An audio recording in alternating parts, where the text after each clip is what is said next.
Have I muted myself? Yes. Yes, I have. Perfect. Oh, what am I doing?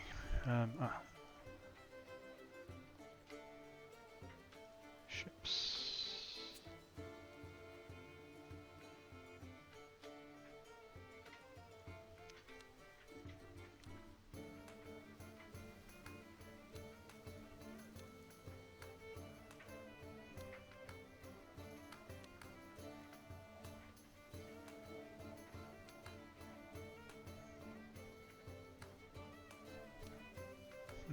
Oh, seafaring.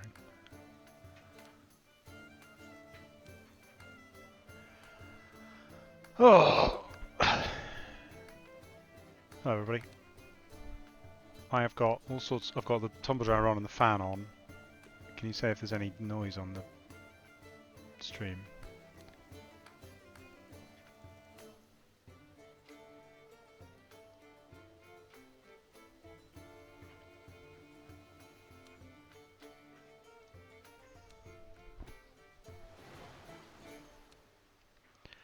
What am I doing? I was going to go practice full manual.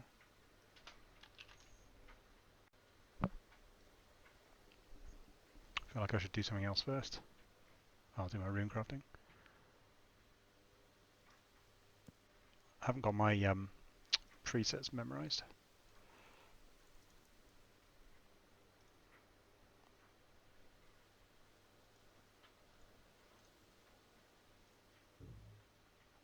Oh, I can just hit the preset again, can't I, to do that? Am I doing that wrong? I think I am.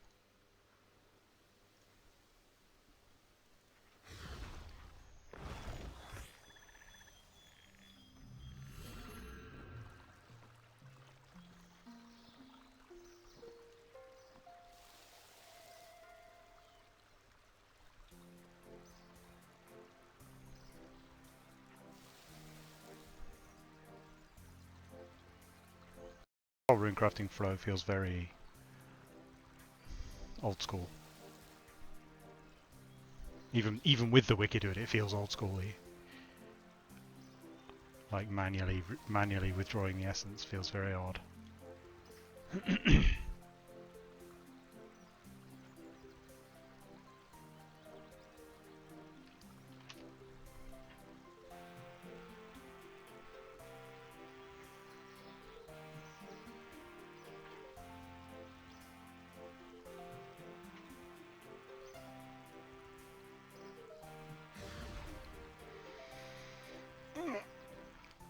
I was going to go and try full manual and try Arch-Glacor, but I'll wait till there's more people around, I think.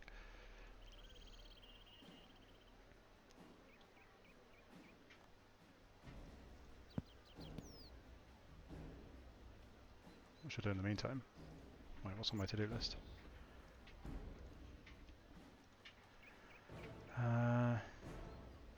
Deep sea fishing. Livid farm.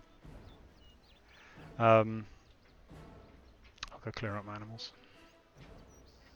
I think I've done my dailies today, except I haven't done rune crafting.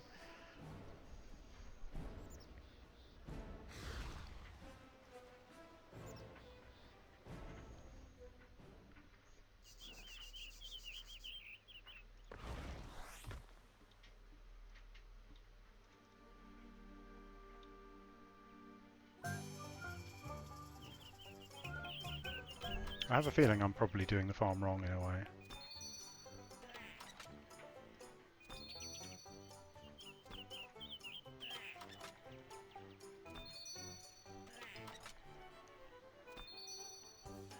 Hey Rubik.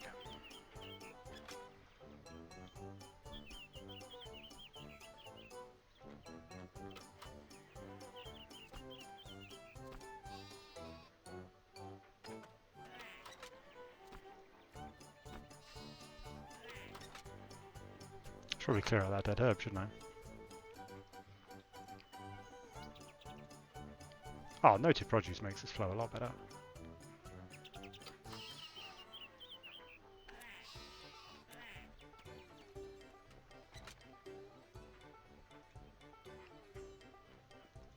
I think there's a meta to this where I'm supposed to buy a particular kind of animal and only breed those, but at the moment I'm going for only what I can feed with flowers.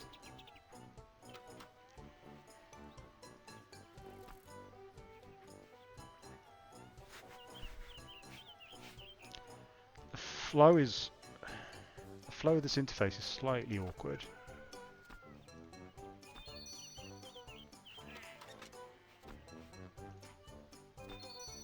Because this interface shows you what's available, and this interface allows you to interact with it. Or sorry, you can withdraw them from this one, but you can't gather the produce from this one.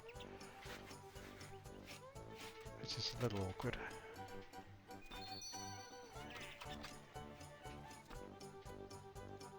Favoriting helps, but then you have to, because you have to keep scrolling through each time.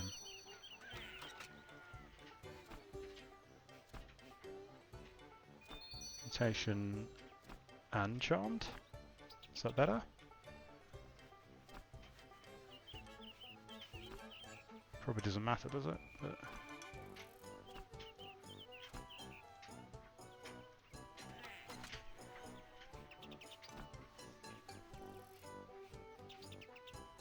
300 million players next week.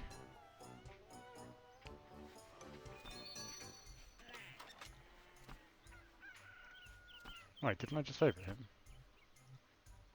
Oh, I must have clicked it twice. Yeah, there we go. Any shinies? I don't think so, but I don't entirely understand how it works. My assumption is that sparkling can then lead to shiny or something like that, but it's not really what I'm doing it for. I'm just sort of interacting with it daily, but I'm interacting with it as a very low level player essentially, where I just get handfuls of beans and I'm just working on unlocking a few of my a few of the like I don't even have animals breeding medium pens yet, so that's where I'm working on at the moment. I have a feeling I unlocked a large pen, and I have a feeling that was a mistake because I can't feed my cows with flowers. I don't think. Can they eat flowers?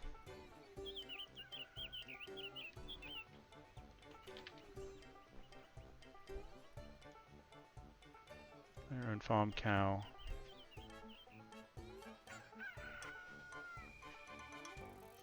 Oh yeah, they can eat flowers. Okay, yeah.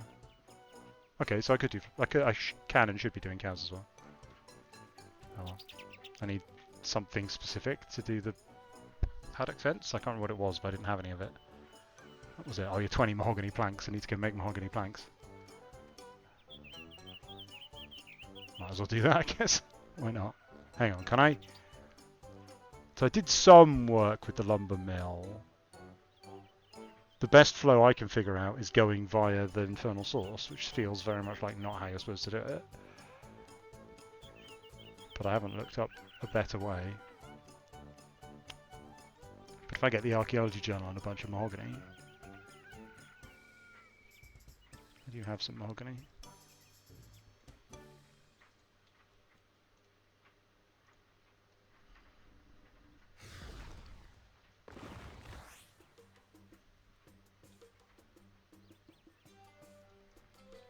Going here. I always forget the confirmation on the dig site map. This feels like there should be a don't ask me again. Is there somewhere? Oh, fast travel right click. I imagine there's an option somewhere. Bank right outside.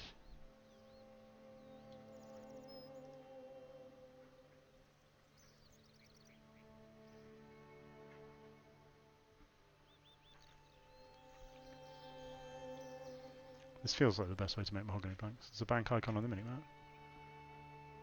That the one at the infernal source, you mean? Yeah, yeah, that's the infernal source one. Mahogany.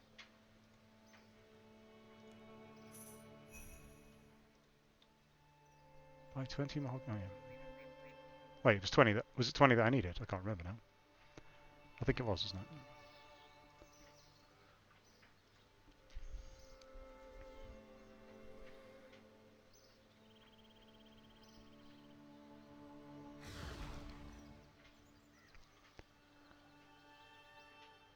Teleportation around RuneScape world is so fascinating. Like it's literally like the back gate of Varrock, right? But it feels like a long way from the front gate.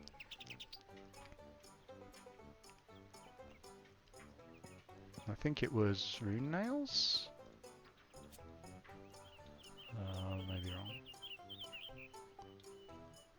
we could head to Altar is still pretty fast. Oh, the altar right outside the which altar is that? Hey. Oh, I had the exact correct number of nails as well. Perfect. Oh, I need to go buy some woad leaves. That's the secret. The secret of efficient farming is buying woad leaves, I'm assuming. I don't know how I feel about it, like... It feels like it kind of sank seeds out of the economy.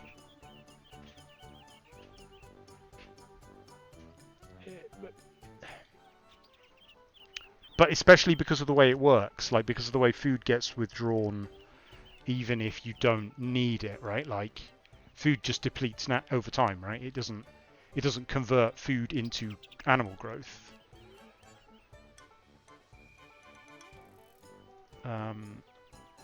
Means that, like, if you're not planning... I mean, obviously the amount of money, if for woad leaves or whatever, it's trivial. But if I'm paying a lot of money for even cheap seeds, right, are quite expensive now.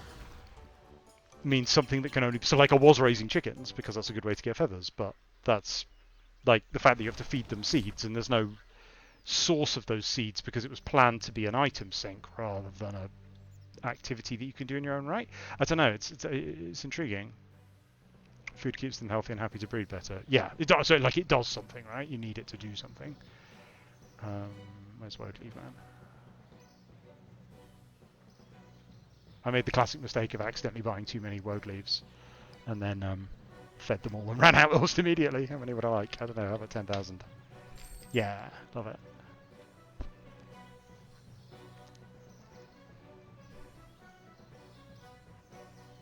Before it was changed, the meta was to never feed your animals. Yeah, it doesn't. It just, like, with it where it's like a slight chore, like, oh, we'll just buy 1,000,000 woad leaves, which are just really they're incredibly cheap, right? And it's such a little amount of money, it doesn't really matter. But where it's like an appreciable amount of money, I feel like it kind of locks you into. There are no animals in the paddock. Oh, right. Fine. Oh, of course, because it doesn't know whether they can eat them or not. Yeah, that's fair enough. How many cows do I want? 4?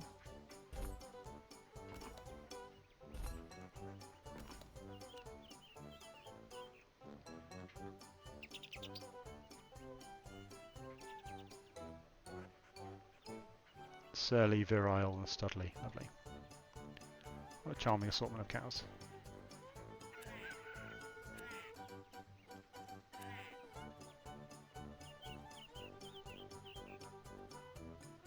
Paddock is... What? It only takes 3? I thought it took 4. Oh. Alright, fine.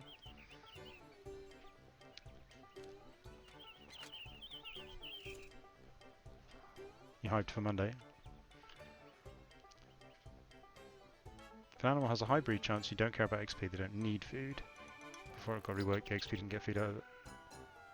Prioritize perks to make them stay healthy and happy. Yeah, like, yeah, so you can interact with it, but that's kind of like an advanced feature, right? Like it's one of those things where I feel like often the system is the wrong way round, and it starts with a penalty. This is especially true of farming, right? It starts with a penalty, and then you can alleviate the penalty through some sophisticated mechanism.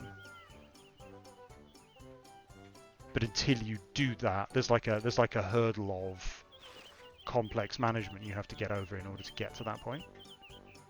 Never quite feels right to me. I feel like it should start out like it just works, and then if you want to do the complex micromanagement in order to add efficiency, you can. That's my feeling for like, how that sort of thing should work. Don't know though. I mean, like I feel like the farm was designed to want to encourage you to check in every day. So because I'm obviously I'm doing the farm and I'm doing player imports at the moment, and I still had wood. Excuse me, still had some woad leaves. I think because the farm, they're both quite similar activities, right? I mean, obviously ports is quite different in terms of its progression mechanisms, but they're both fairly similar in terms of being like daily check-in, gradually upgrade, make progress, that kind of thing. I feel like the farm is much harder work to do. Although, I mean, the noted produce helps because I don't have to make multiple bank runs now, but I'm less inclined to check in on the farm. It feels more... Well, it's interesting actually because, like in terms of ports, I haven't yet got anything. Like, doing ports doesn't help me in any way, I don't think. Like, early on, I don't get anything from ports, whereas the farm gives me farming XP and a small amount. Well, I'm getting quite a lot of wool, but I don't think that's actually useful for anything, is it? But I'm getting all this wool, but then ports has given me literally nothing, but at the same time the loop of ports feels a bit more convenient to do than the loop of farming. Farming is harder work.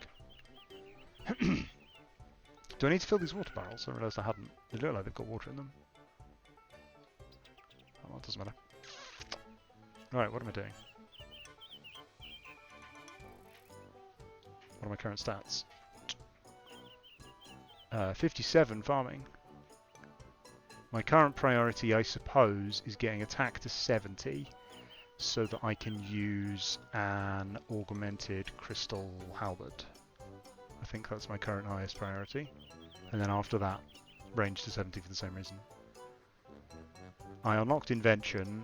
I'm trying to get Invention up to 22, so whenever I'm doing anything AFK, I'm just grinding simple parts and divination energy so that I can keep making divine charge packs to gradually level Invention to 22, which takes a while, and then I can make myself some augmented tools. And then just slowly working my way through the quests, basically. I think my skills are ahead of my... For the most part, I mean, there's a few skills where I'm doing badly, right? Like thieving and herblore, but other than that, my skills are largely ahead of my quest progress, so I haven't yet had to, like, skill hard in order to meet a quest prerequisite. But I am having to... But I'm in the sense, it's interesting in thinking about the progression, right? Like if you consider quests your primary activity, then there are many quests available all throughout the entire game. If you consider bossing to be your current priority, then actually you need to be fair. I mean, obviously I can go do Giant Mole, but other than going and doing Giant Mole, you have to be fairly developed. Like there's a pretty high minimum to engage with bossing in the first place. But then that's what I was going to go try and do Arch-Glacor. So should I do that? What do I need? Put magic gear on. So let's look it up. That's how Runescape works. Arch-Glacor. Do I need any particular flavour of runes? I'm assuming not, because it's a boss. In which case, I should just use air because there's no reason to use anything else.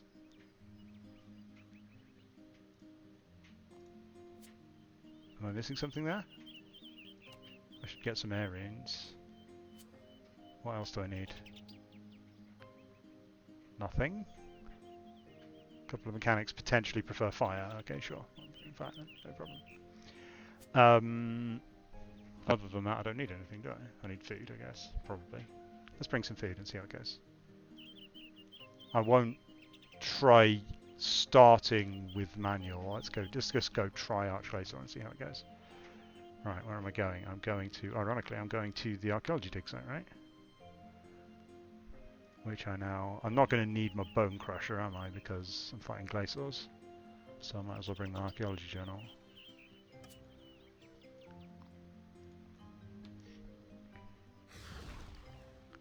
It's not actually an intentional...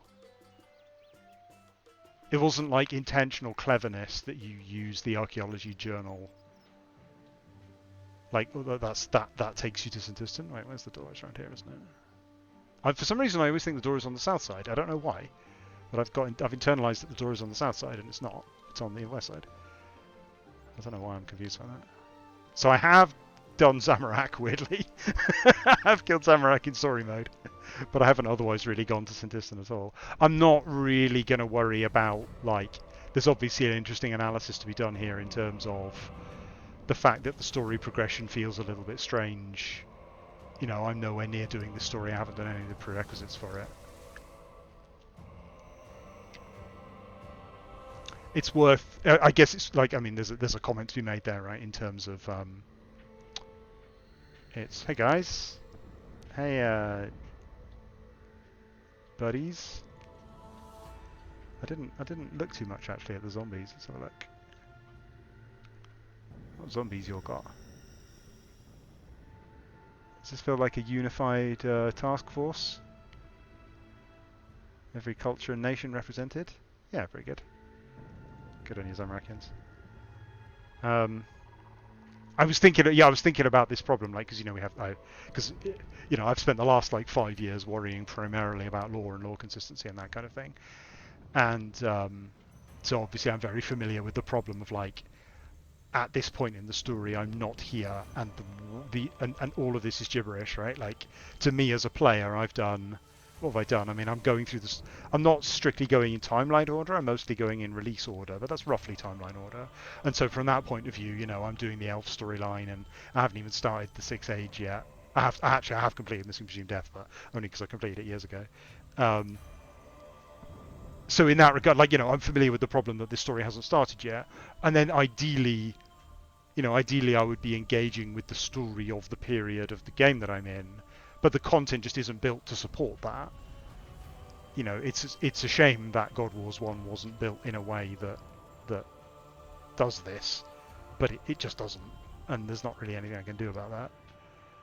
Leng was one of the first I know this planets cutscene. created by the Elder Gods. It was no paradise, but it birthed an industrious civilization whose name is now long forgotten. When the icy comets appeared in the sky, the people of Leng had no idea what awaited them. The crashing comets wrought devastation as they landed, but something worse rose out of the craters. The incorporeal invaders formed towering suits of armor from the ice they brought with them. That same ice spread across the whole world, covering the cities and freezing their people. Their work done, the Glacors stood vigil over a silent, dead world for countless eons. When the Elder God, Wen, needed powerful servants, she found them waiting in this inhospitable place. Anathema suffused the planet and its denizens.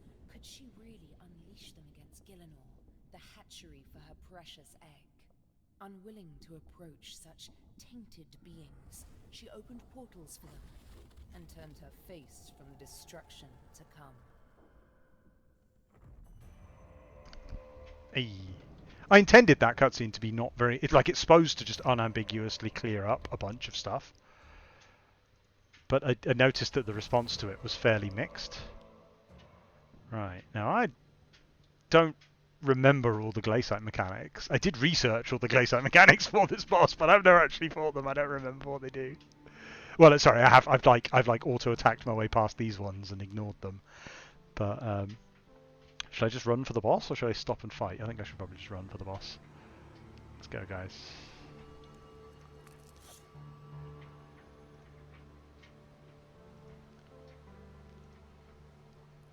Hey, there's the raptor. Hey, buddy. I'm not going to stop and get your dialogue.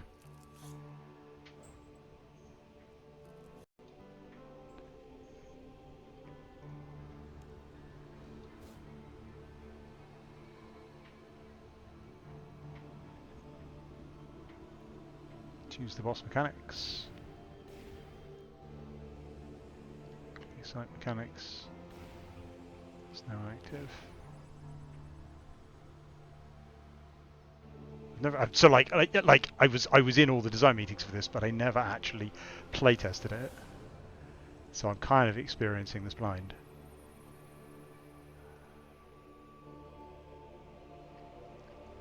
The thing I'm sad I didn't get into this was I wanted Anakra and Acthanikos to be arguing about the pronunciation of the word Glacor. But Mod William did not think that would be funny in text, because they would just both be saying, it's pronounced, and they would be, because they'd be saying it in text, so you wouldn't have any idea what they were saying. In normal mode, death is safe, yeah. So I guess I'm just going for it, right? I don't actually remember what the mechanics are on 0. I think I should just go for it and see what happens. I'm set to air. I'll change... Well, so there's the thing. I don't have Fire Wave unlocked. So is the... Oh, damage scales up anyway. Okay, so I don't need to use Air Wave because my magic's only 70 anyway, right? Am I understanding those mechanics correctly? So I might as well use Fire Blast. Let's see what happens. Oh, I need my finger on my... Hang on. My bars are completely wrong. What is going on here? Prayer.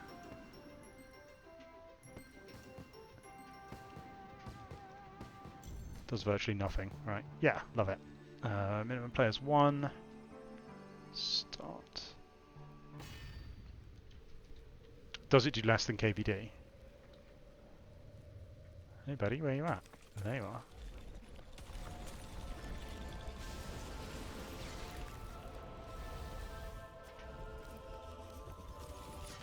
There's stuff coming towards me.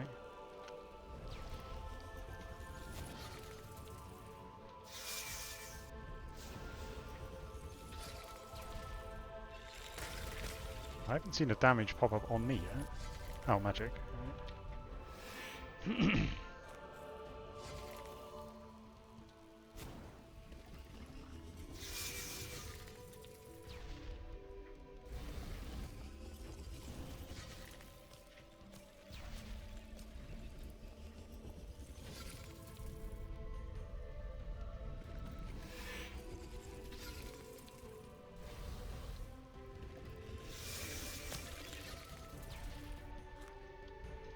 10 out of 10 food choice.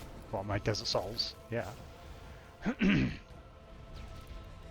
This is guys. This is challenging. Okay, yeah, this would be a good place to practice full manual, wouldn't it? I was going to do full manual with cave horrors, the ones that draw the black mask, but then I got the black mask accidentally, so I couldn't do it anymore. That was my plan, was to just sit and kill cave horrors while fiddling with melee, but it all went wrong.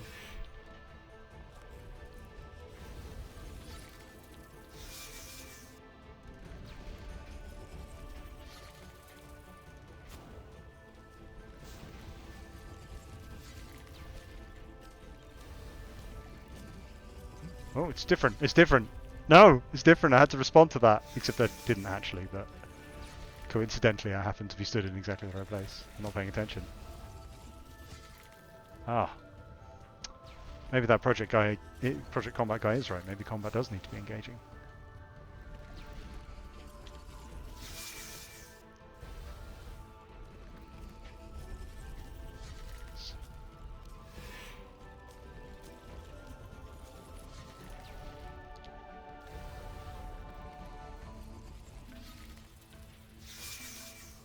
I'm splashing a bit, but not very much.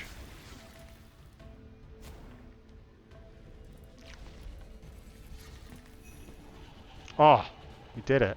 Oh my god. The waves that come from the side show where the walls go. Oh right, okay, I'm missing the... Wait, what? The loot just spawns on the floor? What? Oh, look at all this loot. Oh my god. I can't pick it all up. Oh no! Will it go in the chest? Oh no! Gonna have to eat some food.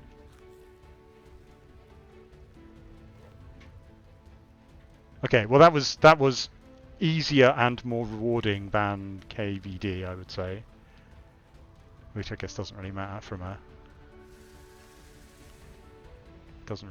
balance point of view.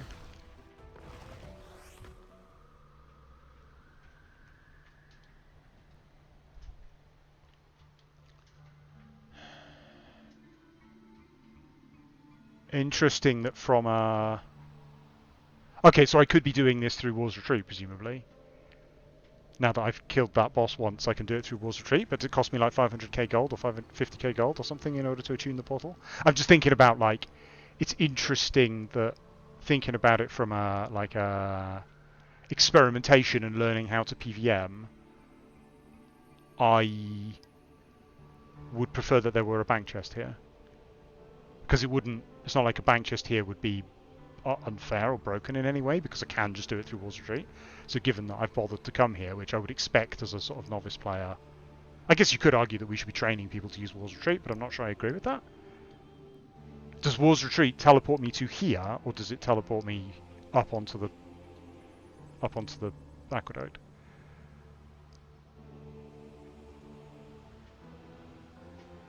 $50k.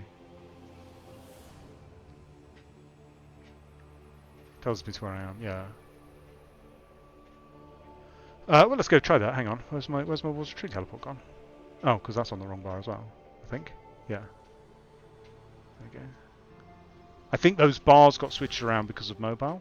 The interaction... Oh, don't get me started on combat bars. So can I tune these portals? I haven't actually done this yet.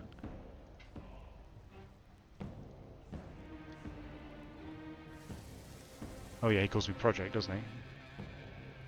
Can't even use my name, bro.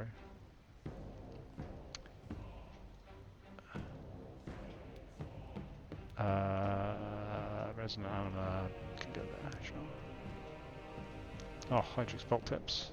Oh, Bainite stone spirits. Those are actually useful. What? How did this happen?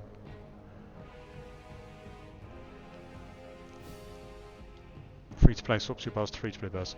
Oh, that's possibly a thing, yeah. Right, how do I do this then?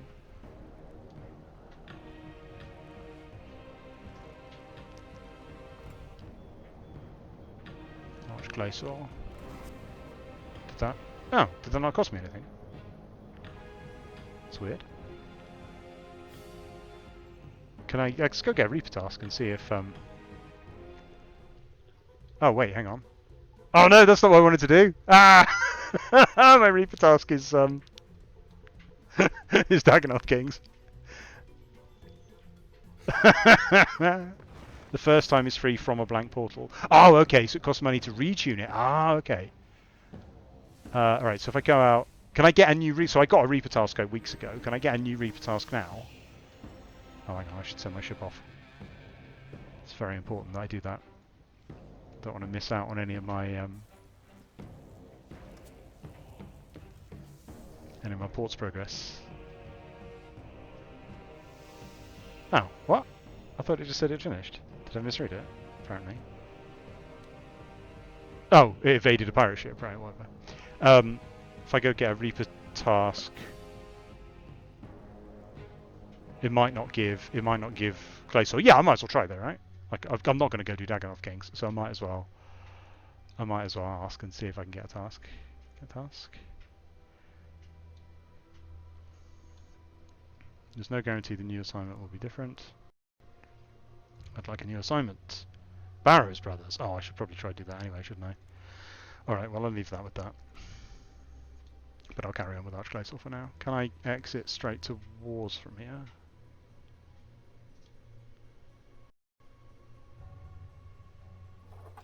Yeah, I should probably go try Barrows as well. But I was going to do... Is it a good time to do some... So we need a cooking hub, right, for famine. And then what would pestilence be?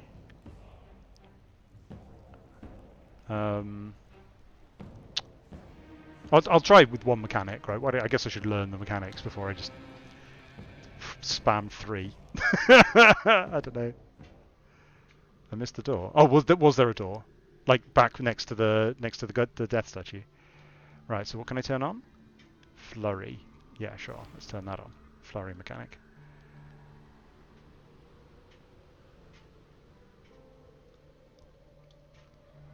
Pestilence would be PvP. You think? Sounds like sass. Okay, let's do it.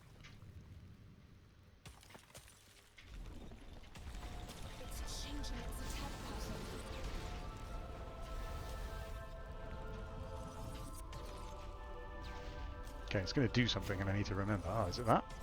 Oh, no, hang on. Oh, why don't I have any prayer? Oh, because I ran out of prayer and I forgot to recharge my prayer. I'm amazing at this game. I can't tell what, if anything, that attack is doing. Am I supposed to use a defensive against it or something? Is that what's going on there? Oh. Okay. I'm ready to run. Don't see anything happening.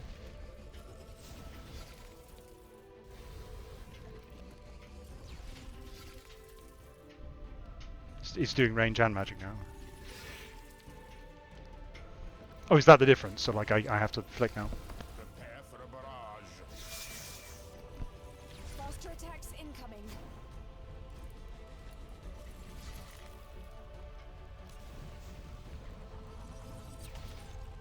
Right, yeah, I took a ranged hit there, yeah. Does he just have more health as well because I turned on a mechanic? It looked like he got twice as much health, is that right? Can't remember how much it was last time. Probably should have come in here with some prayer, should I? Oh well. It's switching up its attacks.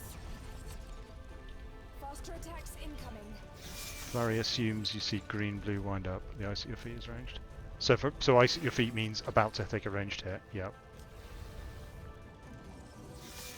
Yep.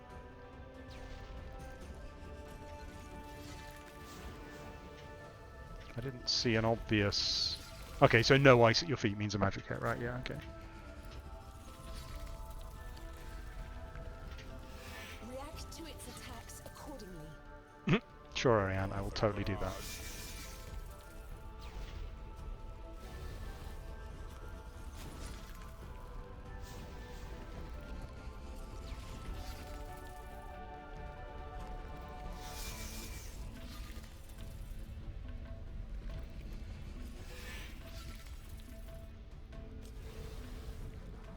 Interesting choice to bring a prayer necklace to somewhere without bone drops. Oh, it's just what was on my it's just what was on my preset.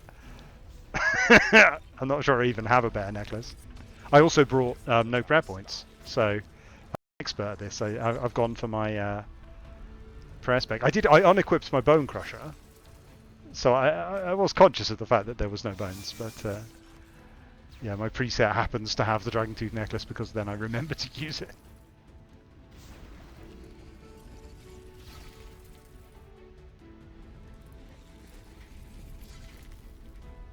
Well, he only comes in at hard mode.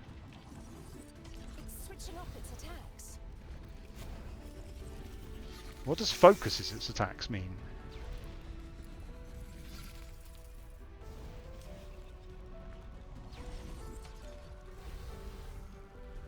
Does it mean it's going through a phase where it like alternates? Like his flurry like alternates between mage and ranged, and the rest of the time it just does mage. Is that the idea? So it has like a flurry phase. Prepare for a barrage. Right.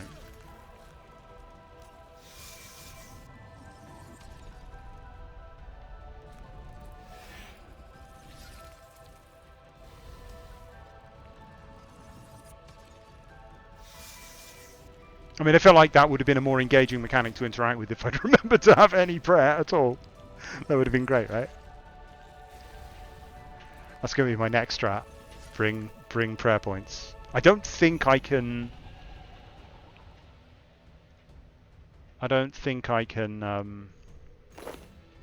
use the prayer altar at War's Retreat yet. What do I have to do to unlock that?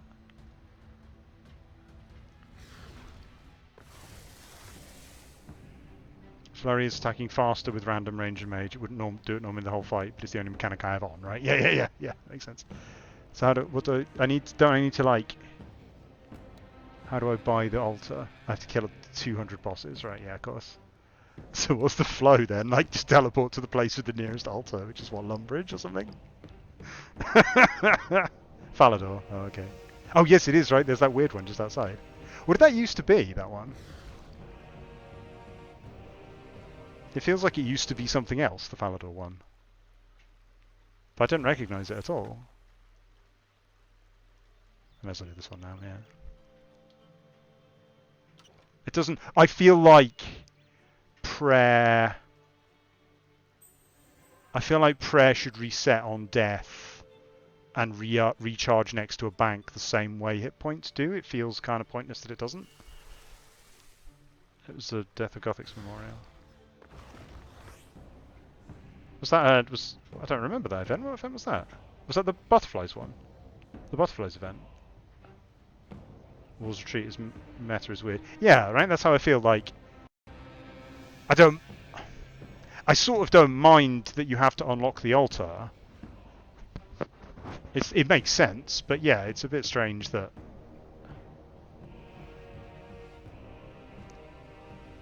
Can I heal next to this bank? Yes, I can. Right, what am I doing? This is where I would benefit from a better preset, right?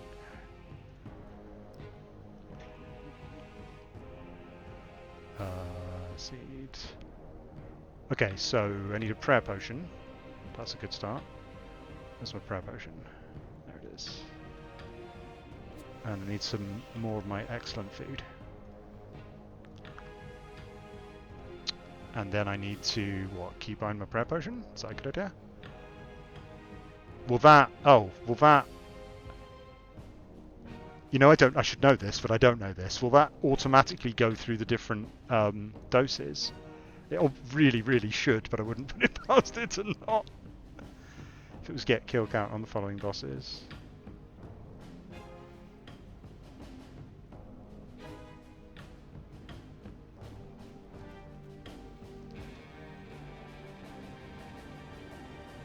Alright. Okay, well I'm going to try and do that one again, right? Because the whole point of that mode is to practice prayer flicking. So, why don't I practice my prayer flicking since I've got it keybound and everything?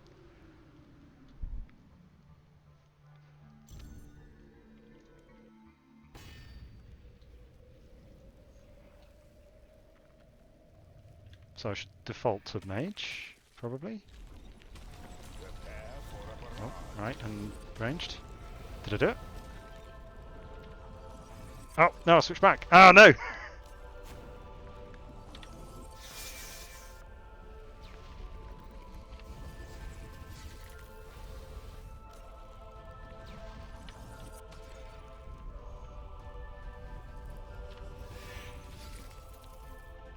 Could do with the colour to represent mage, I think, right? React to its attacks accordingly.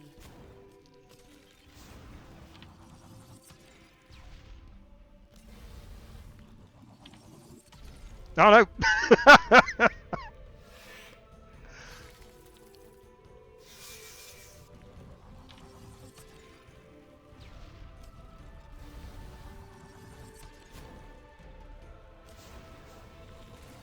Nope, nope, nope. Oh. It's switching up its attacks.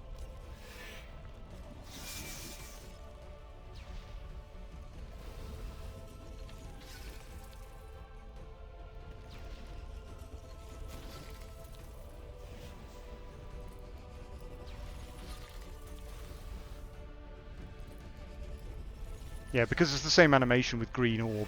sorry, it's the same animation with green or not green. You have to kind of wait for a while for the green clouds to not appear to confirm that it's mage. It's switching up its attacks.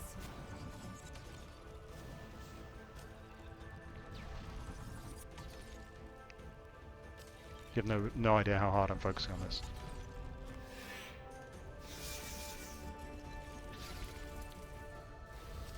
Prayer flicking with unclear telegraphing is like my nightmare scenario. I ate instead of switching. Faster attacks incoming. It's switching up its attacks. Oh, no, did it wrong. Oh, next stop Jad, I reckon.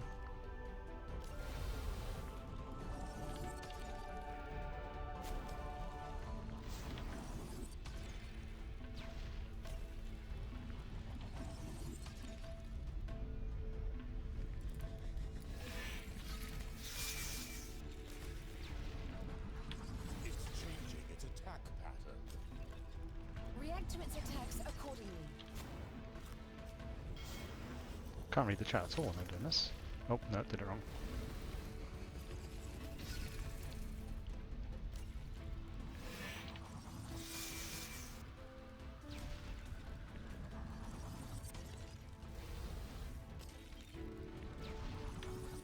Oh, turn it off! No!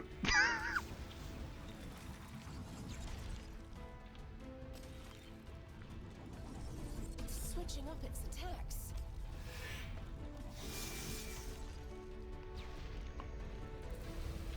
It's intriguing because it's not muscle memory. Like it's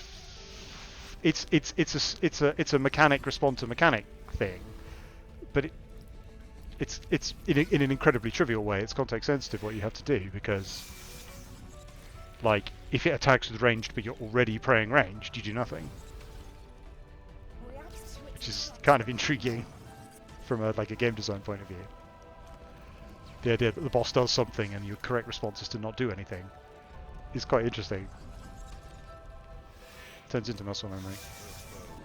No, no, but that's what I mean. It's not like it's not like C green press 2, C green press 2. Although I guess what I could turn, should I turn the prayer off after the hit and then turn it back on again? Is that, am I leaving the prayer on incorrectly? Do I even need to? I don't even need to go back, do I? Have I unlocked the Gothic staff and special attack? No, I haven't. No. Imagine going into the wilderness.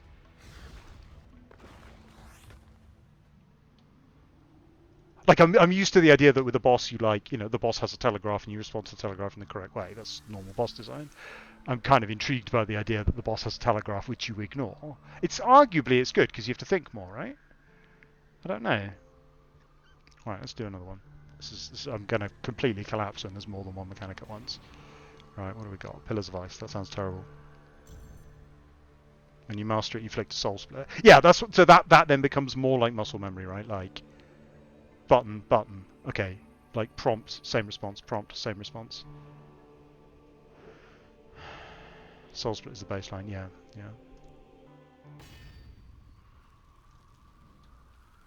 Let's try it again. How's my? Oh, look at my staff leveling up. Oh, I didn't actually replenish my prayer points, though, did I? Let's do it. Oh, there's another attack I need to worry about now, isn't there? Oh, hello. Oh, is this the new mechanic? Oh, no, that's the new mechanic. Ah! Why is he running back into it? Is that because of auto retaliate or something?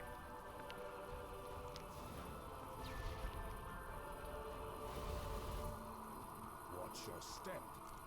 Oh, absolutely failed it. Okay, so I keep mage on, but then now it matters. Now I'm going to get the notification of the flurry, right? And I need to care about the notification of the flurry because that's my cue to start prayer flicking. Oh no, that was a ranged hit, wasn't it? But I didn't. Did I miss the notification?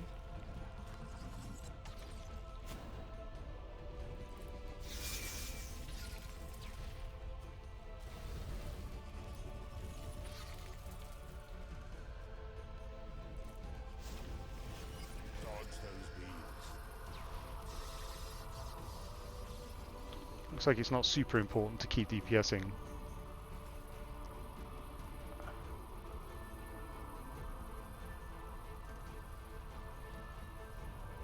Oh, yeah. Oh, did you see that? See that, hacks? Oh man.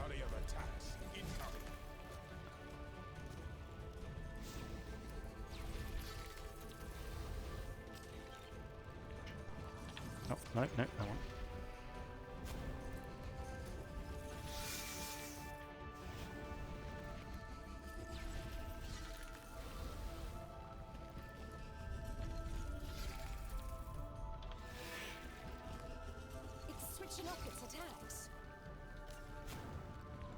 Yeah, he definitely needs a blue cloud on his mage attack.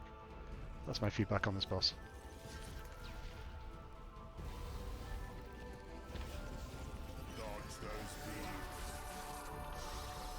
Huh?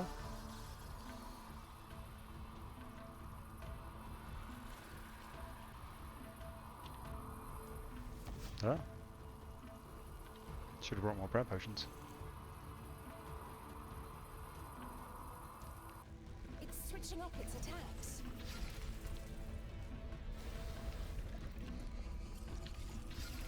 No, don't turn off. Ugh. Expert PVM.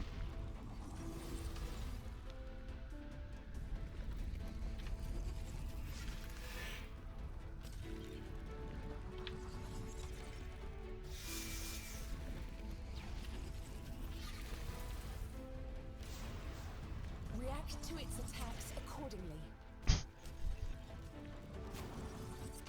I can't decide whether that's not a very good line of dialogue or really good Ariane dialogue.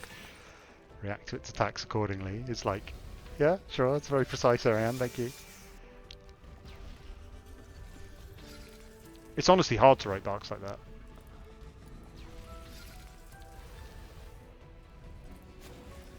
They come in at a really awkward place in boss development as well, where they kind of need to be done before the fight's really been finalised in order to get the voice acted in time for the launch.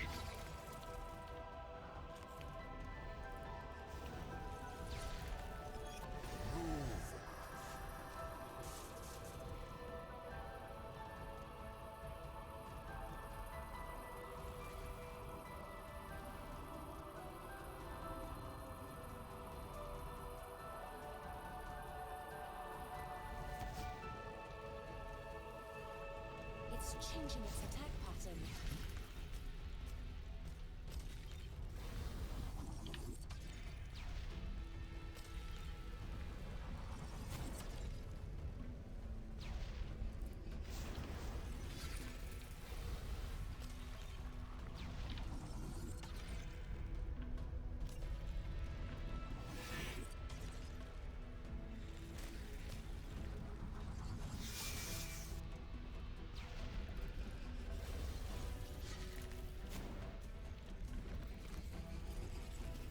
This fight is long with all these mechanics.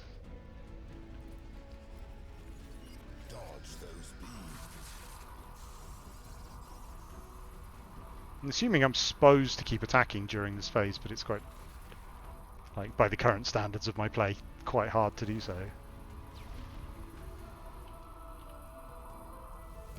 Ah, no, failed it. Prepare for a barrage.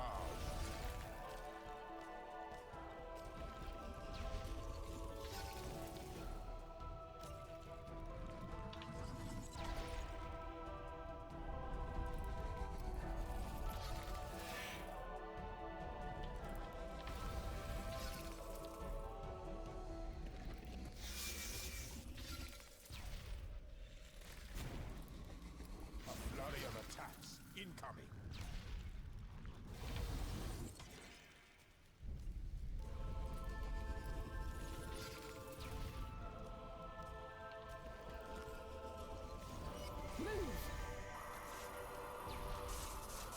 No.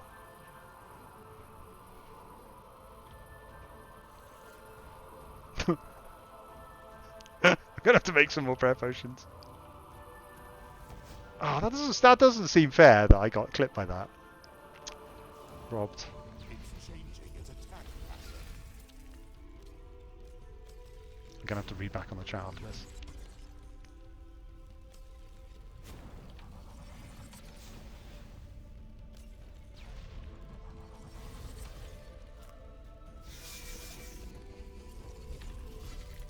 Oh, no, too slow.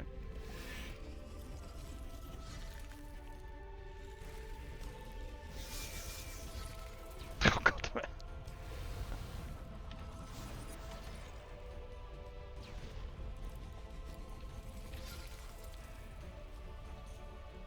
I'm gonna run out of food. Dodge That's those what, beams. that's what happens when you bring Desert Soul.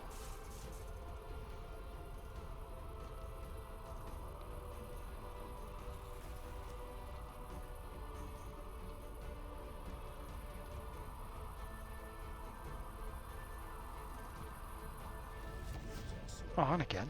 Who can avoid them? React to its attacks accordingly.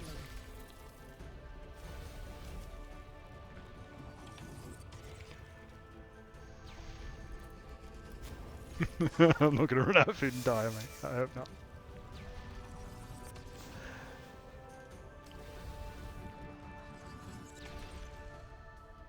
I am gonna run out of prayer.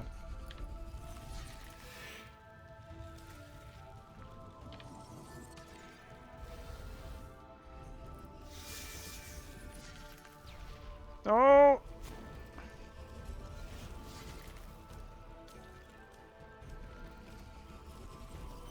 From above. I should turn off my prayer drain, right?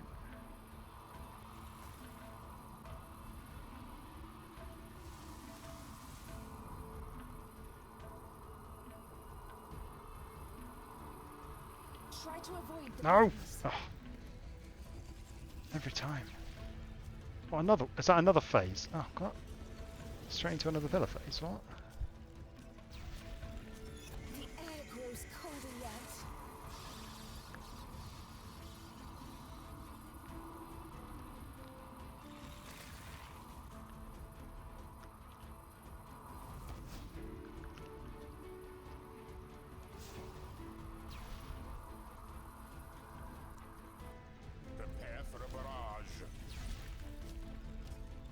That's okay because I haven't got any prayer points anyway, so that's fine. Oh, no, wrong one.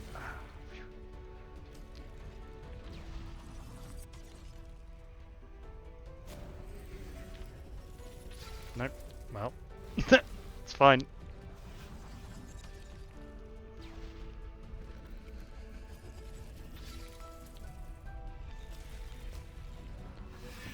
Ah, no problem. Absolutely farming it.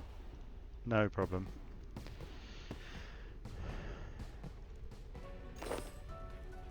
What did I miss in the chat there? Yeah, I'm basically an expert PBM now. What's everyone been saying?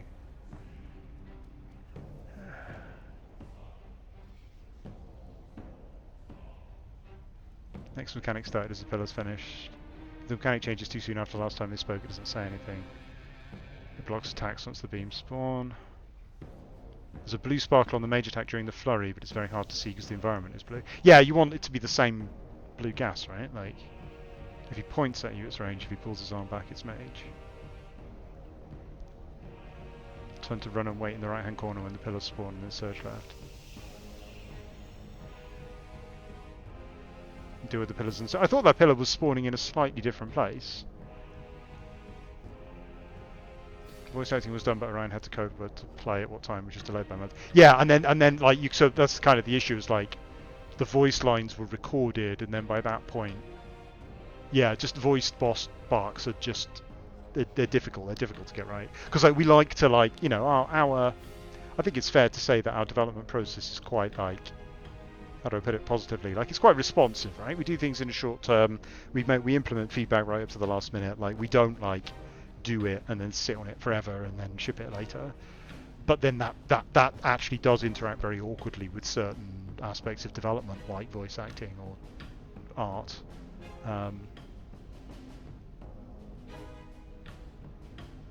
And it's tricky. It's tricky. It's like our development processes don't really account for that sort of massive lead time external problem very much. Am I wearing the best weapon and mage armor I can? I'm wearing the best I have. I have a 70 staff and I have 50 armor. I have 60 defense, but I don't think there's anything accessible at my level that I can wear with 60 defense. Like there's incredibly expensive stuff, but nothing rare. I should probably put a different necklace on. That would help. Oh, all these charms. Look at that. It's amazing. I haven't really been thinking about like, why am I even killing the boss? Like, what am I getting from this? Not very much. Probably. Better food would help.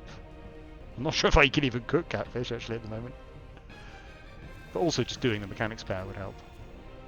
That goes in that tab or that tab? I'll just get that up now. What have I got that's actually useful? Magic? I don't think I've got anything better than any of that. Do I need to take another prayer potion? I felt like I lost a lot of prayer points early on from standing in the pillars a lot. And in theory I shouldn't have lost all those prayer points, so in theory I only need one prayer potion. I'm a backpack asked, are you an Iron Man? No, but I'm DIYing as much as I can. Like, I'm not... If there's something that's, from my point of view, not working particularly well in game, I'm not going to go out of my mind. So but then if it's fun to do it myself, I'm going to do it myself. So I farmed a black mask rather than buying a black mask. But I bought some of my talismans because just I wanted to get my Wicked Hood fully upgraded, and I didn't want to gate that behind all the various things I'd need to do to get talismans. So I'm mostly DIYing, but not completely DIYing. So I will be buying herb lore, or sorry, not buying herb lore, but I will be buying lots of herbs to do herb lore, because I feel like that's the way the herb lore skill is trained, and so I want to make sure I have that experience. This pillar spawn is random. There's a sparkling particle where it's going to touch. Oh, I didn't miss that. Magic potion for better on hit.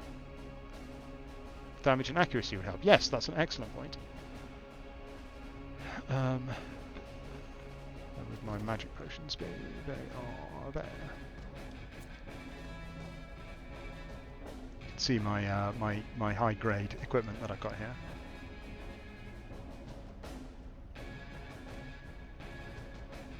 Given how much, like, I'm assuming turning on another mechanic will add another 50k hit points, at which point I'm not sure I can actually outlast the boss with the food I'm using. So I may not proceed with that. Could bring a shield and a wand to use defense abilities. That is a whole additional level of complexity. Oh, but you mean a shield and a wand instead of? Or as well as? Oh god, don't get me started on switching. Higher levels, normal mode Arch-Glacor, stupid money. From what? What's the profit from? Could make an Amulet of Glory. Yes, but I can't enchant it. I need higher magic to cast enchant, whatever it is. I think, don't I? I need level 6. I need 87 magic to enchant the Amulet of Glory. Like, obviously I could just buy one, right? But like, that's kind of the point. Turning off an existing mechanic when adding a new one. Yeah, that's true, actually. Let's go do another kill with a different combination of two mechanics. Yeah, that's a good idea.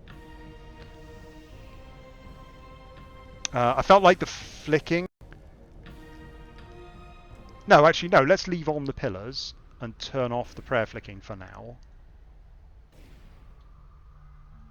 Because that's kind of the point of the boss, right? What's this one? Exposed core. Oh, is this a... This is a kill phase, isn't it?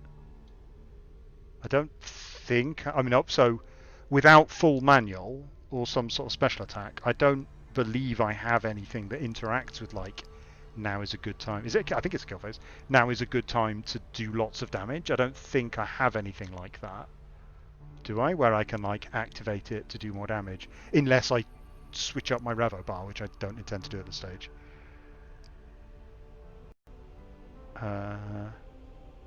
Oh, I didn't.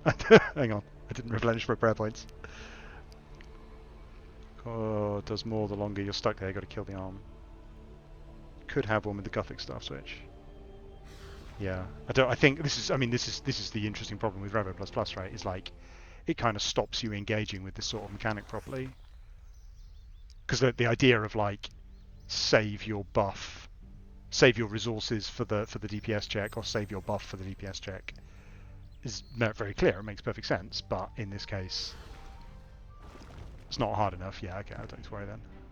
Does it actually take increased damage during that phase? Or is it just you have to do damage during that phase?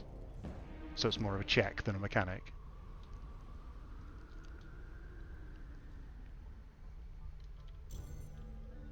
You take increased damage.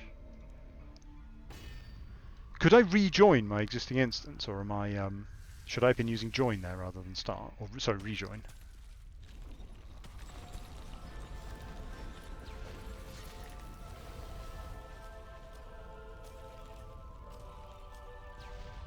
You know, I don't actually know. When I move, do I need to re-click like I'm doing? Oh, okay. Oh, what, am I supposed to be attacking the arm?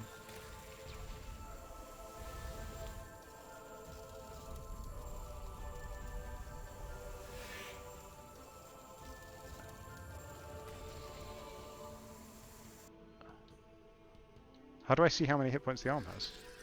Do I just not? I can rejoin an instance. It doesn't matter because they're free, right? Yeah, okay. Yeah, because for KBD I had to pay, right? So go here. Turn round.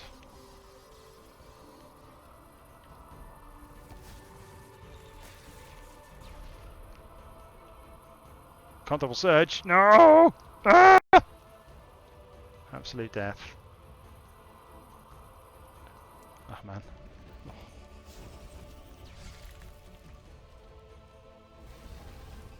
Re-click only if auto retaliate is off, or if it's not attacking you. But presumably you would re-attack faster by clicking manually.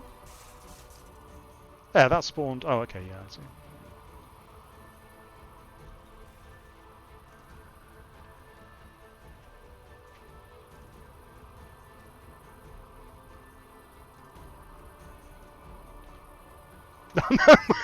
I tried to search for my search as Uncle Ben. Was it? Was it Uncle Ben? It didn't respond. I think it must have been Uncle Ben. It's not Uncle Ben now. It shows under the boss time and my interface is covering it. The arms? The arms? Oh yeah, there it is, right, yep, okay. Weird. How do I have that positioned wrong?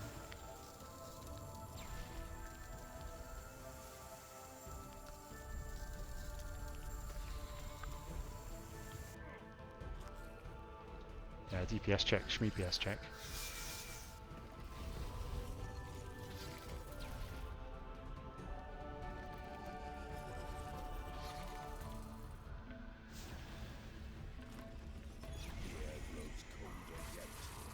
Oh, I see the spark. Yeah, that was very subtle.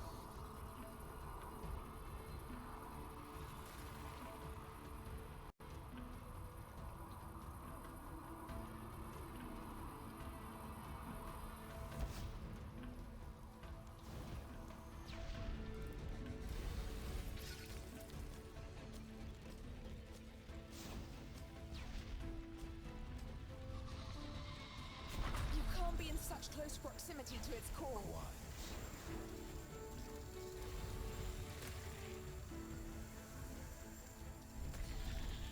I really like it lore-wise. Remember, everyone was asking, like, if it's a protective armor, then why does it expose itself like that? But the answer is because it's really cool.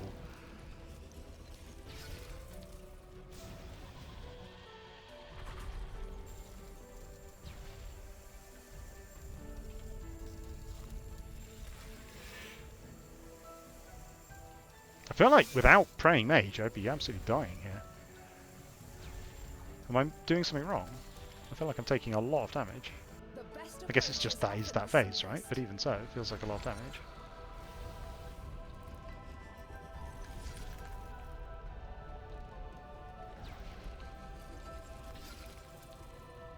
Yeah, I mean, I've basically never had to pray flick before ever, because I've never done Jad. Oh, distracted.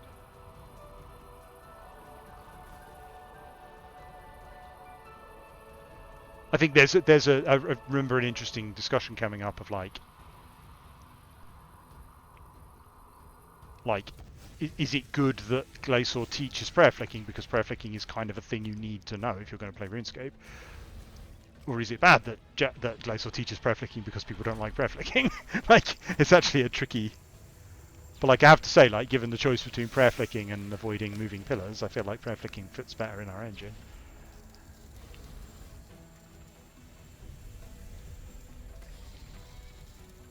The best approach is often the simplest. Thanks, Ariane.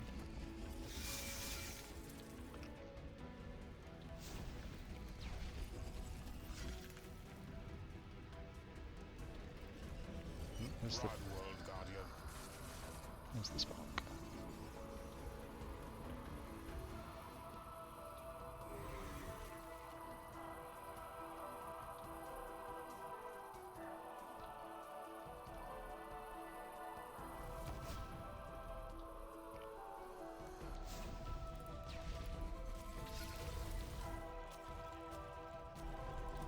Bro, why you gotta be back to back like this? I mean, I guess it's an artifact of my extremely low gear, right? But this fight is really long. Oh no, oh no.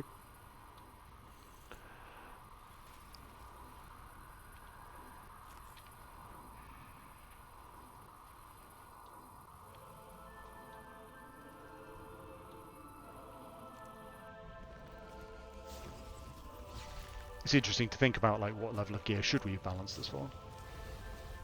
Because you don't, like, in an ideal world, God Wars 1 would also be balanced like God Wars 3, so that there's a, you know, a tutorial fight and a challenge fight and blah blah blah. So where I ought to be is in God Wars 1 doing the tutorial mode fight from that, but unfortunately it doesn't have one, so I can't.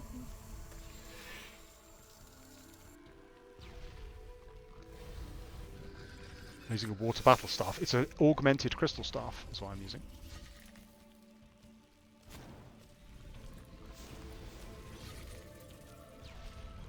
Yeah, I'd like to try 3 mechanics, but I'm assuming that it goes up to 200,000 hit points, and honestly that fight is just so long that I don't feel like at this stage I can do that, or like particularly want to do that. Oh, I never drank my magic potion. Whoops. That would help. Wow, Keep going. that was horrible. What went wrong there? I just missed loads of times.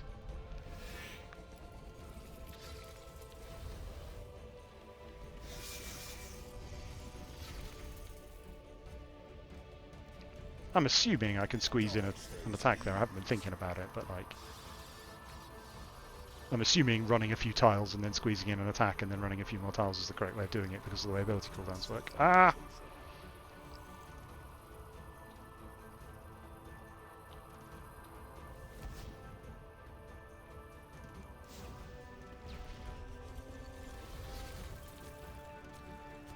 Am I using offensive press? No, I'm not using offensive press. I've got mage up the entire time. Away from the heart.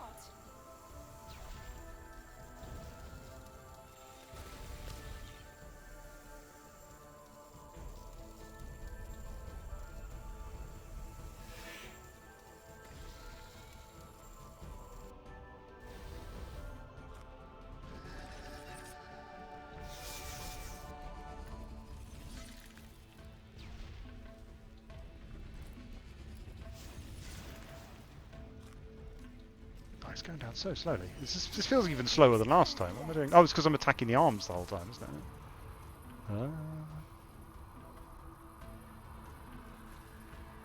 I've been thinking a lot about the, like, completely separately to all the other problems that we have.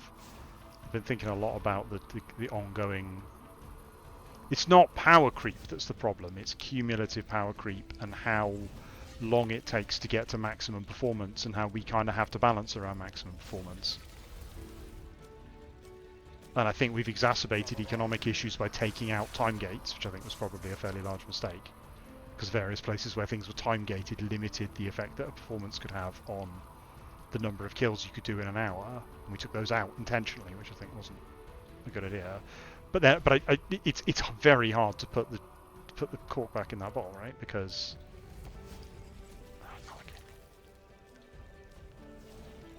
like there's like a million things in the game I could do to increase my performance, right? And all of them are quite hard work. And they're supposed to be, and RuneScape should work that way. That makes PVM balancing really, really difficult.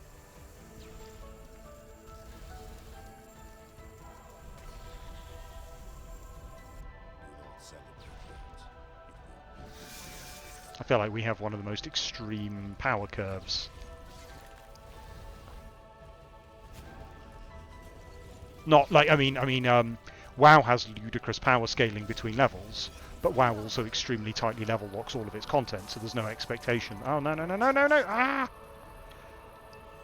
Not paying attention. Too busy thinking about balance.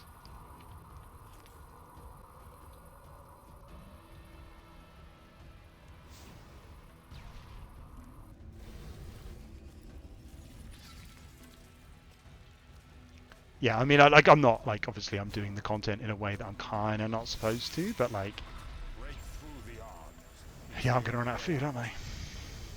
Oh, well.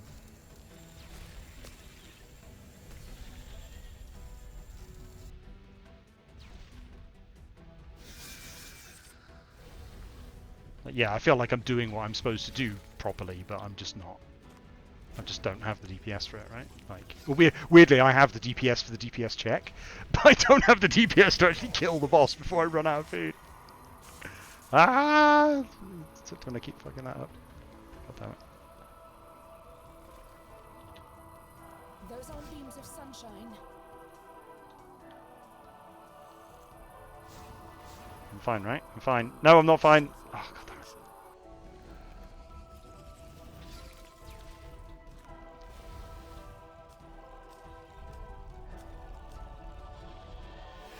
Smash your way out.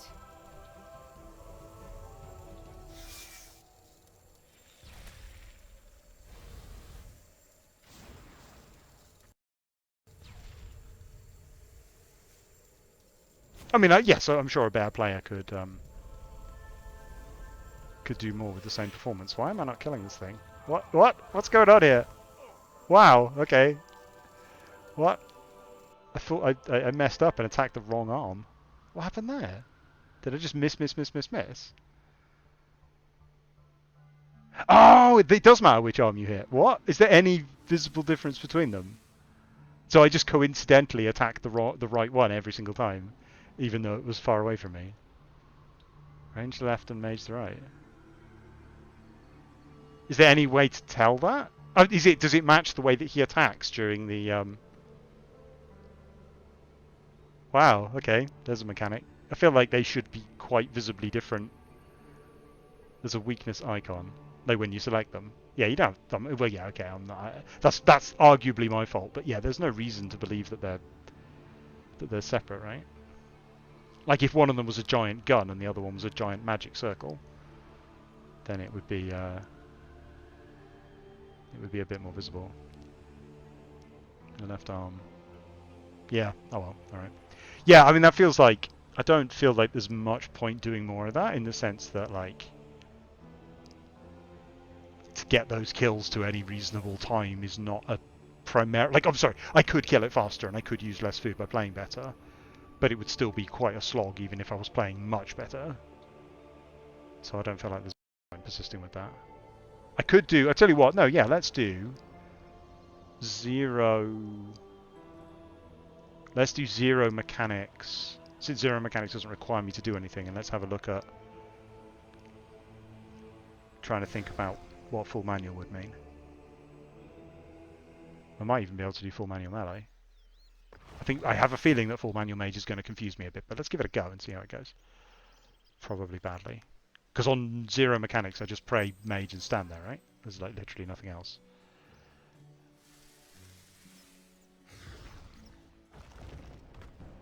So if I...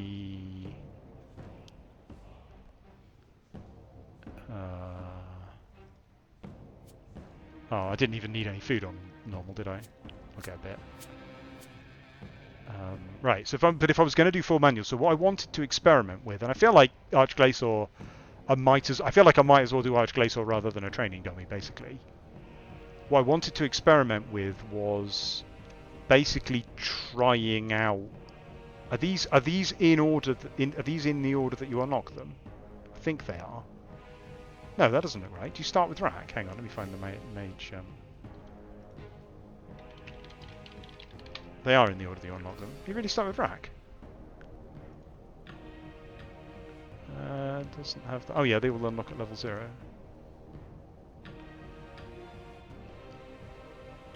So at level, and then oh yeah, okay. So it's got the magic requirement on them. Deep Impact unlocks at 3. Yeah. Because what I wanted was do I have one that I haven't used for anything? Yeah. I wanted to try like, so irrespective of the fact the game doesn't really present it like this, like thinking about full manual from the perspective of unlocking abilities gradually. So start with Rack. So it looks like I have Rack and Impact. So you start with a 2 ability combo. I need to turn off Revo, don't I? How do I turn off Revo? Settings, combat, and then just change it to full manual. And then if I change it back to Revolution, it remembers my Revo settings, right? Yeah, okay. Do I need to do anything else? I don't, do I? That should just be everything. Everything through to Deep Impact.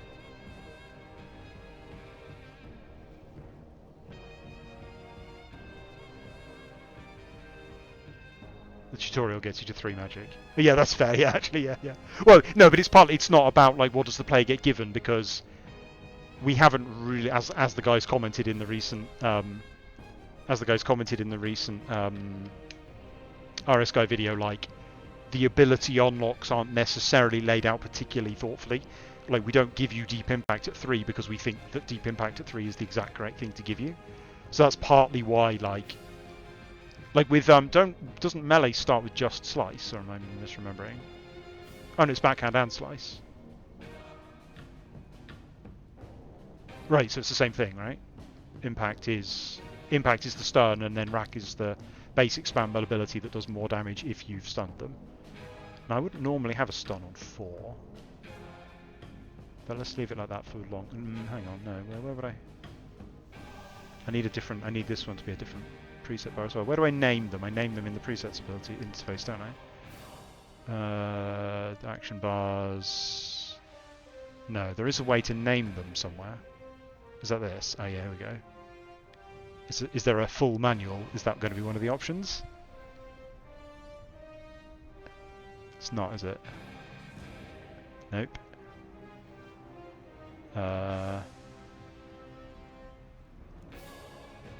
They didn't imagine anyone would ever use full manual when they... Wait, hang on. Is there magic? Basics? Magic abilities. There we go. That's fine. And then 9 can be magic... switches. Sure. There we go. Totally. Rack doesn't work with impact because of how short it is and you can't stun Arch-Glacor anyway. Okay, so am I just doing... I'm hitting impact because it does slightly more damage than Rack. Oh, so the stun is only 1 second long and it puts a 3-second cooldown on it anyway, right? So you just can't combine impact and Rack? Do they just not combine? Right, so then I was going to use 9... Hang on, oh, have I already used 9 for something? What was 9 already? Oh, 9 was my old, yeah, can I just wipe the bar, or do I have to drag them all off? No, okay, go away. I probably should go, I'll go do the dummy for like 10 seconds just to make sure I understand. I'm assuming there's a dummy in War's Retreat. Is this the dummy everyone uses? I need to make sure I've got Mage on here so that I can just use it. Is there anything else I need on the bar? Yeah, probably food. Where would I hotkey food?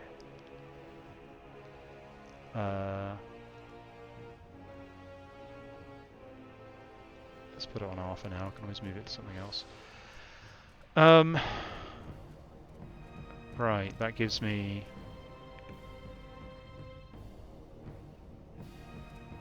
Hang on, can I call them all magic abilities? Yes, I can. Right, cool. Okay. Magic abilities, and then I switch that one to 10. Right, and now I can hotkey whatever I want wherever I want it, which is good.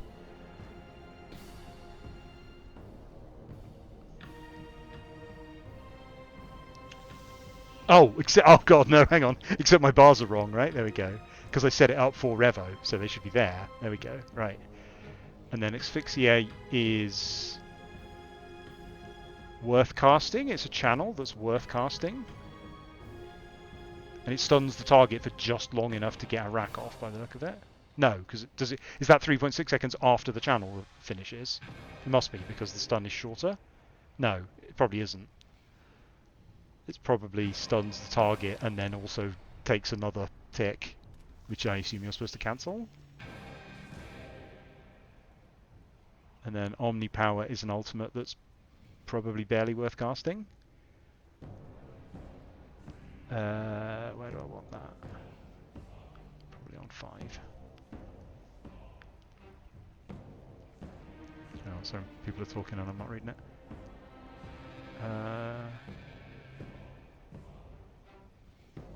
You cannot impact rack, yeah. Yeah, which is misleading to players. Yeah, no, I mean, honestly, like, bluntly, my feedback would be, it's just a bad, like, firstly, it absolutely should not be on the ability that you get at level 0. What a ridiculous thing to have on the ability you get at level 0. And secondly, just, like, a stun combo isn't, it's just not, that's a PvP ability, that's not something that belongs in PvM. That's just a weird, it's just a weird thing to have on your abilities in the first place. That feels like a really obtuse kind of spec that, like, specifically tries to stun lock and gank people in PvP, which doesn't not belong in the game. I mean, it's the most annoying spec imaginable, but it's not that it's not completely illegitimate. But yeah, there's absolutely shouldn't be in like the basic PvM rotation, especially because a lot of stuff can't even be stunned, right? Yeah, that's super weird. Can use boosted rack on bound targets. How would I bind them? Right, well that's enough for now. So I need to find, is there a dummy over there? Yeah, let's go find a dummy.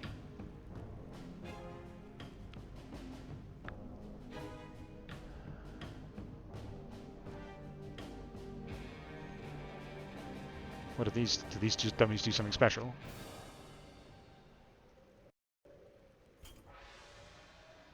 I can make them magic.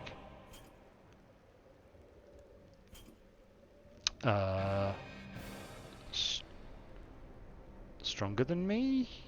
Same as me. Okay, so then I attack. Alright, so currently I am auto-attacking, right? But if I hit that instead... Oof.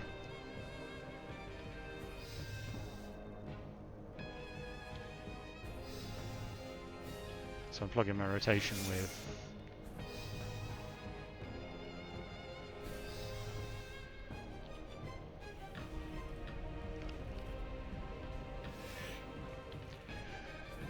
Hey Ryan, if you're watching, you know what this game needs? It needs a channel bar.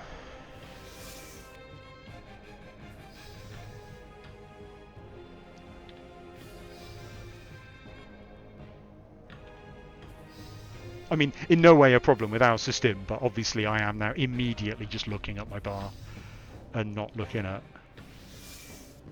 the fight.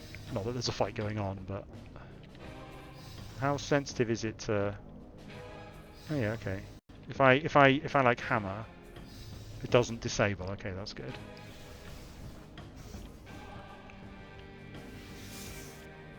Does Omni Power just speed up my global cooldowns or something, or am I just?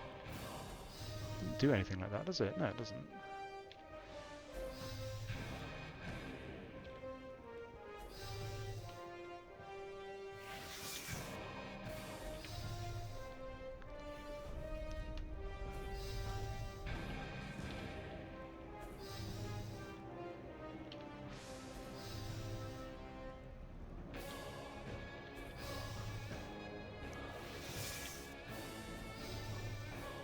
It's not the most interesting rotation I've ever seen.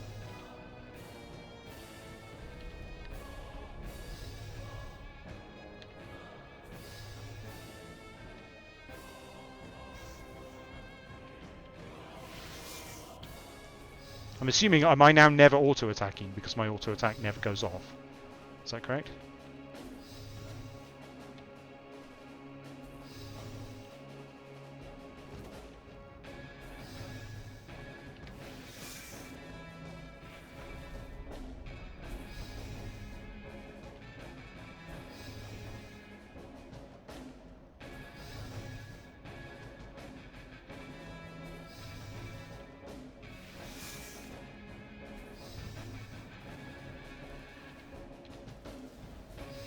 Okay.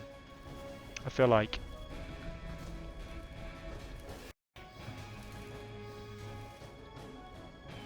I mean, I can do that at Arch-Glacor, right? What else could I mix in? Deep Impact is another stun.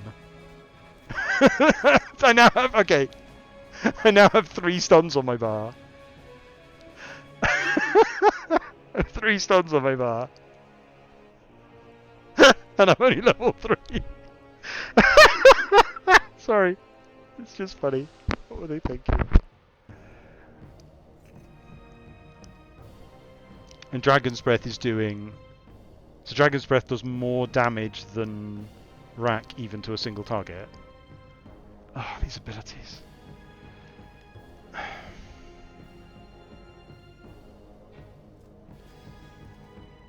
think that'll do. There we go. There's my Glacor rotation. I'm on it. Just these. Sorry, I shouldn't rant about it, but Dragon Breath is objectively better than Rack. Yeah, right. Like this. It is not how I would design combat abilities. Let me put it that way.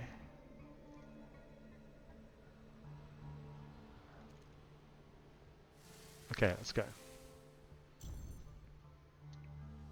Need to put Dragon's Breath and Combust on my bar to reflect the new player experience. Well, yeah, well, no, but if that player is not playing with Revo, then they won't be casting those abilities, right? I mean, they would be playing with Revo, so this is kind of an imaginary situation, but...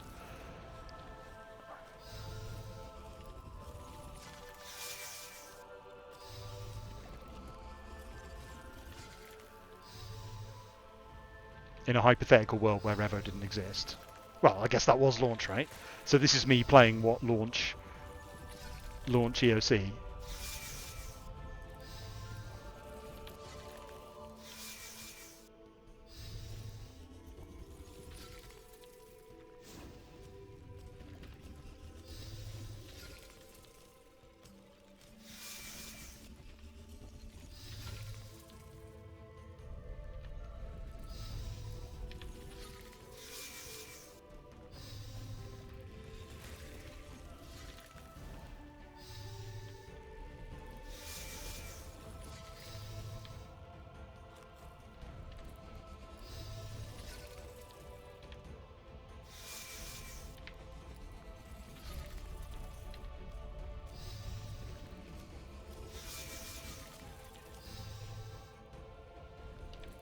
Oh, I nearly missed that. Nearly missed that mechanic then.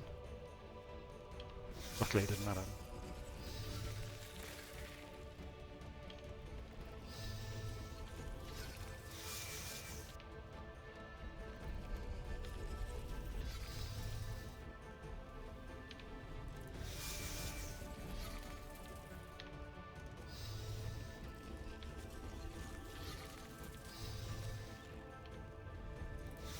If I move and stop attacking, he's going to hit me and then I'm going to retaliate, right?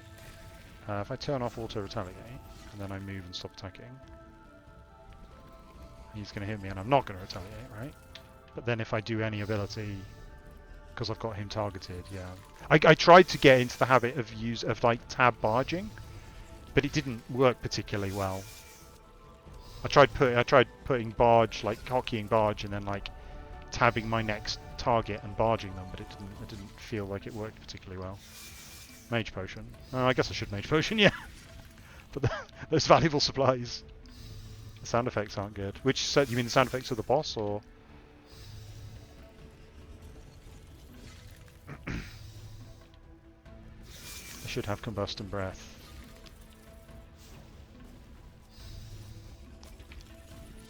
Yeah, it's not. I mean, I'm not. It's not. I'm not testing performance. I'm more sort of testing the rotation and like getting a feel for the game. I should say, like my core thesis. My core thesis on EOC is we just have too many basics. Like I have quite a lot of like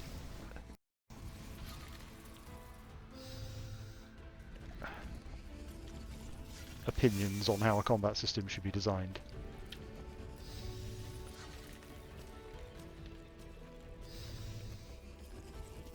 But what I'm essentially playing here is like I'm trying to think of a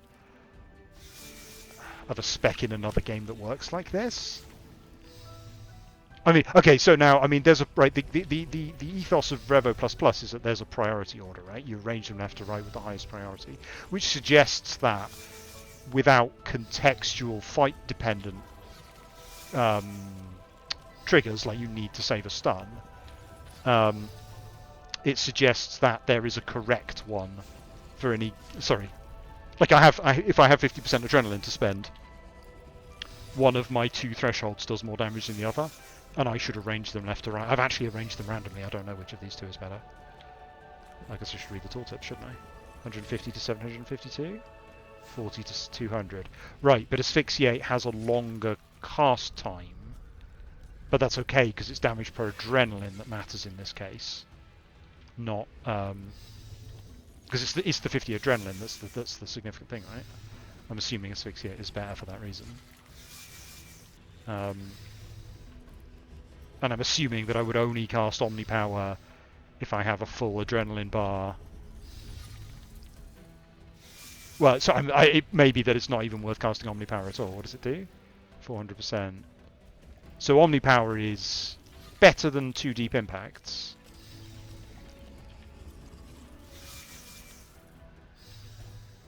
But not as good as an Asphyxiate plus a Deep Impact.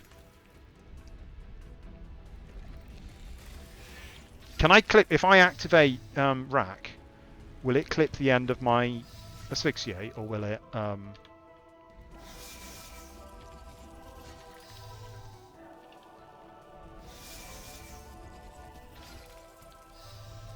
like, will it just queue up to when the... I've been cancelling Asphyxiates, have I? Yeah, because there's no obvious indication that it hasn't finished casting, right? There's basically nothing on my screen except the cast animation to indicate that it hasn't finished casting, is that correct? Oh, 2 water battle staffs, man. Check that out. There's a tiny buff bar. Where is it?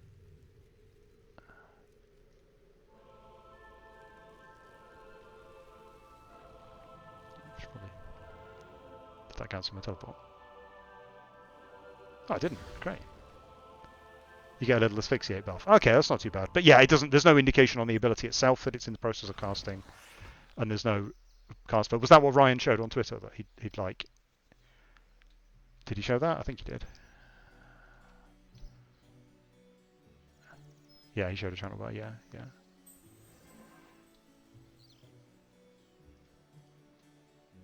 I mean, I'm not convinced. Channel, I mean, maybe I'm oversimplifying this. Channel to me feels like an identity. I feel like channels have been used here somewhat randomly. Like I'm assuming every style, because all the styles are almost identical. I'm assuming that every style has an ability that's very similar to Asphyxiate. Is that true? Is it? But it doesn't necessarily. Like the magic one stuns. Do they not all stun? Is Dismember a channel? No. Which one's the? What's the channel in melee? Oh, I'm looking at strength.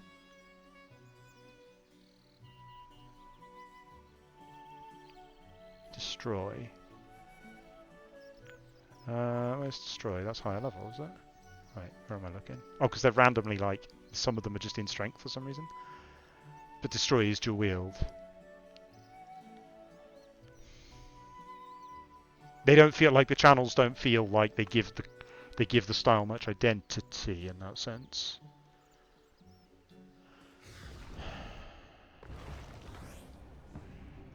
Maybe that's oversimplification. I don't think so. Oh, I can't believe I got 2 water battle staffs. What's that?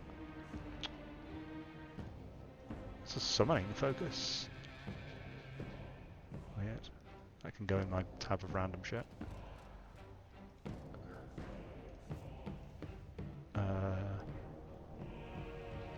Right, well what I really need to do now... This music in here is so World of Warcrafty.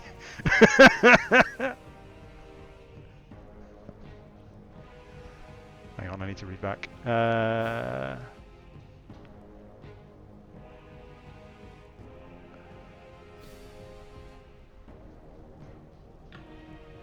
already have an issue with the set where I don't have enough abilities to use one every global cooldown. Do I not? I can just spam Rack, can't I? Oh no, I can't. No, sorry, because Rack is...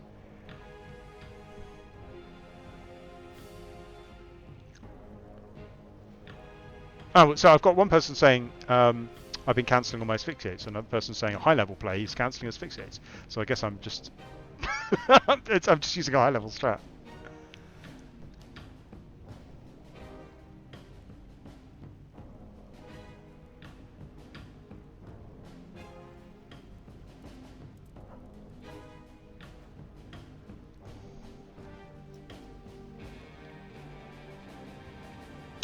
Right, what am I doing? Oh no, let's add some more abilities. Right, what do we got? Okay, so I added Deep Impact. Okay, so now I've got Dragon's Breath, which is an AoE and thus goes on Q,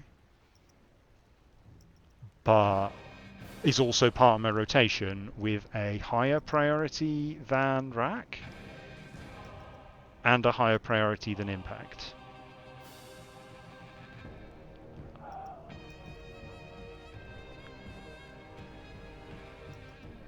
There's then also Sonic Wave, which I can use because I am...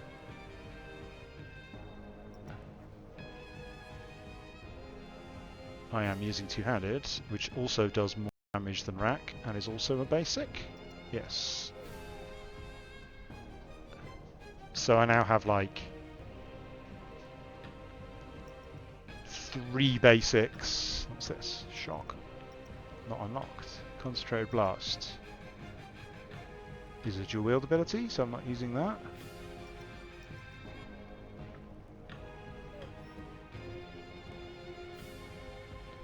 Usually order by the damage they do.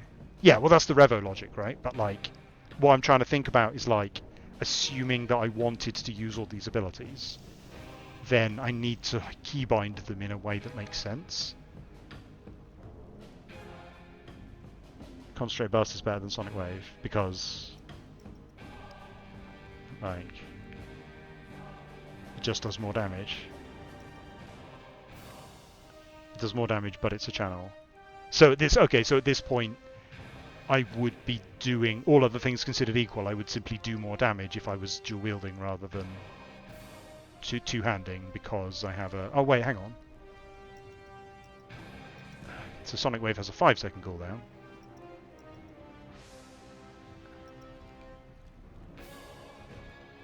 Normal conk is better, but you want to cancel it after the second hit.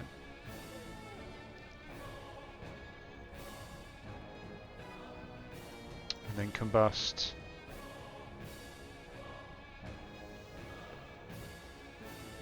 is a dot, which I should also be hitting. Right, okay. So I now have... Okay, so if I think about rearranging my bar now, so I now have basics. I have basics which have a priority order. My inclination is that I should probably combust first. That would be my intuitive thinking, is that because combust's damage goes off at the same time as everything else, if it's worth casting at all, it's worth casting before everything else. Because if it's not worth casting at all, then I don't think I need it to fill out my rotation. I might be wrong. And then I want Sonic Wave, and then I want Impact. Dragon's Breath first.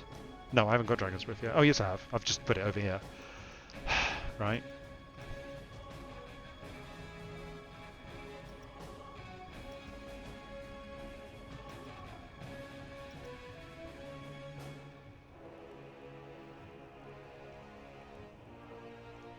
Okay, so Dragon's Breath here.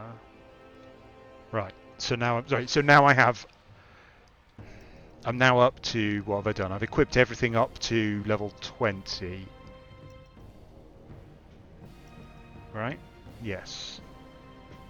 And now what I have are 5 basics, which all do slightly different things, but none of which are worth using for their effect, I believe.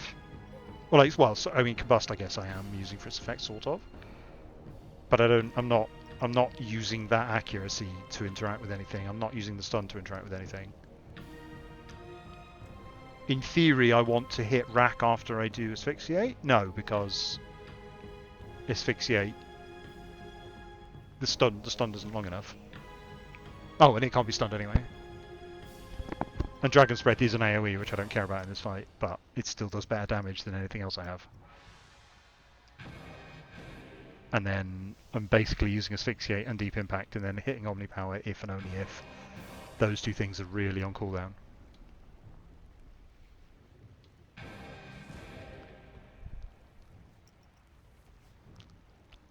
Right, let's go.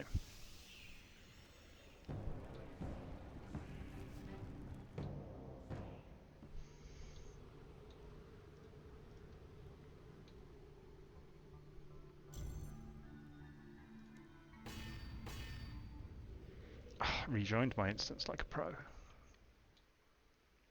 Oh, should put my pair on.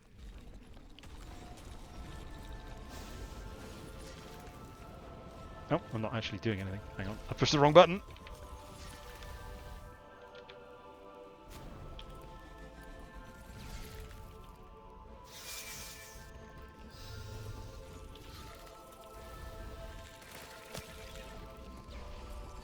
Right. Asphyxiate. No. Oh, that's Asphyxiate. Hang on. I hit the wrong button. There we go. 2, 1, gone. Boom.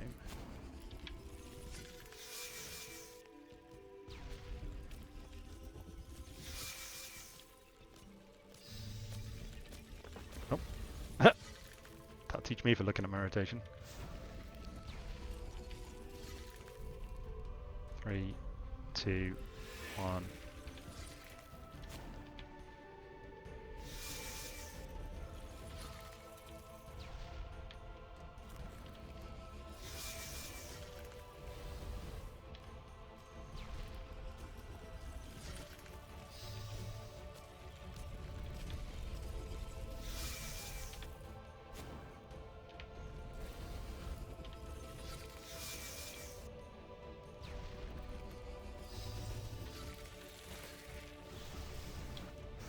I suspect it was an error to use Omnipower there because Asphyxiate was about to come off cooldown, but I'm not actually sure. I don't have a good handle on my adrenaline generation over time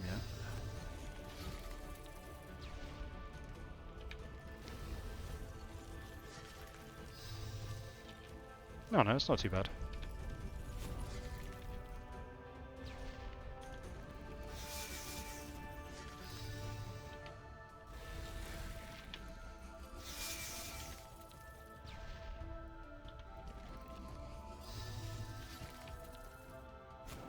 It's hard to tell if I'm being optimal. Yeah, I mean, it was interesting because the premise of the question of the recent PVM video. Ryan asked me something similar. RS guy Ryan asked me something similar of like, how do we teach people PVM better? And I don't. To me, that question is the wrong question. Like, to me, I see players ask that a lot. Like, why does the game not teach you what you need to know? And I think Modraman answered it. Like, they all gave fairly similar answers. But I think Modraman basically said, well, no one else does. And I don't think that can sound kind of like, well, why should we bother if no one else bothers? But I think the actual spirit of that is just like, it's not a problem which is anywhere near as easy to solve as you're making it sound. You can't simply teach it. That isn't how it works. But then for me, then the design question is the question implicitly assumes that the system itself is in the place it needs to be from a teachability point of view, which is where I would. Okay, that was visibly faster, wasn't it? I didn't actually time it. That was 3 minutes 15. I mean, that's not what we're testing here, right? But it's interesting anyway. Raman said he wants to help you find out whether what you do is right or beneficial. Yeah, so he was talking a lot about like better feedback and better ability highlights and that kind of thing. But I feel like to an extent, what we're demonstrating here is that the rotation is a bit simple anyway in the first place. Like when we're talking about like players learning, like you should always prioritize Dragon Breath over Brack. I personally don't think the problem there is with the UX. I think the problem there is with the abilities.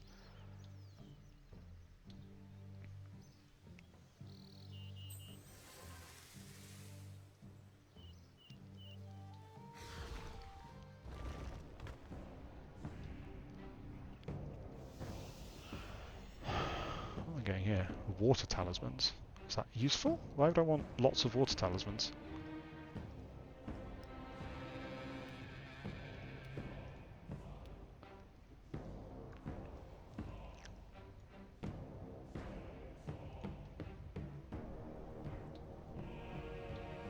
Solution isn't to teach players not to avoid noob traps, it's to not have them. Yes, like that would be my take. I think the. Sorry, I'm oversimplifying slightly because the logical result of what I just said is essentially that there shouldn't be any attacks and like there shouldn't be any abilities, and there is a level of complexity and sophistication which is necessary to make the game interesting, and there's a lot of and it will always be the case that if that level of complexity and sophistication is interesting enough to give experienced players something to think about and enough of a skill ceiling, then it will be too complicated for casual players to just know. It won't be, if it's obvious what the rotation is from the mechanics, and all of the interactions are obvious and everything pops up on your screen saying now push high damage button, then it will be too simple and it won't have that skill ceiling. So it's not that you can't and shouldn't simplify away all of the mechanics in the game. But in the case of like, yeah, so I guess there's two answers there. Is like you could say, excuse me, from one perspective, it isn't the job of the game to teach you how to do combat well. If the game doesn't equip you to do combat in a basic way, which arguably it does. I mean, there's the interesting question, right, about like the revo bar that the game gives you. Let's do that now, actually. If I do set up, hang on, auto set up action bar, then what it's given me, I love that it has anticipation on it, but it's given me something which is suboptimal. But assuming that I revoed this, how many is it? Revo 9. Revo defaults to less than that, I think. But assuming that I did auto set up bars and then Revo 9, that would kill Arch-Glacor, right? Well, why don't we try that? Let's do it. Since we've just been testing. Hang on, oh, hang on, can I do it from here? Combat mode revolution, will that do it? Yes, but let's take anticipation off. But other than that, right, so let's go kill Arch-Glacor with that set up. Do I need? I didn't use a magic potion on the last one, did I? So let's go. Let's go do it on that one and see if we can beat our 3 minutes 15. Was it 3:11? Well, yeah, it was roughly that much, right? Bar isn't as suboptimal as they made it seem. Yeah, exactly right. Because they're talking to like extreme high end. They're talking from an extreme high end PVM perspective, and it doesn't matter if the Revo bar isn't the bestest thing in the world because it doesn't need to be, because it's not for people who are trying to achieve the best outcomes in the world. So now we're going to click.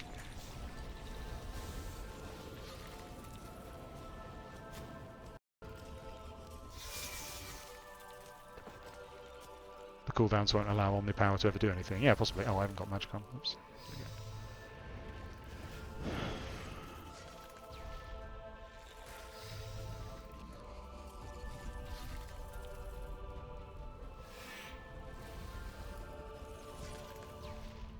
Is it auto? And it's automatically not clipping my my asphyxiates, right? So it's already better than I am.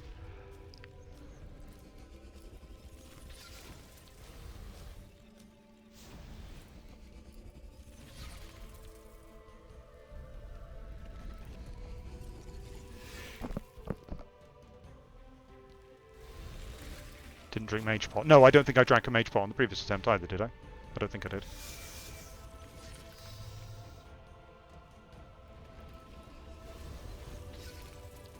I mean, he's almost at 50% already, and it's only a minute. Wait, is he at 50%? What was his starting health? Is it 75k? I haven't been checking the health. I thought it was 50k plus 50k for every ability you turn on. Is it not? What? It can't be. What is it?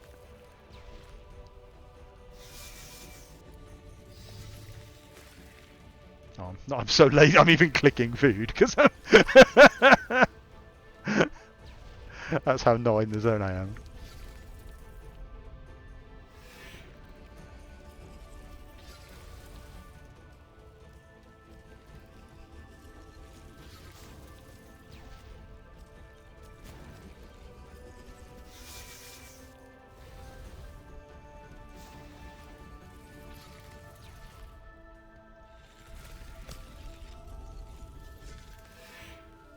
There are people that use Revo to cast basics only. People forget full manual isn't necessary. Yeah, and then no, absolutely, yeah. I mean, just putting your basics is how Revo worked, right? Like that was how it worked for quite a while, right? Revo not plus plus was how the game worked for quite a while.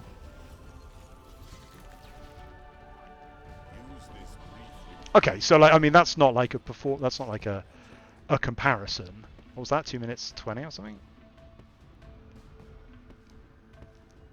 And the point isn't exactly to like stress test it, but like I had a good go at full manual. Now obviously I could practice that and get better at it and more reliable at it, and I could add more abilities to my bar and optimize my build a bit better. But that outperformed me by quite a lot with significantly less input.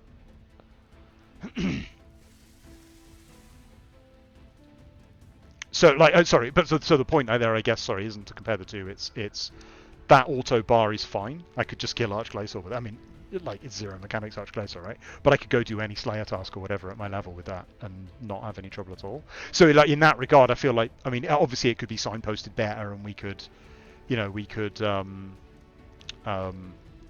add more clicks. Sorry, add more tutorial pop-ups that force you to turn on Revo and force you to set up that bar. But, like, in terms of, like, allowing players to participate in combat, I feel like that's, I mean, weirdly, because of the existence of Revo++, that's way more than any other MMO I've ever seen does. Like in terms of like getting into like mid-level casual combat, mid-level casual end-game combat, right? Like if I, oh shit, can I get out? No, I can't. I guess we're going again. All right, we're going again, guys. It's fine.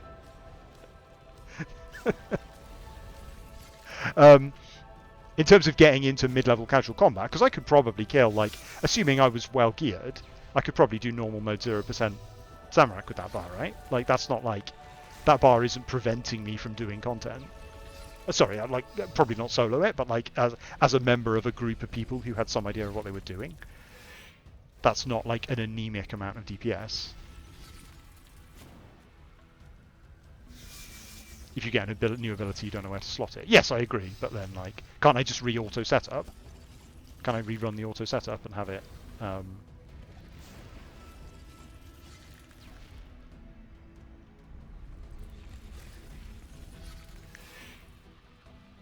I feel like there's an important aspect to the conversation there, which is basically like, is it the game's job to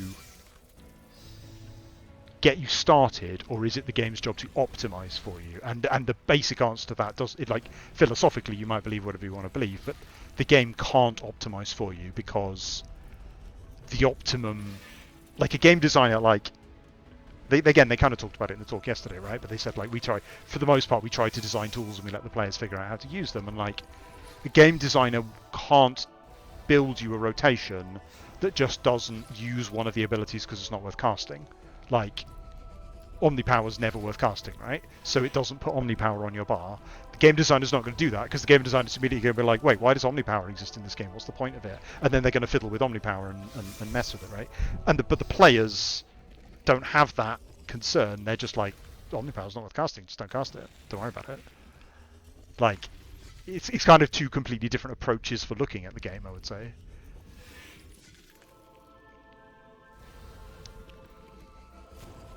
At 0%, you do want your thresholds and ultimates manually. Oh, okay, alright. If you do, yeah, the Zutcake makes it good, right? I just mean, yeah, by default.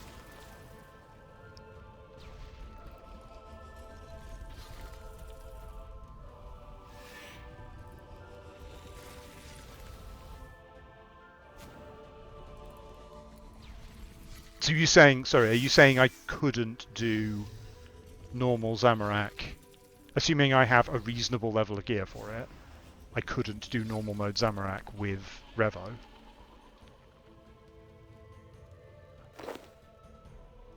Like, obviously I can't in this gear. But like, let's say I was in full 90 or full 92 with the auto bar. If the team accepted me, yeah. Assuming I was with the well, let's say there's 5 of us, right? Let's say there's a group of 5 of us, and we all know the fight, and we're all at an appropriate but not overpowered level of gear, and I don't know exactly what that is because I don't know exactly what Zamorak is balanced for. But we all put like auto revo on it, like we all do the auto setup. Yeah, we're all using the default action bar. There's 5 of us, we're all doing magic, none of us have an FSOA. What's an appropriate level of gear? Oh, I need to leave before the fight starts again. Oh, I could have just was retreated out when the fight started, couldn't I? Oh god, now what's happened? Fine.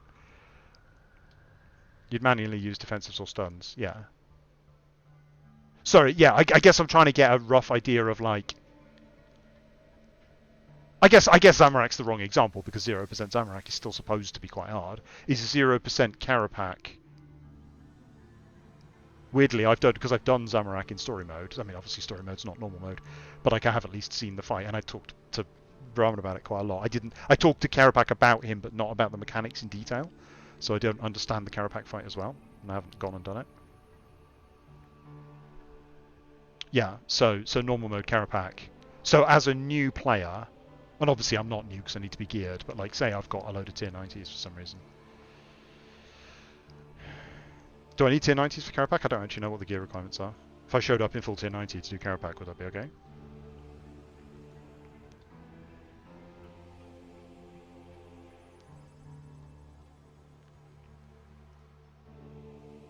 Yeah, okay, so there's, yeah, so I'm going in tier 90, auto revo bar. I can do Karapak, and Karapak is end game content, right? I mean, Zamorak is the new toughest boss, but you don't have to skip straight to Karapak. So from the point of view of player accessibility, we've got an auto set up my bar farm for me and auto use all my abilities for me, which is sufficient to participate in the current level of end game content. That's like 1,000% more than any other MMO has ever given a player in terms of like guiding them on how to do DPS. Like, God, I'm just trying to think about like. I did a meta event in Guild Wars 2 earlier today that I've never done before, and I didn't even get credit for the event because I couldn't get to the place. It was my first time doing the event. I didn't understand what you had to do, and I couldn't get to any of the platforms fast enough to actually tag any of the mobs. So after like a 2-hour-long meta event, no, it wasn't 2 hours. It was like 40 minutes or something. I didn't get credit, and I didn't get a reward at the end because it was so hard to actually keep up with like what was going on I couldn't even tag a mob. That was how hard it was. Killing a boss and getting by and enjoying a more relaxed playstyle. Revo shines. There's no means optimal but good and inclusive.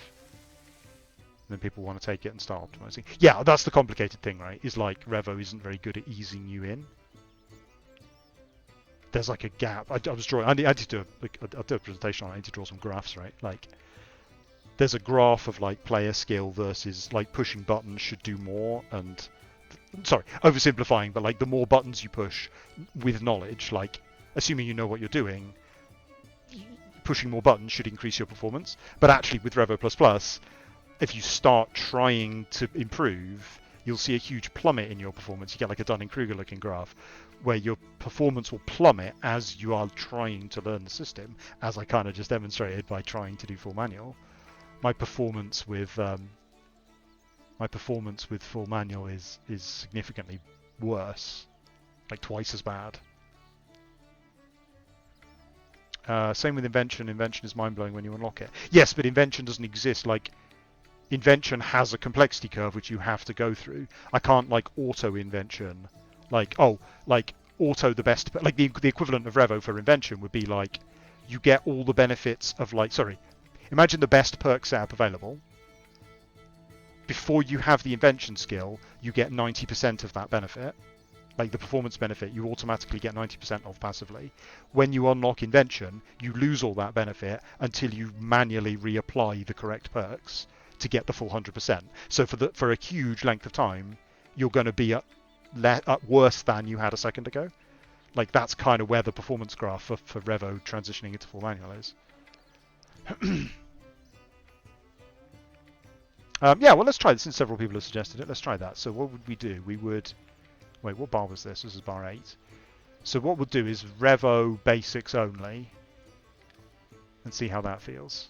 I mean, I did do EOC when this was the norm, so I'd have some idea of how it feels. But also, yeah, no, when I first started playing on this, like replaying on this account recently, this is what I did as well.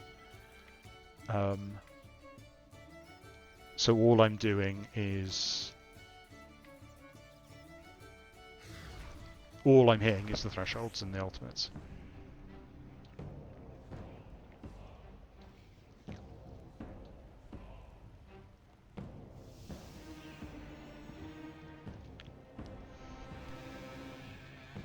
This can't believe Arch-Glacor's ruined Giant Mole. Shocking. Let's get some more food out. Did I restore my prayer? Yes, I did. Okay, I'm ready.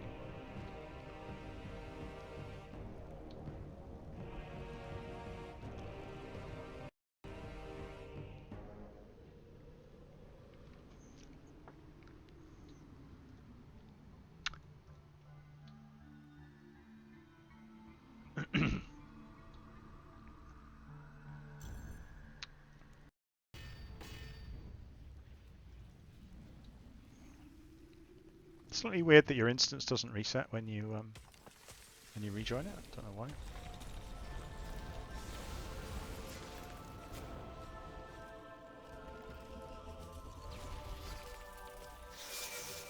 I've got them really awkwardly hotkeyed. Oh, I haven't got my mage on. Oh, here we go.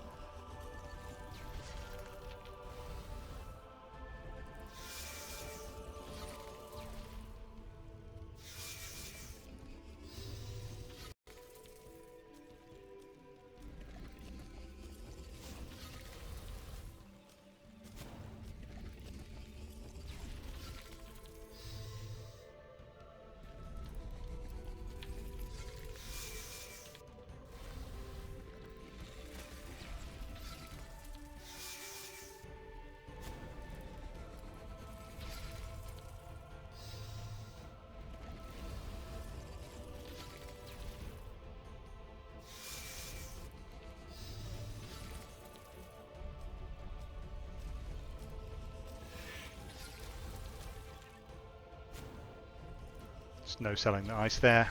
No problem.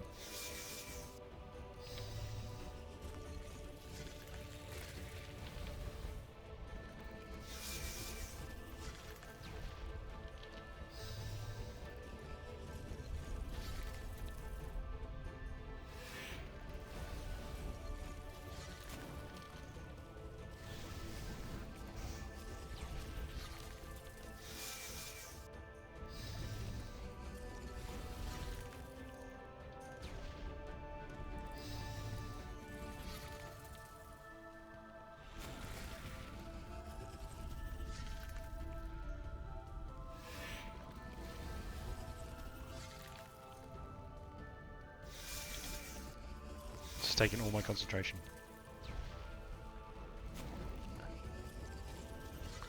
Got so much respect for the streamers who can do zero mechanics, Arch-Glacor, and read chat at the same time. Can you even imagine? Partly I'm tired, haven't been drinking.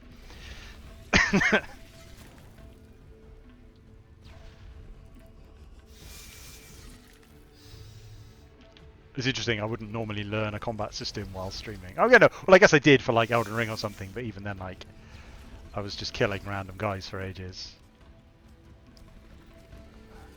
And there's not like, I mean, what Elden Ring has in this system, Elden Ring has what, like 3 basics, and they're all on the same button. 3 basics and a dodge. It's not a very developed combat system by comparison. Sorry, apparently I'm doing something wrong.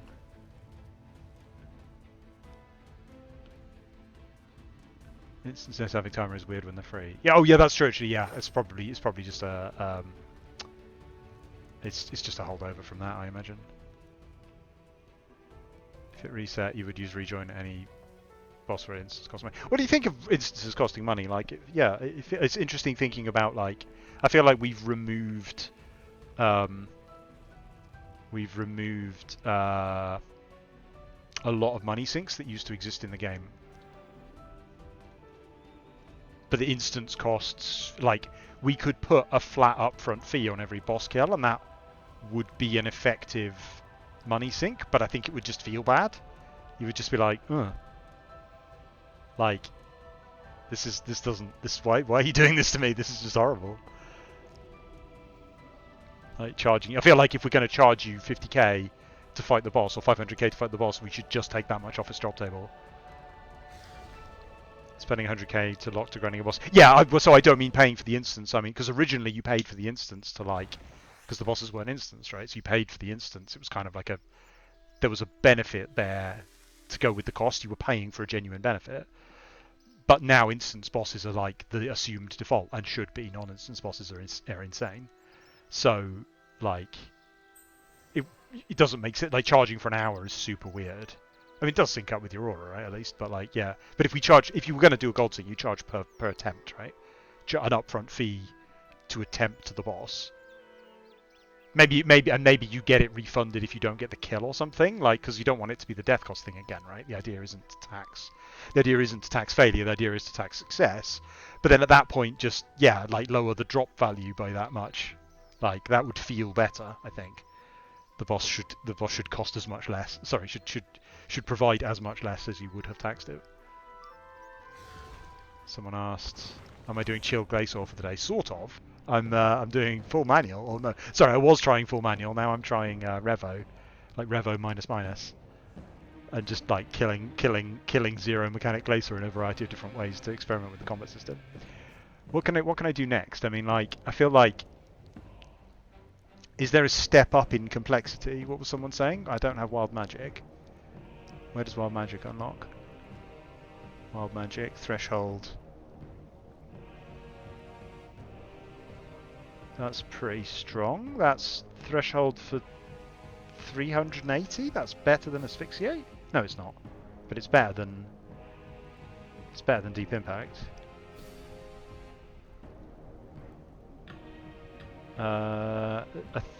Is my basics complete? Try the big arsey blast shield thing. Oh, like a different mechanic. My Revo bar has it.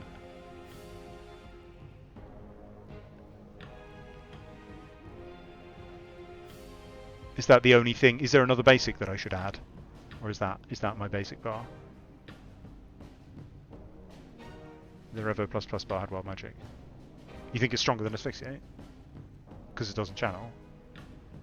It does less damage per adrenaline, doesn't it?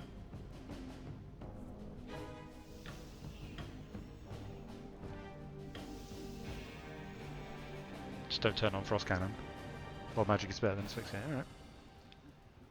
It doesn't look it from reading the tooltip. One global cooldown instead of a channel. Yeah, but does that? Okay, so I need to add on, like, well, yeah, but the channel is how does the channel work? Does the channel's 4.2 seconds and then and then it applies a global cooldown after that, or does it go straight into the next cooldown, straight into the next ability afterwards? Because if in that case it's only costing me what, like 1 basic or 2 basics?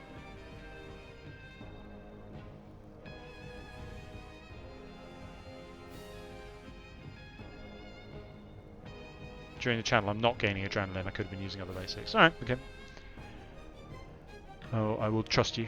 It's just not like you have to know a lot. I mean, this is the problem, right? Like I have the basic analysis here, and I think the reason that the abilities aren't particularly interesting to think about is that they essentially just all exchanged adrenaline for damage, and there are like I have 5 basics that all do the same thing, and 4 thresholds and ultimates that essentially all do the same thing.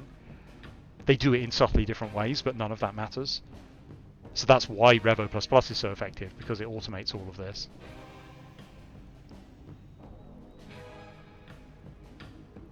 And like abilities like Dragon Breath should be a choice to use. Like Mole, I was struck by like a Mole. Giant Mole is really well built to support a slightly different combat system. Because at Giant Mole, you're like, oh, moles, I need to hit my AoEs, great. And so Dragon Breath is on cooldown already because it's in my basic rotation. And Dragon Breath is bizarrely balanced to be better single target damage, even though it's an AoE ability. I don't understand why it's balanced that way, it's very strange. I guess because they don't want...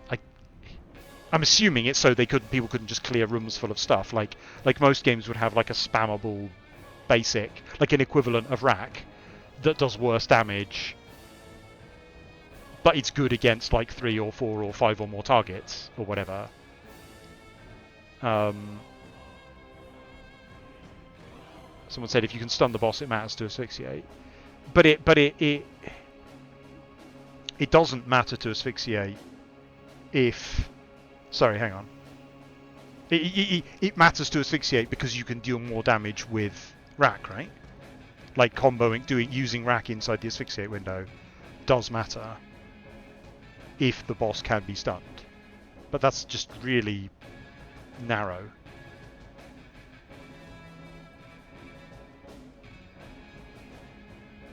Some bosses expect you to stun to do them. Yeah, Mole has that too, right? But like my spammable stun is I was using melee on Mole. Maybe I should go do Mole actually. Maybe that'd be a good experiment instead.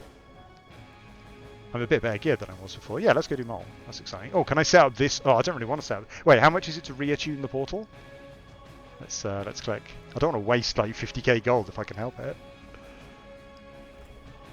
So if I wanted to will it ask me for confirmation? 100,000. Ah, what? 100,000? Yeah, okay, that's fair. I'll attune this one to Giant Mole. Is it always 100k non-scaling? Oh, I haven't killed it. Oh, what? God damn it, Death. I guess I am. Oh, that's true actually. Wait, do these zero mechanic Glacor kills count as kills for war, or do they not even count as kills? Because if they don't even count as kills, this would be sad. How many have I got? 19. Yeah, okay, so I'm totally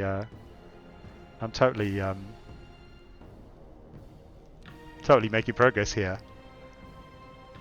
If they didn't, you wouldn't be able to tune a portal to it. Yeah, but it might be that only with all the abilities turned on it actually counts.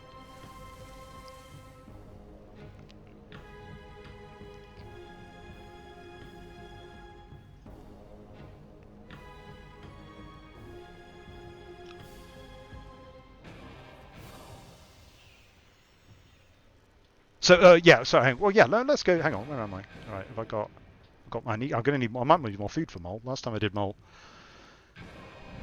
I took loads of damage, but it's a while since I did that actually. Hang on, I can put my.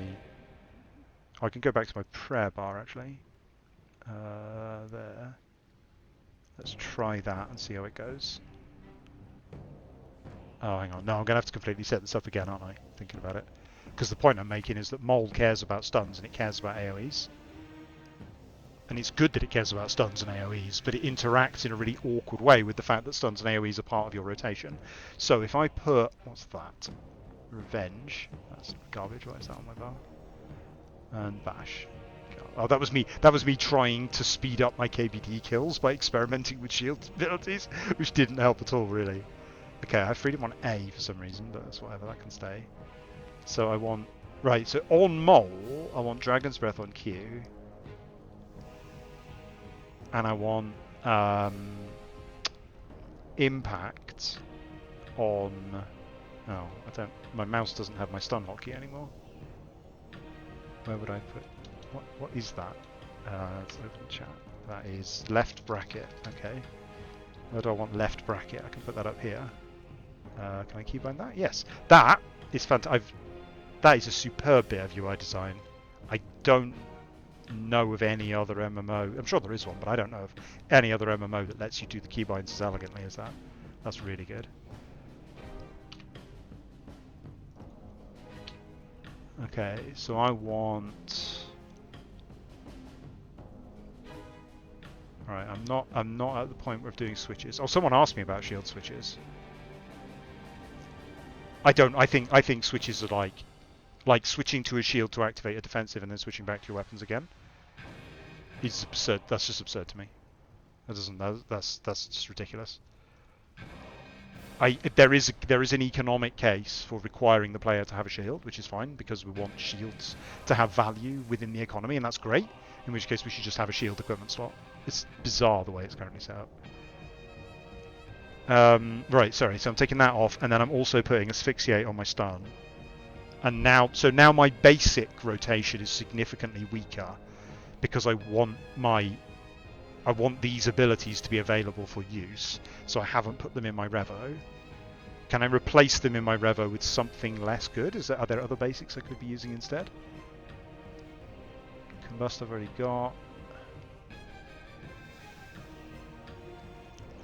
Doesn't look like it.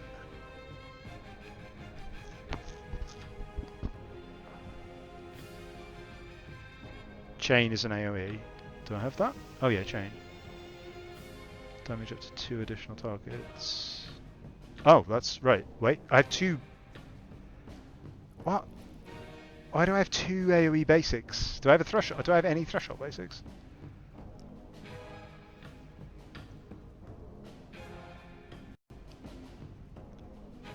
Adjacent. Adjacent won't hit the moles on Giant Mole, will it?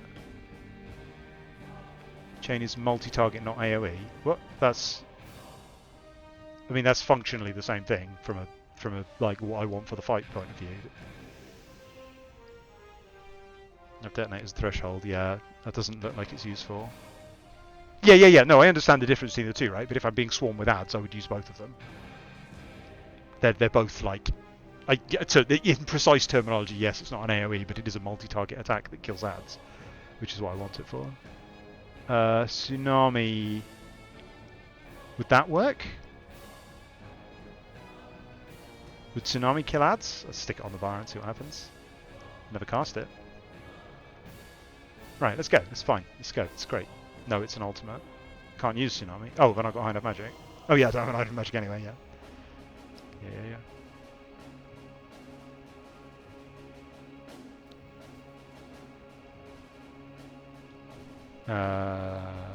Right, is that all I need? I think that's all I need. This is clunky, but it's fine. Intuitively, I feel like I want my thresholds. I'm just trying to think about... Part of this is like thinking about what I would even keybind. Like, what keys would I use for what purposes? Like, obviously, RuneScape is not a WSAD game, so in that regard, there's a lot more keys available.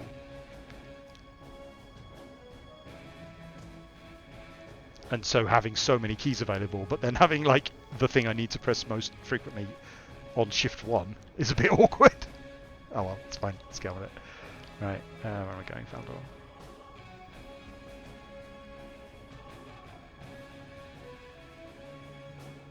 Oh, and I've changed my food hotkey, so that's just going to mess me up. We'll see how it goes.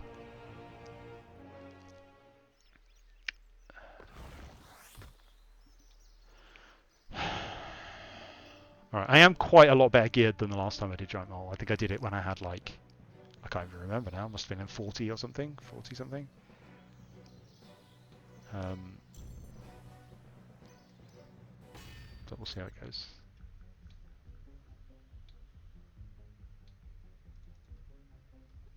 It's going to probably take me a while to even remember the mechanics. Hey, buddy. Okay. Oh, yeah, okay. So I can see my adrenaline bar, no problem, by staring at the screen. Because I need to, like, because this boss actually has mechanics, I need to think about what is going on. Although it's not super hard, right? Did that trigger? Didn't trigger. Why didn't that trigger? That's interesting.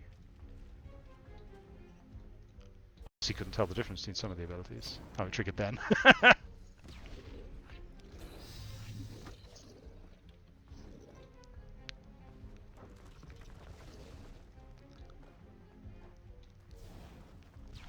Should I be praying melee? Probably.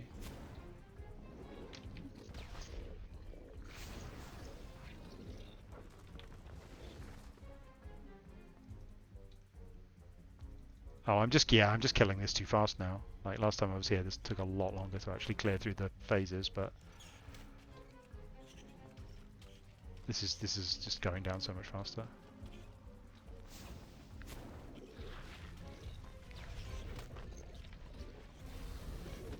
Oh, I see that. Wrecked. Oh, I've completely forgotten to use my adrenaline there.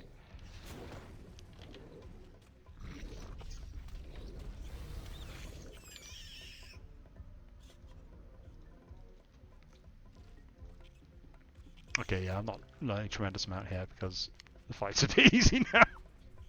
Am I really mod jack? Yes, I am really mod jack. Although I don't know how I would prove that to you. Actually, thinking about it, like, I have no way of proving that. I'm not going to put your name in the game.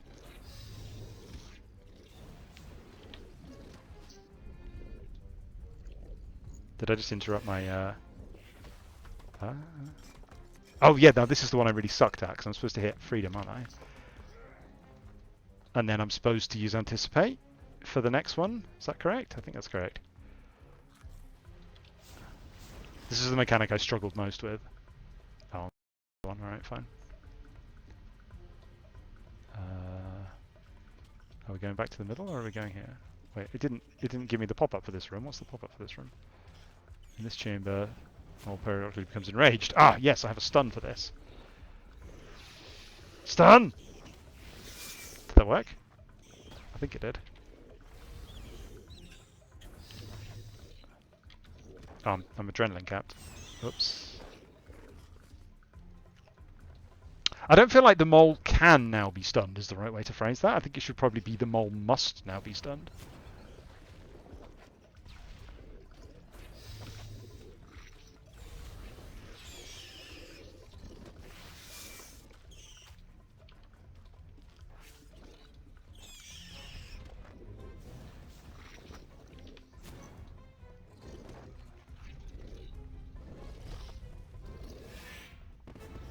Oh, I see what I'm doing wrong. Yeah, I'm not thinking about it properly.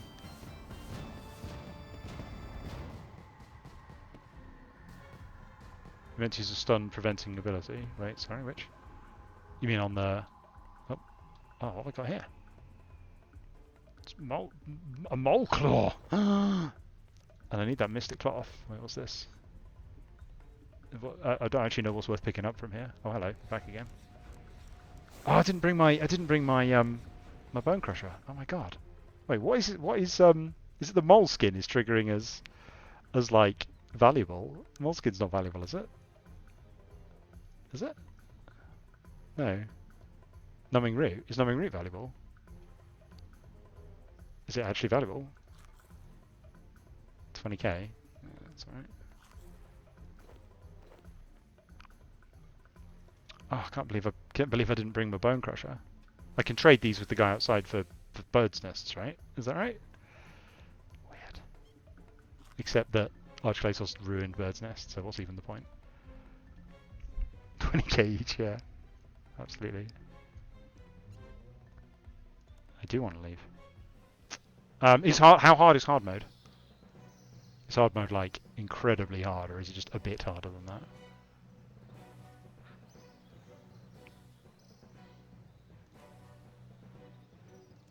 Uh-oh. Oh, I didn't choose both. What am I doing?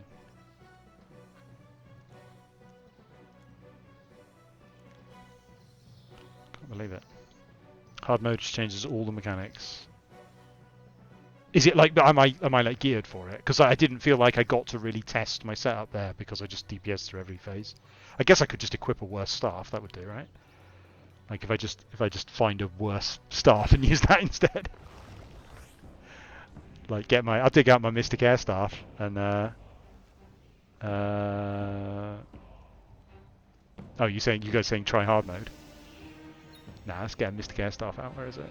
It's around here somewhere. There it is. Then I don't even have to use runes. Now I've got more room for all the incredibly valuable loot I'm going to be getting. Oops. That's not where I want those.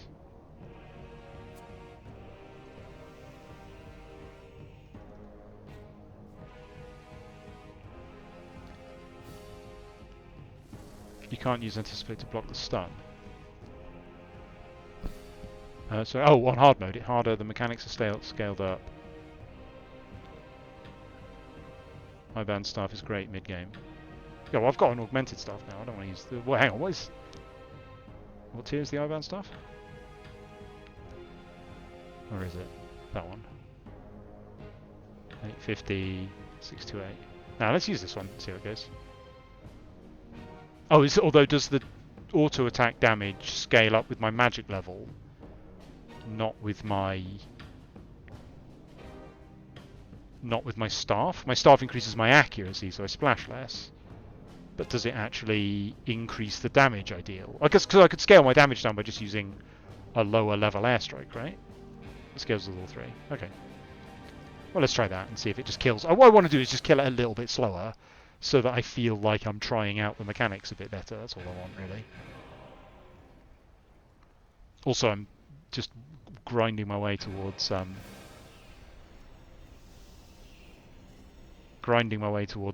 the prayer altar at Wolves Retreat very, very slowly, one tedious stronghold kill at a time, trying out the mechanics.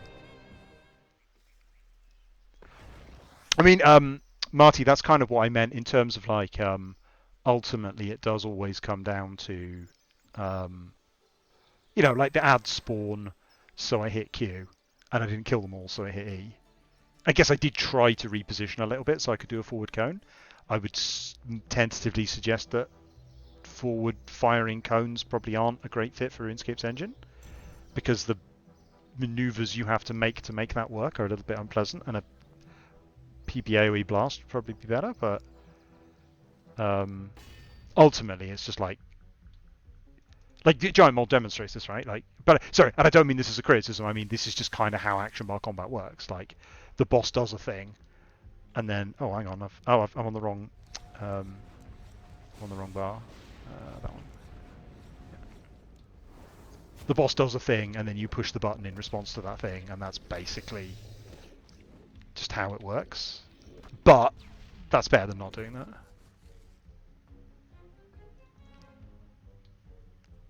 Oh yeah, no, sorry, no, I didn't mean in reference to that. It was a previous conversation we'd had where I was saying like I felt like you were in your latest video you were talking about depth, and I think that the depth that you're talking about largely comes down to a mechanic happens and you push the button that corresponds to that mechanic, and it's a reductive way of looking at it, but I don't think it's completely wrong. Oh, I'm capped on adrenaline. What am I doing? Thinking too much about what I'm talking about. And I feel like the way you framed it in your video was a little bit like almost a bit idealistic. Like I don't think it's actually really work that way in practice. Oh, I'm messing this up completely because I'm not paying attention.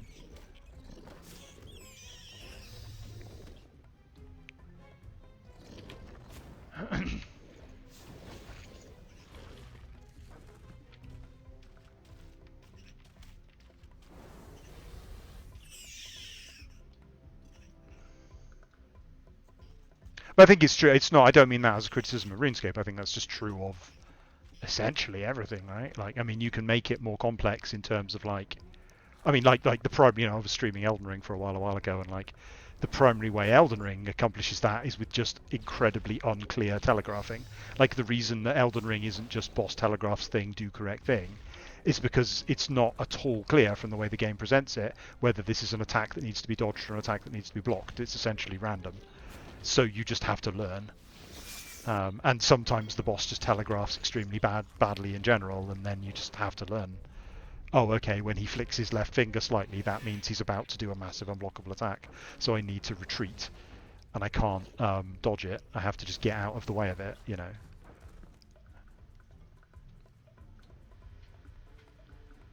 Dragon Breath caps at 4 targets. It'll never hit Giant Mole and all 4 ads. Yeah, that's why I have Chain as well.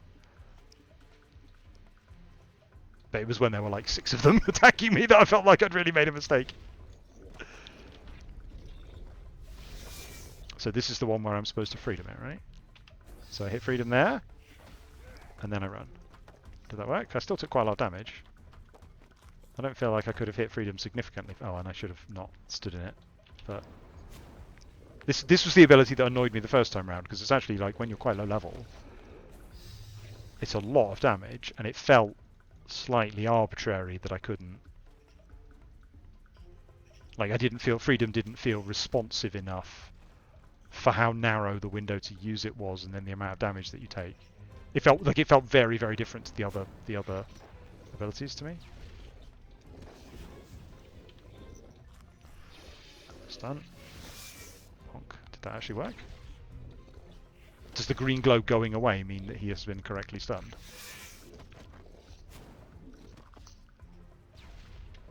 Freedom also gives you stun immunity, so you can use it before. Yeah, I mean, I hit it like basically the moment the thing went off, I hit it.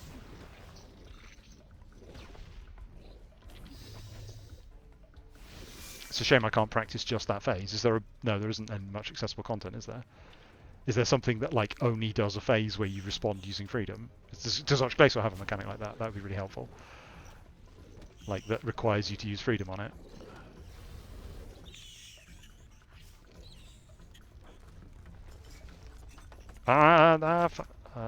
Messed up.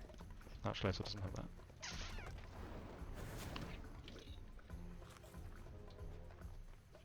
Yeah, it's just one specific phase of Giant Mole. Maybe should I just run around and not DPS him and see if I can get him to do it again?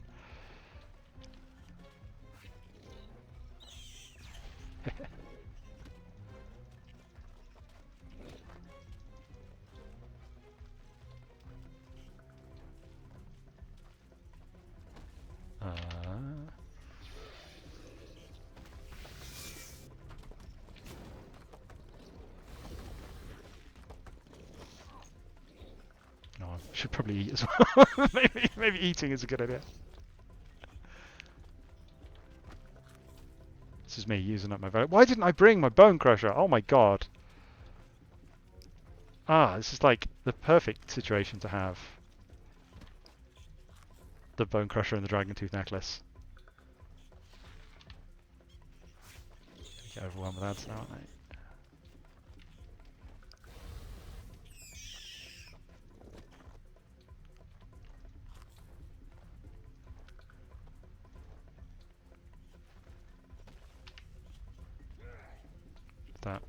Was that just coincidence that I did that right? I haven't internalized the hotkey for freedom, so I have to keep checking it.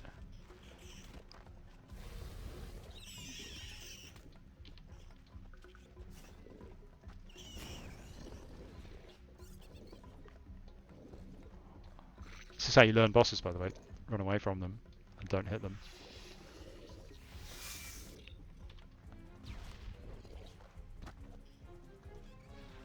That stun, yeah, that stun ability. Is it an enrage? Am I stunning him out of an oh god, we use the word enrage so inconsistently. Is it us that uses the word enrage inconsistently, or is it the community? I don't actually know.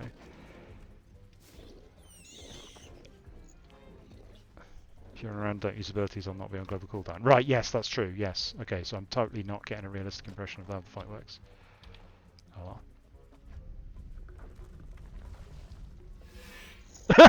The asphyxiate didn't cancel even though he burrowed. That's great.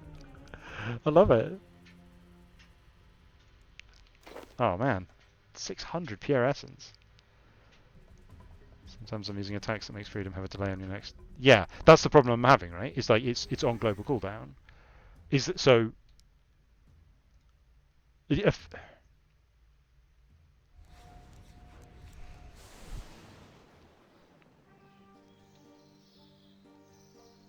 I feel like I need to practice that a bit more.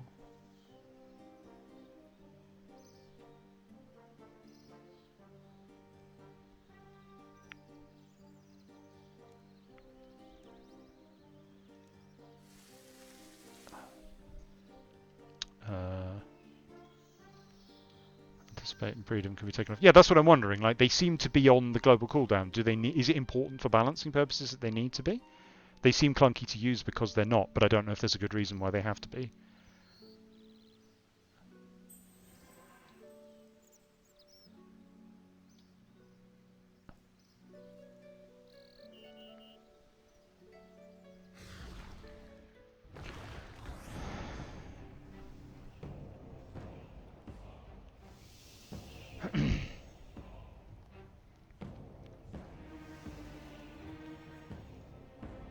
Oops. Oh, picked up some big bones for some reason. Why did I do that? Oh no! Oh no! I need to go fishing. Well, all right. Okay, hang on. Because what I need to do is put my bone crusher on. My precious bone crusher. Wait, where is my precious bone crusher? There it is. And my split dragon teeth. There we go. Now I'll be indestructible at giant mole forever. Imagine if I had soul split. Oh, I could just do giant mole forever. Amazing.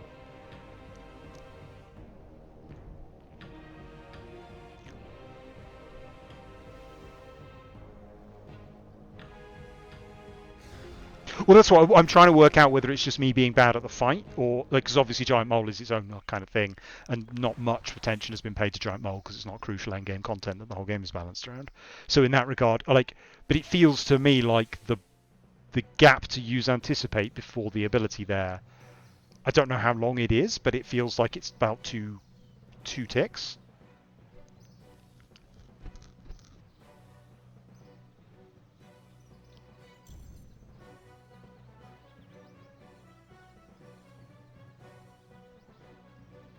Use Anticipate as you run into the stone room. How long does the buff last? Am I just going in? Yes, I'm just going in. Stun lasts 10 seconds.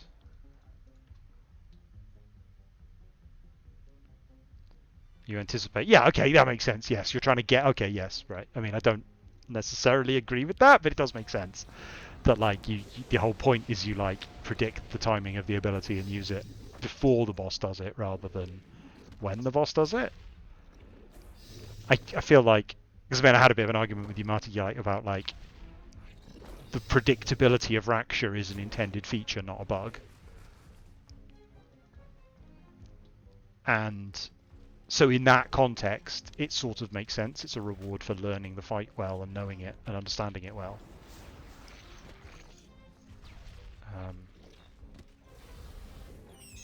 Did I do that right? I did do that right. Nice.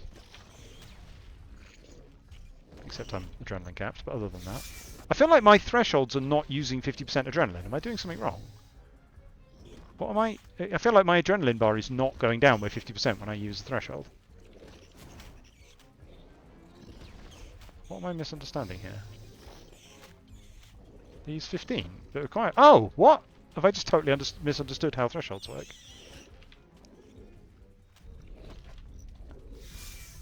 Yeah, apparently I'm just an idiot who doesn't understand our own combat system.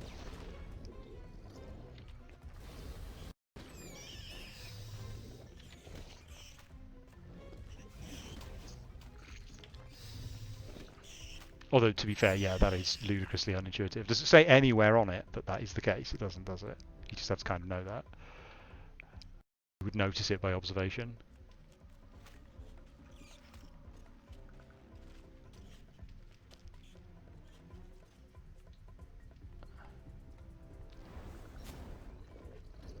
I can't remember which room this is. This is the one where he randomly burrows into the ground, right? Is there some way I'm supposed to deal with this mechanic, or is it just run away? It feels like it just always hits me. I don't really understand this mechanic. Is it? But does he have two attacks? Does he collapse the ceiling and burrow in this room? Are they two different? Because he dives under the ground, and that just always hits you, and I can't figure out anything I can do about it. Or does he just keep? Oh, he keeps spamming hits on you. Does he have like a short duration buff after he does that causes you to take damage if you're near him? Yeah, it's just not very well signposted, is it?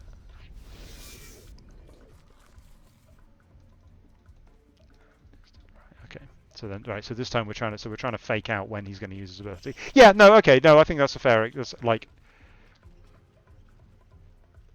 I still think it's a little odd, but I think in context it makes sense of like the point of the point of anticipate is like you learn the fight, so I do it now, and hope that it lasts long enough, which it did.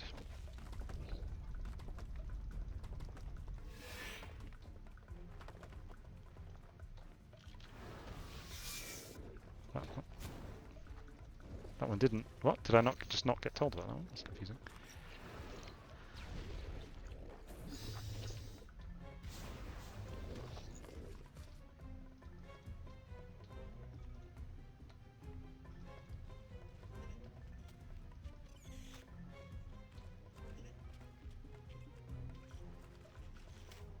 Oh, the pile of dirt is that I was too far away from the boss, right? But he could melee me, he just didn't. He just chose not to.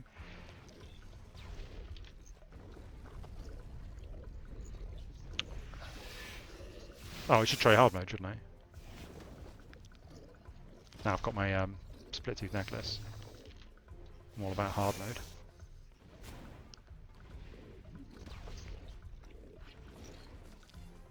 It feels like quite like, I know people don't like this boss very much, but it feels like quite a nice, for like exactly what I'm trying to understand here of like, yeah, because it was intended to be a tutorial boss before Arch-Glacor, right? Like that was the idea of the fight.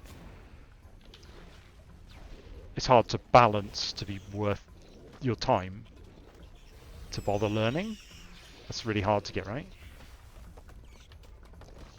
Oh, I shouldn't be. Oh, I messed that up completely, didn't I?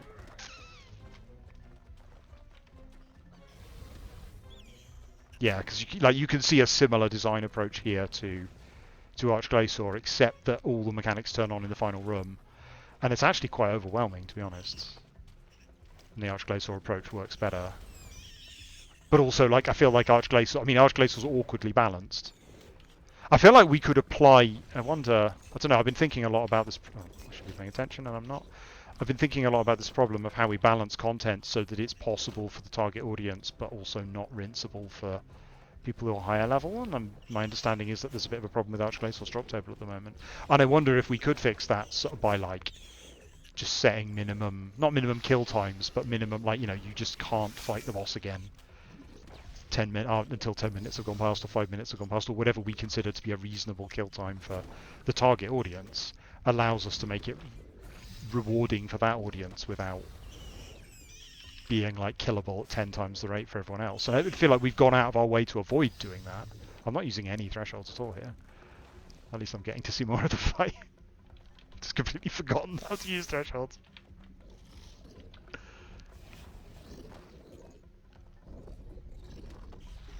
And I feel like we've gone out of our way to avoid doing that because players have responded to it negatively, but I feel like that's a big part of why we've ended up in the economic situation we're in.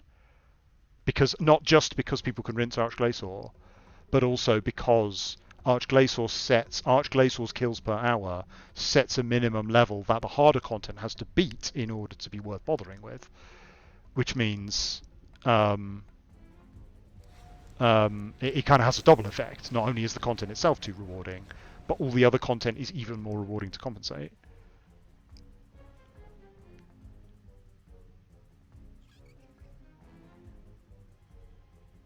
I miss anything in the chat? So yeah, like I feel like, and it feels like a lot of the. I don't think we ever put time locks in on purpose, but I feel like there was content that had time locks, and a lot of those time locks seem to have been removed on purpose in order to make the fight more pleasing to grind indefinitely for 2 hours. And I feel like that was probably not the right decision, honestly. because we've ended up with like the sole thing that was balancing that content to not be insane has been removed, and we should probably be putting those back in order to, like, we don't. And then the answer of like, but what if I want to go and kill Grador once every 10 seconds? What if I want to go kill Grador once every 10 seconds for an hour? The answer is don't go and kill Grador once every 10 seconds for an hour. You're not supposed to do that. If you're at a level where you can just kill Grador in less than 10 seconds, go do some content that's level appropriate for you. Yeah, exactly. If you run into soft locks, you should be fighting harder bosses. Like, you get the response of I want to grind the Grador pet. Yeah, well then okay. I mean, honestly, we have to increase the drop rate, right? Like I don't know, like if it takes an hour of killing Grador, or like I should be able to, like, I don't know, toggle on I don't care about the drops, I just want the pet or something. and then you're not punishing the people that are not affecting the economy. Because the worst situation is when someone is like doing something insane for a specific reason, and as a side effect they generate wealth. That's a problem, because then the wealth is pouring into the economy and they didn't even mean to. They just wanted a drop, right? And then instead, as a side effect, they're like messing with the drop table or messing up the. I mean, I'm assuming that I don't actually know what's the kit. I'm assuming that Grador is not spectacular money per hour, but that's my point. Is like, because Grador is X money per hour, the next thing up has to be better money per hour, and the next thing up from that has to be better money per hour, the next thing up from that has to be better money per hour, and that's how you get to Zamorak's drop table looking like it does.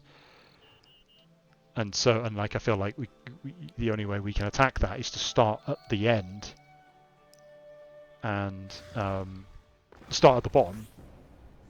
Why are the enraged bosses not as rewarding as Telos? You mean why is... I mean, basically because Telos is... Like, I know the answer to that one. It's because Telos' enraged drop table was a huge mistake. And, like, for quite a while... Like, honestly, Telos' enraged drop table has... Like, it needs nerfing. It just needs nerfing because it rewards you for more DPS. And because our DPS... Because our skill ceiling and our DPS are so wildly, like the performance between a basic player who's capable of doing the content and the best player who's capable of doing the content, or like you know, it doesn't matter what one player is doing, but say the best, like, of people who do that boss, the best 5% of the people who do that boss are wildly outperforming the bottom 10% of people who are doing that boss. So because your amount of gold earned, not only it scales up with kill time already. Like, if I double my kill time, I double my profit. Sorry, if I double my kill speed, I double my profit. So I'm already incentivized to perform better by the raw mechanics of the boss. If Enrage is better than... Sorry, if Enrage is not better than that, I won't bother to do Enrage for profit. If Enrage is better than that, then it is more than... It's doing better than double. If my performance doubles, you're offering me more than double in return. Because if you don't offer me more than double in return, I won't bother. So that's really problematic from a balance point of view, because everything we do that increases your DPS by X% increases your profit by better than X%. So all DPS increases damage the economy instantly. So like Telos' Enrage scaling up your reward is a huge problem, because the game already does that, and Telos is even worse at it. So yeah, it's just that's how the economy got in the state it's in. That kind of balancing. It does then, like, ask the question, like, well, why would I bother to do 1000% Zamorak? And I feel like the answer to that kind of has to be because it's an achievement. Do we get in disagreements with other JMods, aka my underlings? They're not my underlings. Like, I am not an authority on this stuff. I was talking about this. I should clarify more often. I think I need to put a little, you know, those little videos you put on your Twitch channel.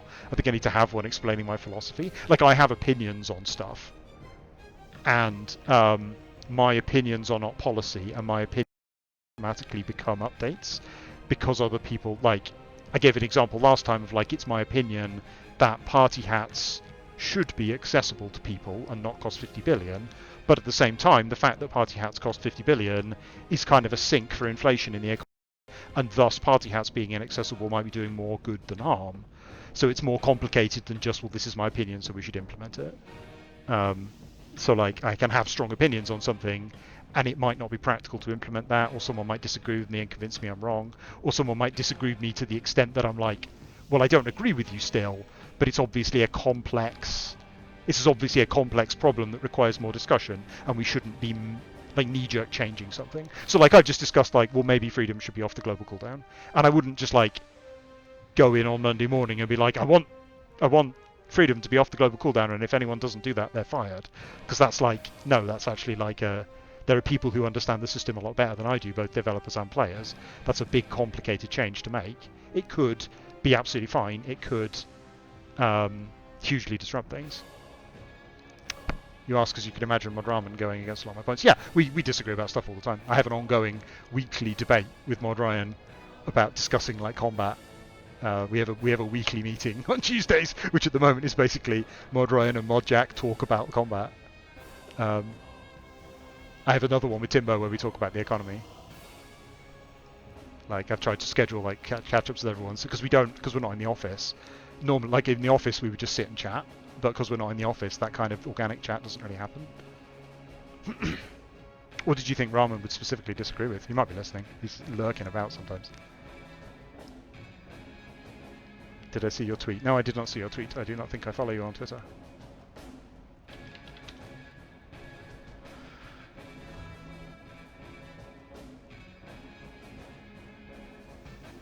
I feel like, I mean, my general design position on a lot of this stuff is, I mentioned it a few times in different contexts, I'm finding that the same type of problem is reoccurring a lot. And one of them is small decisions get made for good reason. The example I was giving before was that every update does its own thing in a different way. Like, sorry, every update like makes the right decision for that update. But they don't necessarily, in fact, almost never, think holistically about the health of the game as a whole, or what impact that's going to have on future updates. Because individual updates, developers on individual updates prioritize, as they should, I think personally, the health of their update, and there isn't necessarily a check on that from an overall point of view. So like, okay, so Chi said like you thought you might disagree with DPS is too rewarded. Like, DPS is already implicitly linearly rewarded, and you might say from a design philosophy point of view, of course DPS has to be rewarded. If DPS isn't rewarded, then DPS rewards have no value, so we can't offer players upgrades, which makes perfect sense, right? Except that, and you might also say, it's really annoying having to wait for the boss to spawn, so we should increase the boss spawn timer. Those are both individually correct decisions, the net effect of which is outrageous inflation. So, like, holistically speaking, even though each individual decision was right within its own context, it's not necessarily the case that they make for an overall healthy situation for the game. And there has to be that overall, like if you want to do this, there needs to also be something to compensate for that. So it might be like, if we don't want to put like a 5-minute hard cap on Grado respawning or whatever, then there has to be a limit to the number of kills you can get per hour or something. Like, Grado may not be the actual problem, but you see what I'm... Like, there has to be something in the system that compensates for something else in the system. Like, in, you know, the obvious example we have right now is like, because we are removing death costs, or sorry, because we're massively reducing death costs, we have to add a GE tariff, because if we don't do that, inflation will get even worse. So it's like, you know, a GE tariff is not in and of itself... I don't like. It's not a positive change for the game. It is a positive change for the game, but it's not like a fun update for every player. Like, we want to make updates that are fun for people. We want to make updates that people log in and enjoy playing. And a GE tariff is nowhere on that chart, right? It's not. You're not going to be like, oh wow, a GE tariff. That's amazing. I really want to log in and play and use the GE now. I'm really motivated to trade more on the GE. That's not true at all. It's doing the opposite of that. But we have to make those sort of compensatory health changes to avoid damage being done to the game's integrity as a result, which then frees us up to do player-pleasing things elsewhere, like reducing death costs, because from a what's the right word to put it? Like, death costs are removing money in the wrong way, right? So it frees us up. Like, it's crowd-pleasing to reduce death costs, right? And in particular, it's like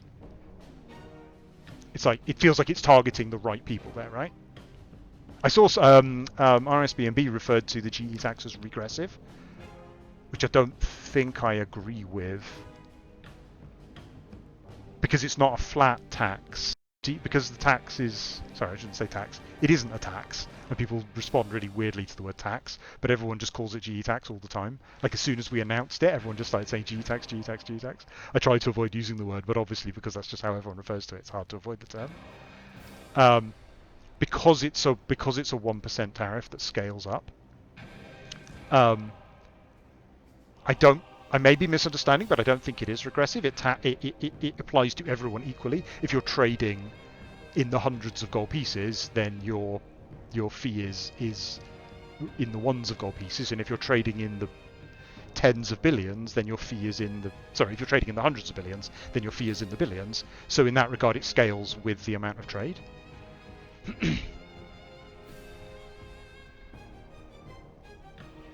Cheap Papa said, I'm 100% with you about DPS. DPS is inherently rewarding. Mechanics that further reward it by making the boss easier or allowing you to skip things is something I dislike. I mean, sorry, so I'm talking... I guess there's two separate discussions there, right? I'm talking specifically from the effect it has on the long-term economy of the game. So, like, being able to kill the boss faster produces more GP. Being able to kill the boss faster, in some cases, exponentially increases the amount of GP that you earn. And to an extent that's inevitable, but I would say that the extent to which it is permitted within the game, like RuneScape is extremely unusual in allowing you to essentially, oh, I've gone down, it's in essentially allowing you to indefinitely farm GP as quickly as you can. That's a very unusual setup, and it's, I don't want to say it's wrong. It isn't wrong. It's the unique style that RuneScape has in its genre, and that's great that it has a unique style. But it is why the economy is in the state that it is. Like, the economy is in a state of inflation, and it's in a state of inflation because we allow people to indefinitely farm wealth. Entirely separate from that is the question of, like, boss design and, like, using DPS to skip mechanics. I don't think I agree that using DPS to skip mechanics or skip phases is an inherently bad thing. And I think in the sense of, like, where the boss design itself has an annoying time gate in it, like, it's okay from thinking about the fun of the boss and how fun the boss is. It's better to uncap the boss kill and then force me to wait 10 minutes for the next boss kill than to make the boss kill itself have like a weird 10-minute minimum time length because of an annoying... Like, say, like, you could do a boss, right, where it's like you kill ads for a minute and then you kill ads for a minute and then you kill a big ad for a minute, and, like, imagine if, like, imagine if Fight Kiln was, like, time gated, so each wave was, like, survive for a minute. And then it sort of doesn't matter how fast you kill anything. And that your performance sort of doesn't matter, you just kind of have to survive for each minute. That would be really annoying, right? And that, although that would achieve, like, say there were 30 waves, 1 minute per wave, that would achieve the, well, we know that the fight is going to take exactly 30 minutes, therefore we can exactly predict how much money you're putting into the economy. So from an economic balancing point of view, that would be great. But from a fun point of view, that would be pretty rubbish, because there'd be no real point in improving your performance. And I think that's the kind of thing where Ramen would disagree with what I'm saying, and that's... So I'm not saying that it's good boss design to have time gates in bosses, and I think that's the bit that Ramen would say, yes, it's bad boss design to do that. Your performance should not be capped by some essentially coincidental part of the way the boss is designed. But if that then allows uncapped GP to pour into the economy, something else has to change. Something in the rest of the game, or the setup, or the way that money is dealt, or the drop table, or something has to change. Otherwise, the effect on the economy is really bad. Someone else say. One or two of my clanmates would probably ask, can we get faster boss respawns for bosses you kill in less time than the fastest respawn speed take? I mean, I feel like I've just spent like 15 minutes talking about why that's not a good idea.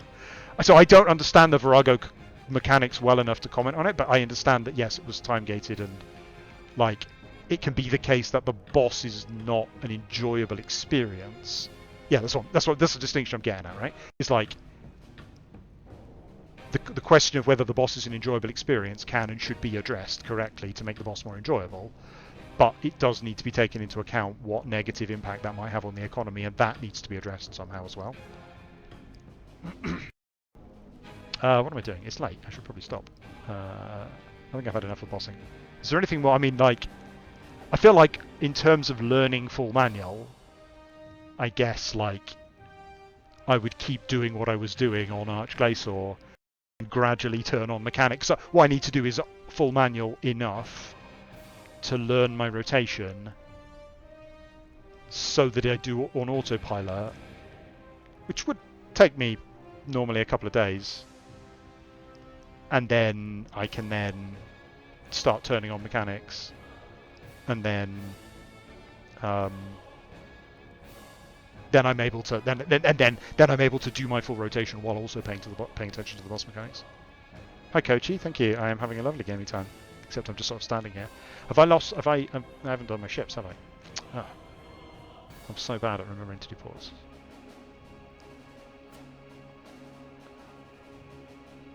Is there something short and fun I can do?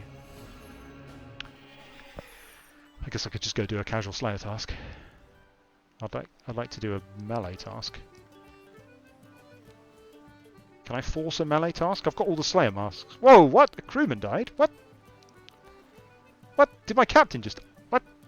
Ah! That was a good captain. Okay, that's annoying.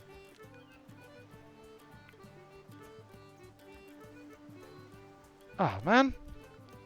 What? That captain was good. It wasn't my best captain, but it was a good captain.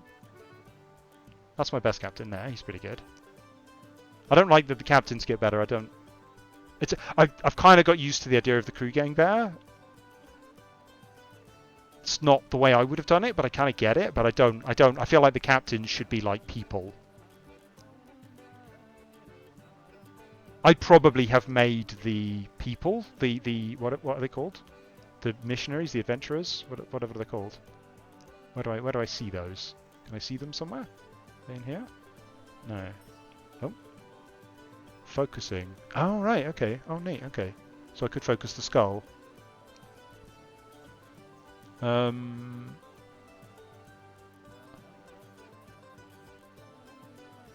got a random event in the port, have I? How do I tell that? Forgotten scroll. How do I see that I've got a random event? Or did it just tell me in the thing? No.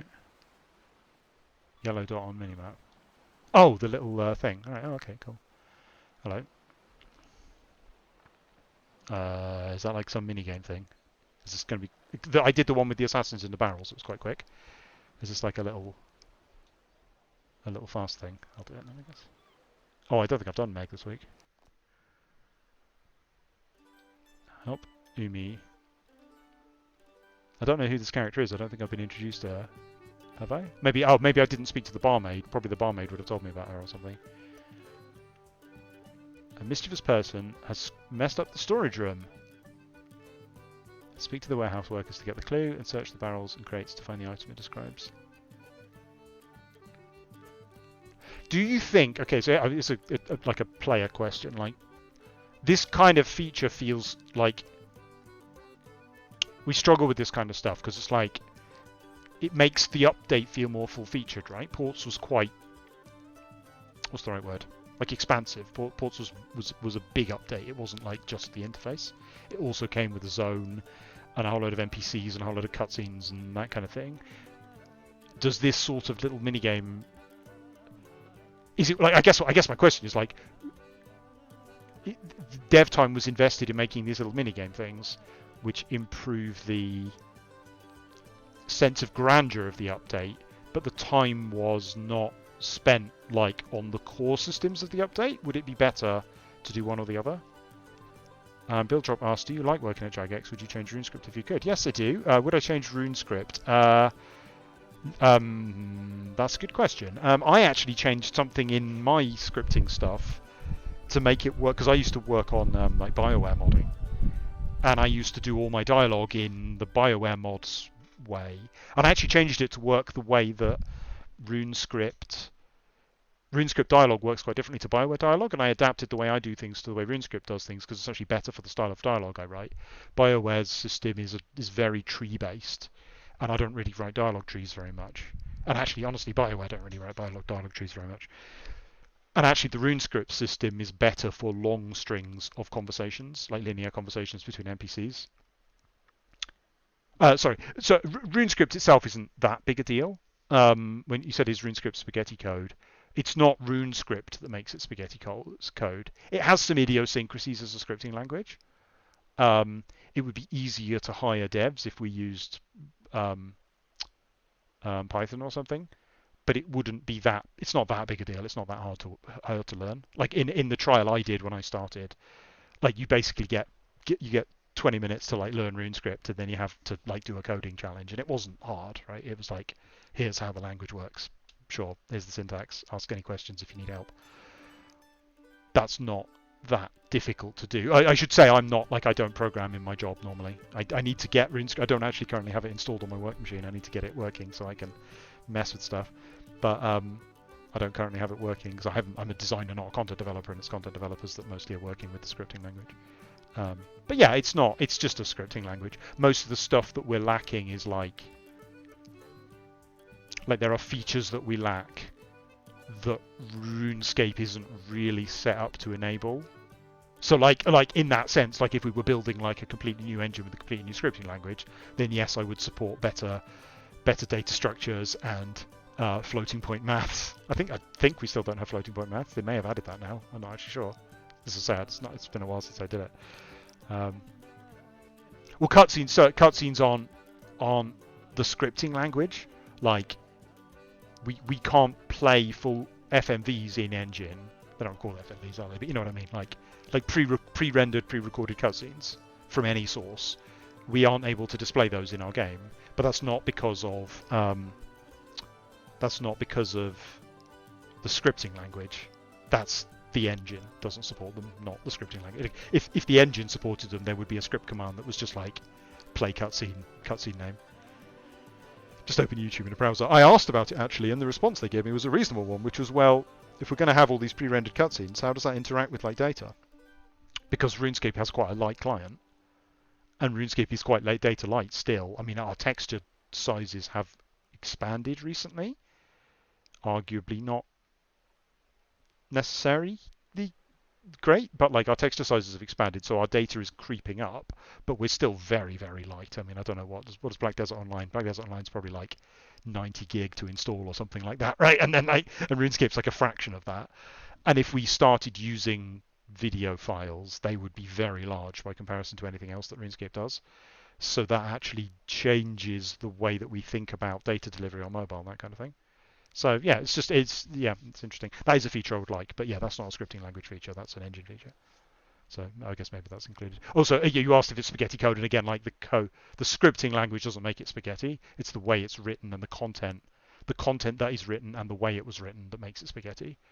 So like the reason that farming is so legendarily difficult to interact with, although I was told recently it's in a better state now. Apparently it got a bit of a rework with the 120. Some of the code got re-engineered. Is because the person that wrote the code in a very hard to understand way. It wasn't the language itself that was the problem, it was the way they'd written the code. So the story I give is like, so this is Dungeoneering. One of the developers working on Dungeoneering had a perverse programming style where he liked to squeeze as much code as possible onto a single line. And there's a reason you don't do that if you're a programmer. So he would write quite long, complicated equations squeezed into the minimum amount of space. So like minimal variable name, open brackets 3 letters times other 3 letters, close brackets minus other 3 letters. Oh, I've dropped out of my minigame. Oops. So he would write like there'd be 10 different variables on one line, and the entire equation would all be on one line, and basically impossible to read. Like it would take you like 20 minutes to like sit down and figure out what that line of code was doing, because you'd have to unpick each variable and work out what it was. And that coding style is why the infamous Dungeoneering runecrafting bug that necessitated the rollback happened, because the code was written in a way that you couldn't see that it was not being divided by 10 correctly. So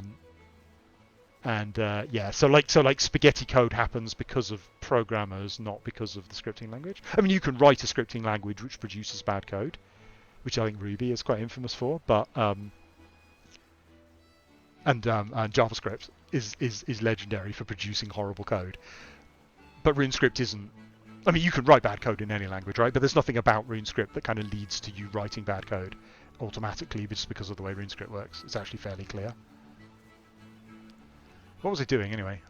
Oh, her thing's gone. Did I just lose the thing? Oh, hello there. Oh, did I lose the opportunity to do that? Oh well. Never mind then.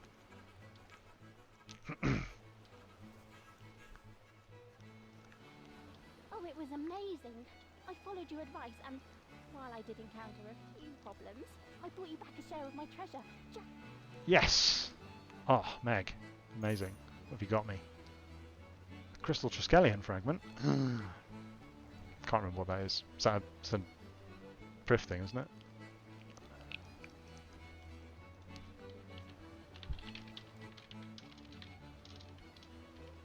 Crystal Triskelion.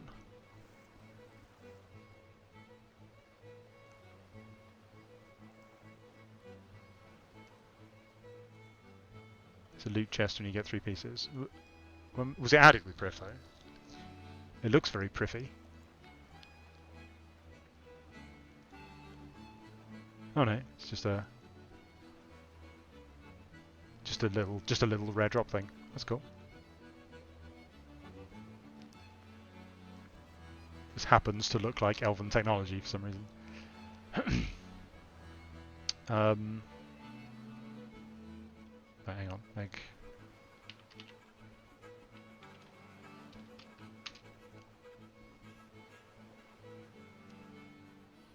Ah. Giggling Meg's tasks does not bring up the right page. There we go. Oh, Meg's questions, right? Yeah, okay. Hi, Come on then, Meg. so Your cold. C-Singer friend doesn't really want to do anything. I feel like we should probably remove that. Shut up, Meg. It's a very dated reference. Seems a bit rude. Well, okay, so I'm taking myself on an adventure. It sounds like a useful skill to have, and so I had any ideas what it is? Should I see if I can work this question out before I actually look what it is? Goblins sometimes drop talismans. You'll need some essence. Yeah, you'll need some essence. That's good. Crush runes up. I feel like you need some essence first would be the good advice there, but I never know with this thing. No, the correct answer is the Goblin Talisman one, of course it is. Is that right? No, I'm sure. Do you have any advice for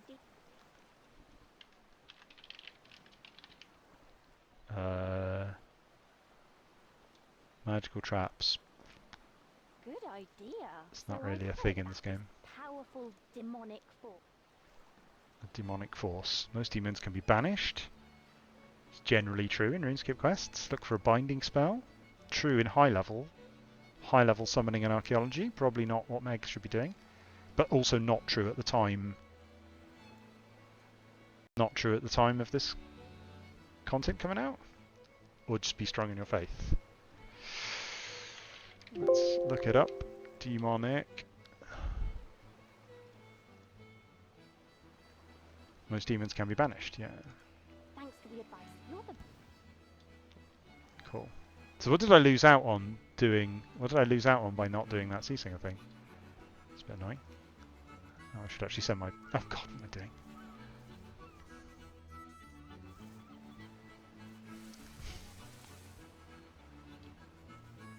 I missed out on buffs for ships. Like a temporary buff effect, or like a something important. Is it going to come back again, or have I just?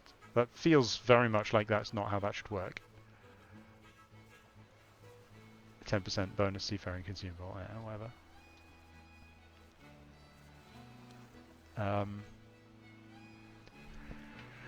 I don't need any more Storm Riders. Do you think is this capped, by the way? Am I capped at 25 crew, or can I have more? I can't actually tell from this interface. I'm assuming I'm capped, but I haven't tried. Yeah. So I probably don't want a 6th Seafarer. Or maybe I do. Actually, how much... If I've got enough slate to buy a ship upgrade, I might do. Oh, I should probably save it for tomorrow. Because I've got... Oh, I've only got one clan... green, what are they, morale? One morale man from this new zone, so my morale is lagging quite badly. So I should probably save all my slate for tomorrow, and then... Is it slate? It's slate, isn't it? And then, if there's no more tomorrow and I accumulate more, do it then. But I'm struggling with these voyages a bit. Like, I can't... These are hard. Like, 6,500 combat is hard to meet. It's not a trivial requirement.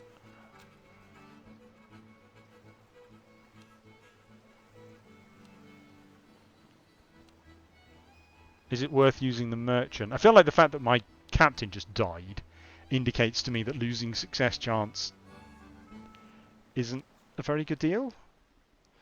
I don't know. Well, I haven't been in this region I've been in this region a few days now. Yeah, I guess this is going to get slower and slower, isn't it?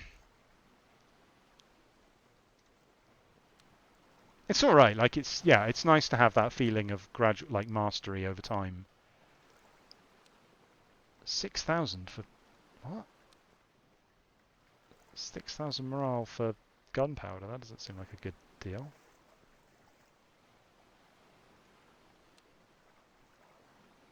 That's easier than that one though. Oh, can I even meet this? I don't need gunpowder that much. I mean, I know I can re-roll it, but I'm not sure if I even can do this. Oh, I didn't. Ugh, this system. God damn it.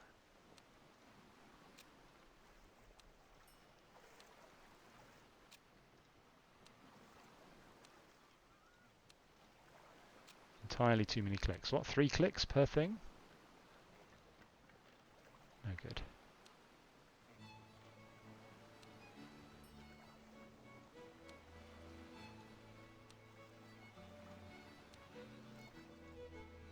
Yeah, I guess that's not too bad.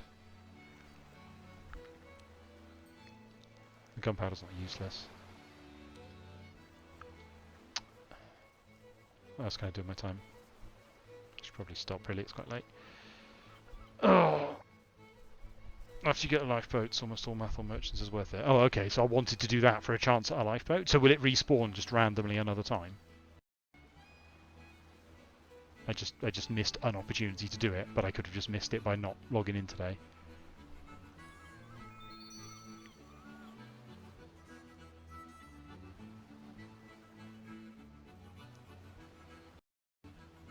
On voyage completion, it rolls for a run event. Oh, okay. I might have just... Yeah, I might have had loads and I just missed them. It's entirely possible. Can I force... Hang on, let me go look at my Slayer masks. Can I force a melee task? Oh, no, I know what we should do. Let's go kill fire giants. Oh, it's kind of annoying to get to, though, isn't it?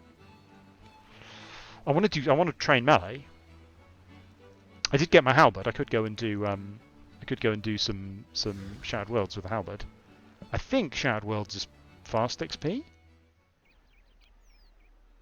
Like Shattered Worlds is about 150 XP per mob, and you kill them much faster than like Slayer, which are about 300 or so about at my level. So it feels like it should be very fast training, but then at the same time it also doesn't feel very fast.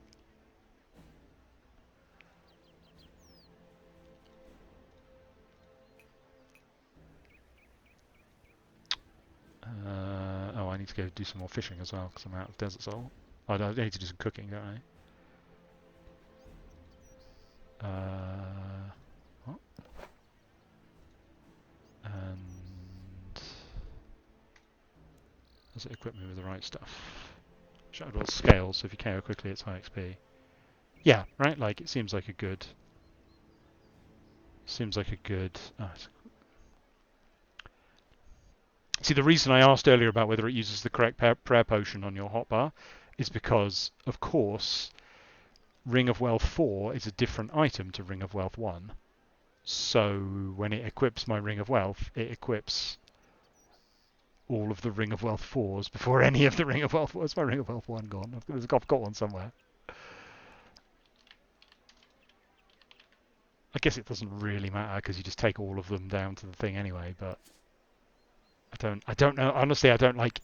That's so endemic to the way that RuneScape works. I guess you could ask it to find like a similarly named item. you could have a toggle in the options setting where you choose to have it equip the lowest charges thing, but you probably wouldn't want that normally. Like that's not a feature that you would normally want. But it's it's weird. I can't see an obvious solution to that problem. I guess the sort of extent it doesn't matter because everyone just uses Passage to the Abyss anyway at high level, right? So it sort of doesn't matter. But anyway, where was I going? Shattered Worlds. Does bones don't drop in Shattered Worlds, do they? Which is sad times. I guess that's a reason to kill actual mobs. Let's go do like a couple of floors and see how it goes. I don't think I can complete the current difficulty I have unlocked, but I haven't tried it since I got the halberd actually, so let's try that again. Or have I? Maybe I have actually. Oh, I don't remember. Also, I've got the wrong... I'm not full manualing in Shattered Worlds, can you imagine?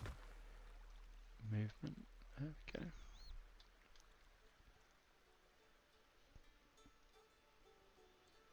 Got to keep working on that. Keep grinding out the bladed dive. I feel like in the sense of like if I'm going to train melee anyway, I don't think there's anything in the game at my level that I could get from a mob which is more useful than Shattered Anima. It feels like, even though I need a tremendous amount of Shattered Anima, it feels like the most valuable thing I can get. Yeah, so I'm at 12. Like I've saved up 12 million, which isn't bad. I've got a tiny handful from like weeklies, but those are like that's like 100,000 or something. So I've got I'm doing all right. Is my prayer on? Yes, it is. And have I done the challenge? I can't remember. Kill 50 automata. Feed me. Last time I tried the silver challenge, I completely failed at it. Barge! Yes! Oh, I didn't get a mutator.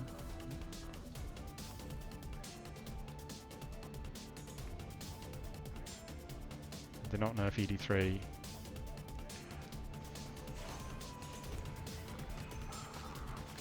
Yeah, I mean, I've been avoiding doing sort of exploit farms like using ED3 to cheat up XP.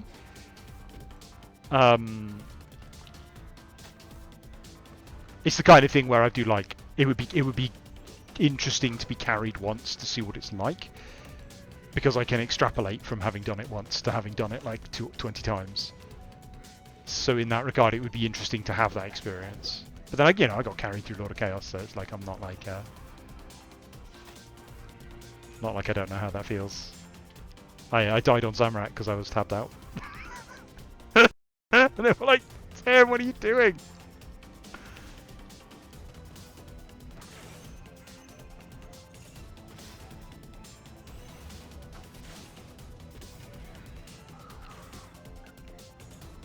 But just like, the reason I'm playing is to experience RuneScape. That's the whole point. And so in that regard, like, skipping grinds, like I don't want to skip the attack XP grind. The point is to play the attack XP grind. There is going to be a point where, like, it might be like, well, honestly, I've learned as much as I can about the mid-game. I'm just repeating the same stuff over and over and over again. Now, to an extent, some of that is the point. Like, I wouldn't want to skip. Oh, no, it's not like, I've done, like, sorry, there's a difference between I've done that method for an hour. If you do that method for an hour, you understand it from a design point of view. But that's not the same psychologically as doing it for like 30 hours. So it's important to do that like 30-hour grind. But it's probably not important to do every single 30-hour grind. Like, and so to an extent, if there's like, because actually like there are parts of the game that I'm not experiencing properly, so I need to either do them on a dev account, or get someone to give me loads of money, or do something more meta in order to make much faster progress than I am,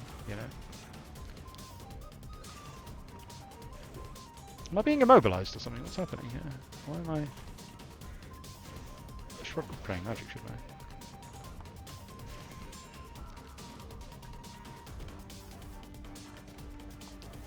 Oh, this is World 1, right, okay. It's quite trivial. It's ice bombs from the mutator, alright, okay. Are they avoidable? Should I be avoiding them there? I thought I was kind of moving past them. Do I need to avoid them completely? Hooray! Complete. Does that leave, or do I go on to World 2? Can dodge or anticipate this done.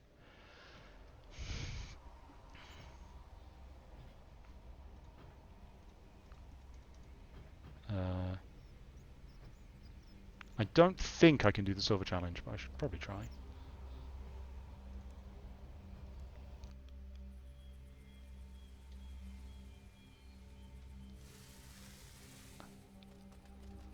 Oh yeah, and there's no prayer altar here.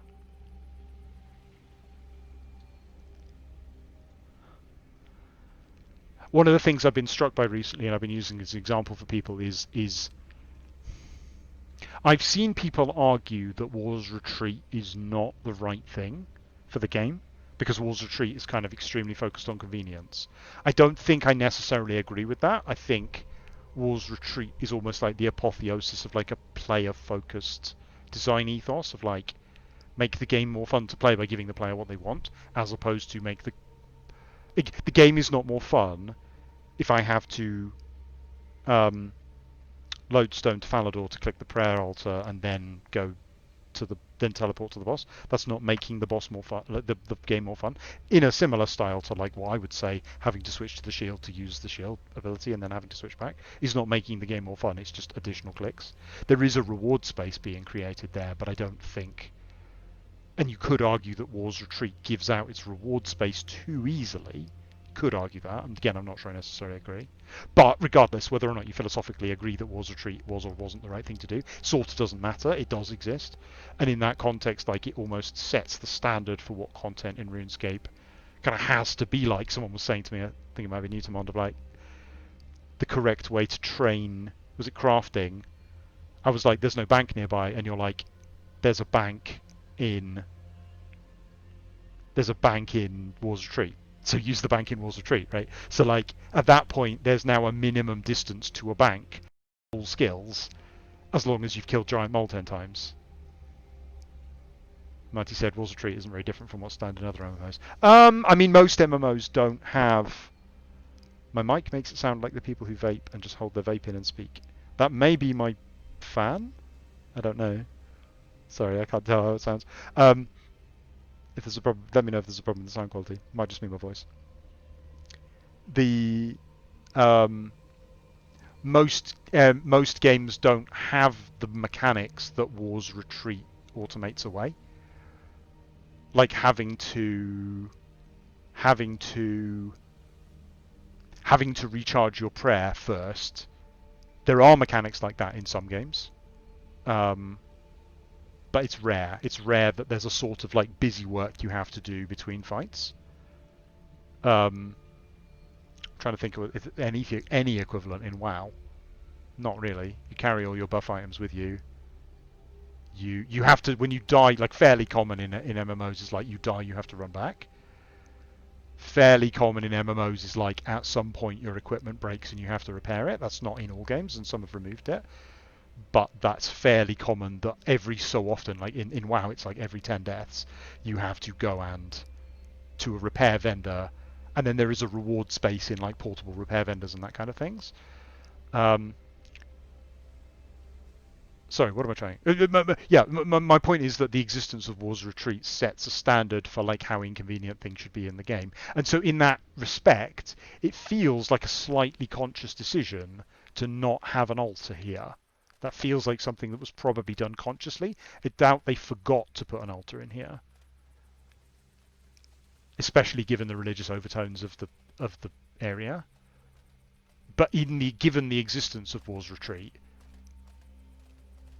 it feels that it is no longer like if I were to say we should put an altar in Shattered Worlds, or we should just refund your prayer whenever you start Shattered Worlds. In the past, it would, like 8 years ago, it would have been a perfectly legitimate answer to say no. Like prayer is a thing, and the altars are a reward space, and prayer points are a reward space, and prayer potions exist for a reason. And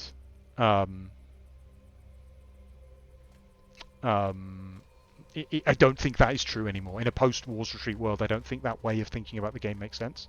Like, similarly, I like the thing I was ranting about a couple of weeks ago is the crafting guild doesn't have a bank in it, and it really should. And the fact that there's a bank in the clan camp, which is obviously not added with the intention of using it for the crafting guild, but has become the most convenient bank for the crafting guild,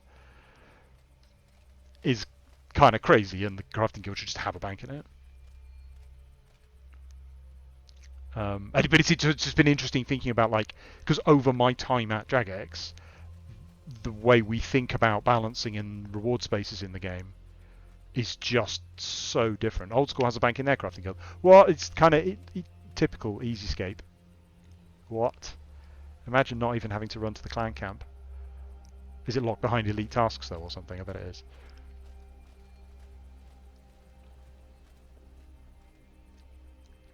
Yeah. Imagine playing a version of RuneScape where you don't have to grind out play to dive. What?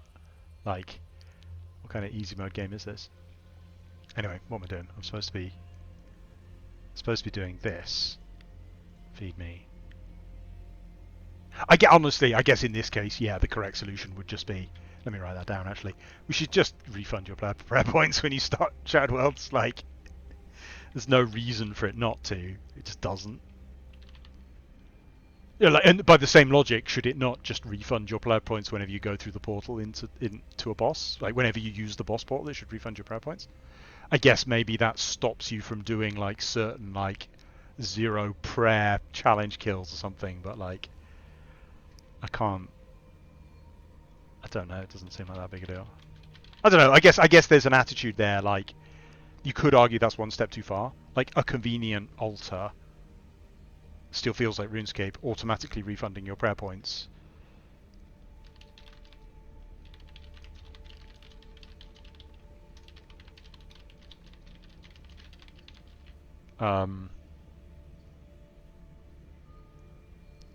Automatically refunding your prayer points might arguably feel like a step too far in terms of automation. You don't. 90 said just make prayer not drain. Yeah, I mean that's like the like it. I feel like because it's a very very old mechanic, right? It's prayer is pre RS2, right? It's a very very old mechanic. Prayer points don't necessarily exist in the game for a specific reason. Like, they're not like what is the role of prayer points in the game? Your prayer goes up, your prayer points go up, but prayer potions exist. So having more prayer points doesn't actually do anything. It just because prayer potions don't refill. Sorry, I don't think prayer potions. There's no like 100% prayer potion, right? They fill a specific number of prayer points. So your actual prayer total is only a cap on how many you start with. So prayer points don't necessarily represent anything significant within the design. They do scale with your max, even a regular prayer potion, does it? Oh, I thought it just refunded a fixed number of points. Is it a percentage of your prayer points? Okay, that's fair enough then. So your prayer skill, prayer point total, is an efficiency bonus on the number of prayer potions you need to use. So the higher your prayer points, the less prayer potions you need to use for the same amount of prayer points, and therefore time using prayers. But in that regard, it doesn't really, like, it doesn't limit how much you can use prayers. It doesn't set any, like, I'm not saying any of this is bad, it's just characteristics. The amount you can use prayer in the game is not limited. You just drink more potions in order to use more prayers. And that's an expected thing that you do in combat. So therefore, having to refund your prayer points with an altar is kind of a formality. It's not. There's no combat balancing is done based on the availability of altars or anything like that. Like, it just doesn't make any difference. Like, I don't mean it could be really hard to go to an altar and refund your prayer points. It doesn't really matter how easy it is to refill them. It's the amount of prayer points you have is not a significant combat balancing feature.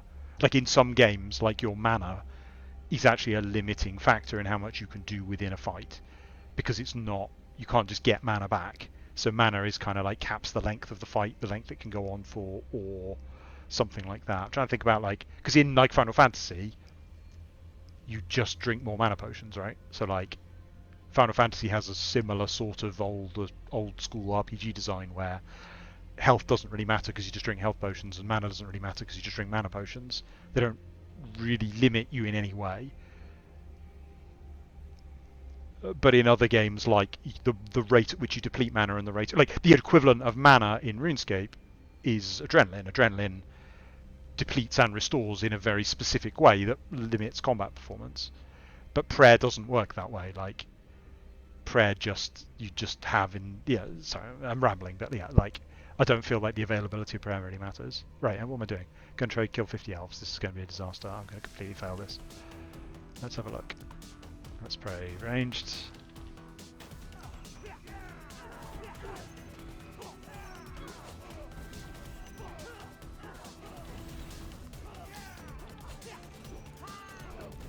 Oh, kill one. Amazing. Oh, I don't have auto retaliate now. Can I complete this challenge across multiple kill attempts? Or do I have to do it all in one go?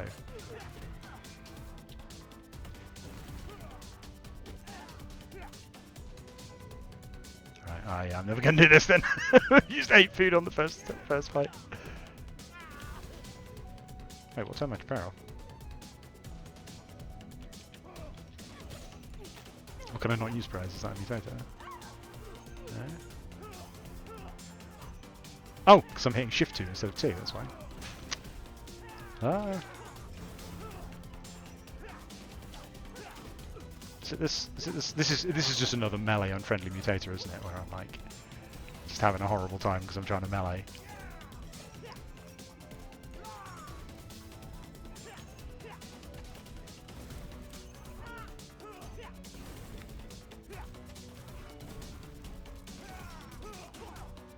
Don't zerk when you're spam eating. Well, I don't have any control over what I'm doing because I'm Revo ++ing. So I don't even know what the abilities on my bar do.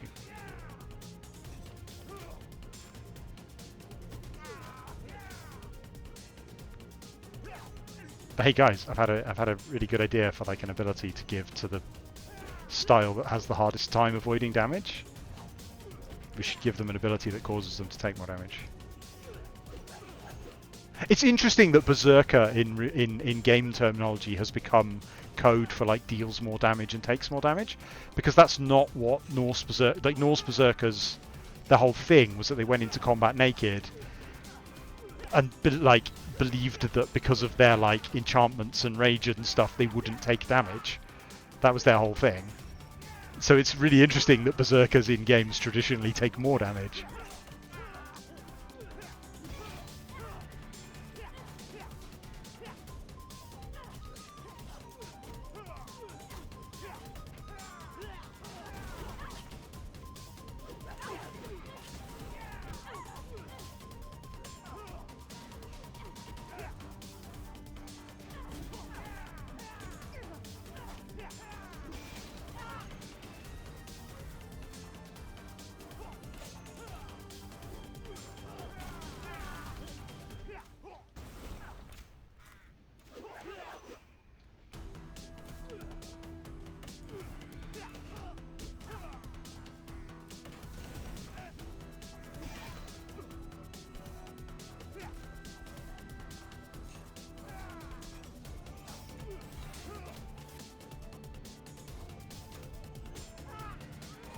I'm so good at this.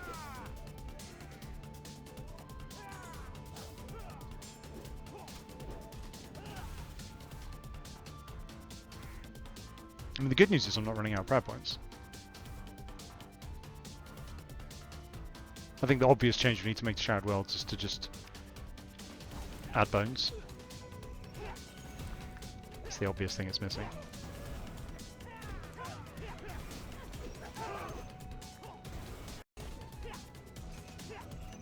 Is it you guys are complaining about Sunshine and Death Swiftness? Are you complaining because they're just flat buffs? Because I don't think buffs are a bad thing as long as the game is set up to like account for them. I think like the basic idea of a cooldown damage buff is pretty cool. Like as long as there's anything in the game that interacts with it. 50% for 50% uptime. Yeah, okay, that's a bit weird.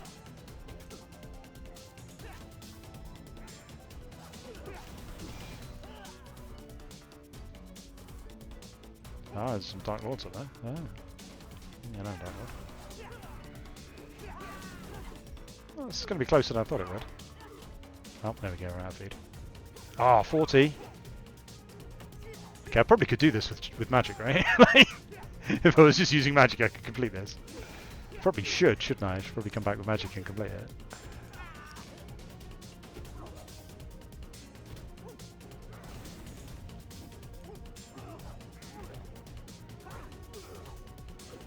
Ah, 45. Can I lure anything? Oh man, 47. You guys want to come out? Hey guy, come over here, come on. No, you're safe spotted. Come on, out you come. Yeah, that's it. Come on. Adrenaline, yes. Healing.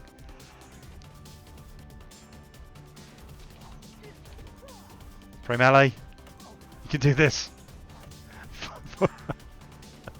I'm using the pro strats now. Praying the type of damage that I'm taking, and you won't even believe it. Come on, come on. This is what I've learned. I learned from Arch-Glacor, you see. It is a good tutorial. It's not a tutorial, it's a gateway. That was Mod Osborne's terminology. And I could see his point. He was making a good point. Like, a tutorial implies it's something you do at the start of the game. A tutorial is not like something you do at the end game. But, you know, Arch-Glacor is like a tutorial for the end game, so calling it a tutorial is a little confusing. You guys leashing? Oh, come on. Come on. Come on. No, it's all of them.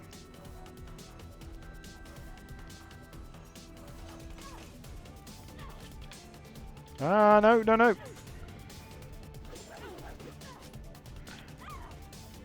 Is that it? What? No, that should be 50. Is that not 50?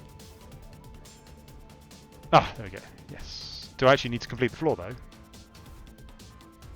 Oh no, do I need to complete the floor? Or do I get it anyway?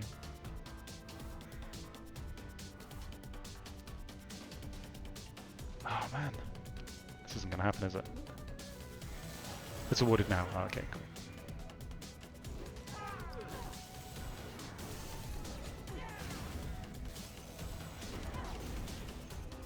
This is like the most incredible RS gameplay.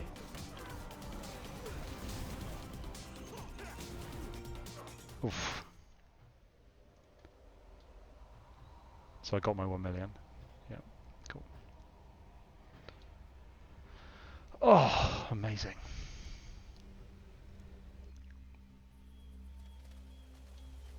Now I've just absolutely got no prayer points. Hey guys, you know what we should do? We should add an altar to Shared Worlds. That's what I think. I mean, what's the meta way of doing this? Do you just teleport out and teleport back in again? Or people just got so many prayer potions it doesn't even matter? Because isn't there a, yeah, but this is a, that's not permanent, is it? That's like a one-off teleport.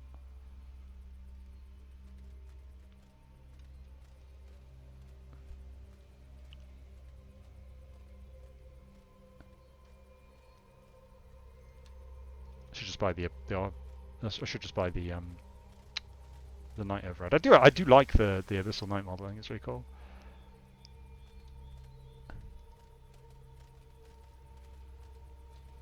It like walks the line. I think there are elements of this that are like a little bit like gamery. But I think for me the Abyssal Knights just carefully walk the line between like looking too badass to be true and just about fitting in the world, and I think they're in a really good place. I guess they do. You could argue they look like they're from a slightly different game, but then that's okay because they are like, you know, in that sense, like Void Knights are like inherently kind of extra, you know. So I think it's okay that they're like they look a bit extra. Wicked Herd, Water Rune, Teleport. Oh yeah. But then that's only 3 times, right? I can't. Well, then I'm only going to do 1 more.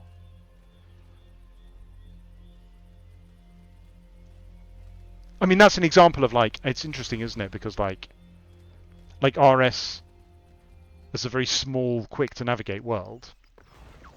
But despite that, it has an intriguing network of like convenience teleports, which are a lot of which are not intended for the purpose for which they're used, which you could argue is really fun and cool and interesting, and it really rewards. Like that's an example of an interesting reward space in terms of like rewarding player knowledge and on top of that, like allowing a more direct teleport.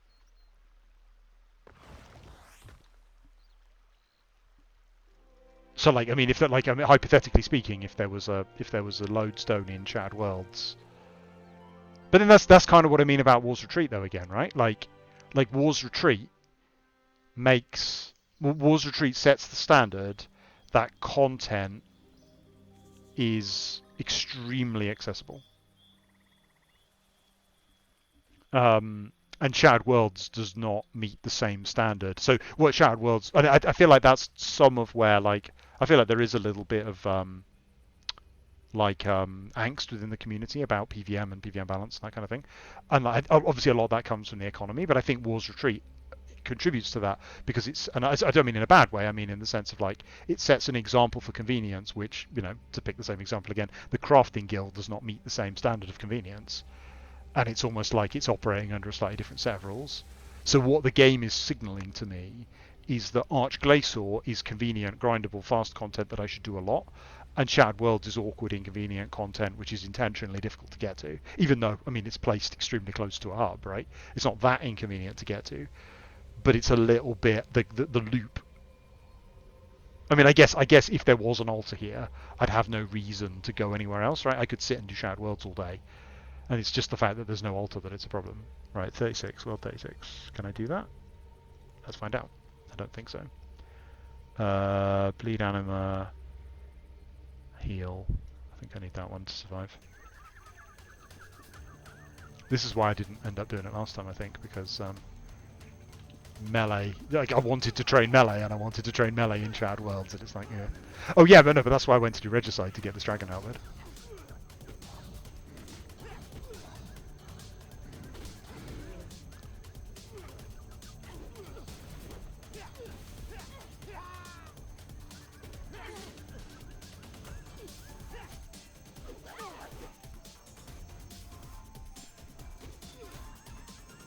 I should probably stop after this.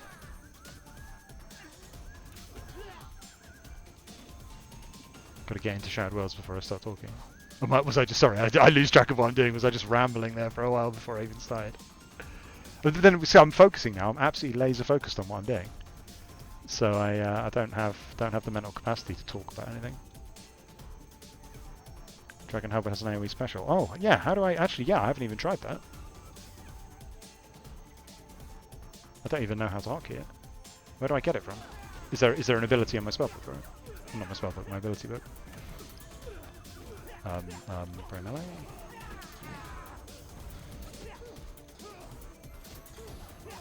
Specs are in Constitution. Of course they are.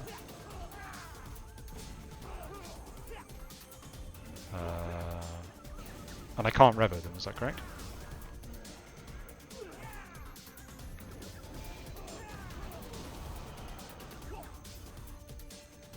Oh, I also don't have auto retaliate on again for some reason. Why didn't my auto retaliate on? No? Yes, ranged.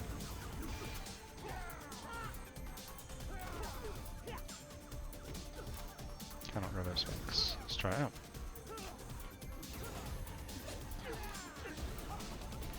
Yeah, that was effective.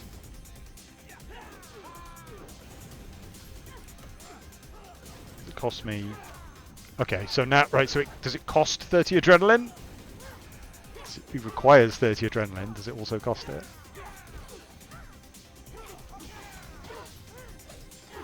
That feels, in this situation, like quite good use of adrenaline.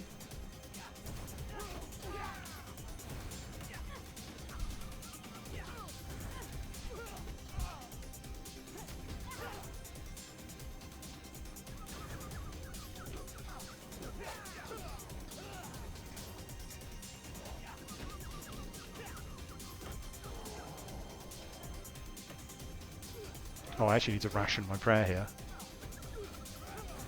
I didn't know it was 1 floor, but I do when it's 5. Forgot about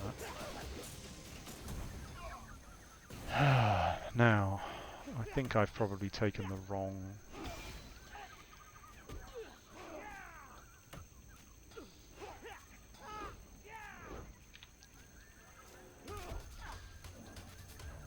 The halberd spec has a cooldown. It's a very long cooldown, does it? Doesn't seem to have a cooldown.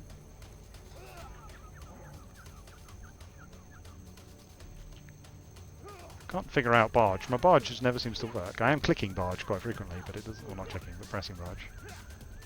Doesn't really seem like it's doing very much.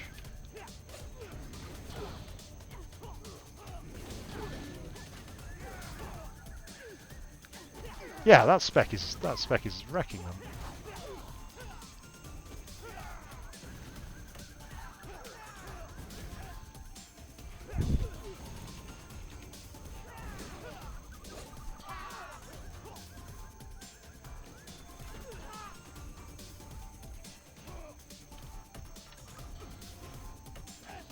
Well, it needs to be queued up before you target.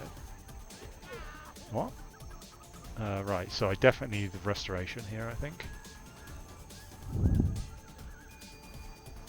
All anima gain now heals you. Yes, that's what I thought, so I probably should have taken the enemy's bleed anima one rather than that, shouldn't I? That's what I was wondering when I was thinking about choosing it, but like, because you can't guarantee to get that buff. But if you do get that buff, I think enemy's bleed anima is then really, really effective. Targeting is awkward unless you get used to it being awkward. That one's not red, so I'm going to take the one that's not red. Because I don't have time to read it.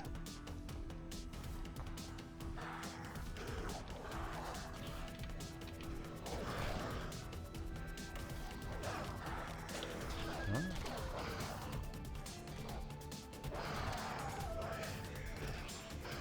Yeah, so I'm getting 120k attack XP here, which is pretty good. Oh wait, no I'm not. It's 120k combat XP, 70k attack XP. Why am I getting twice as much attack XP as strength XP? That's weird. Oh, is it? Oh, does it scale with the level of the skill? No, that doesn't make sense, right? Surely the monsters have a combat level and award that much XP. Bonus XP. Oh yeah, probably. Yes, bonus XP.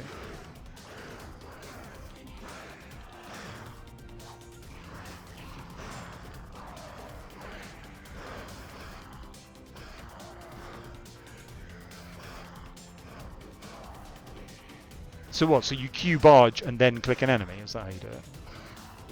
Like finish the combat and then Q barge. Man, this Hydra thing's really annoying. I shouldn't have clicked this one.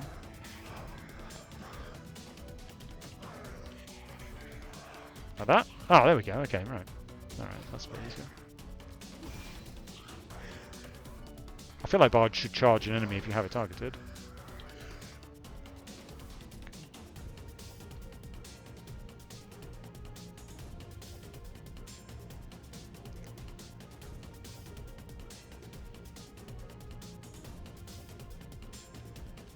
Like that. Oh, yeah, okay, that way. It just seems a bit unresponsive.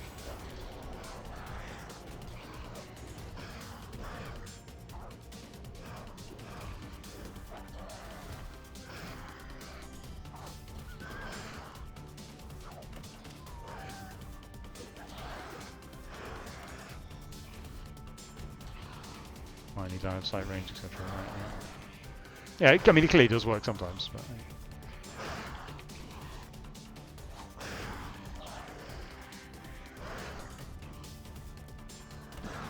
I mean, it feels to me like the various mobility abilities all feel kind of like an experiment, and it feels to me largely uncontested that Bladed Dive is the one that works best for our mechanics and our engine.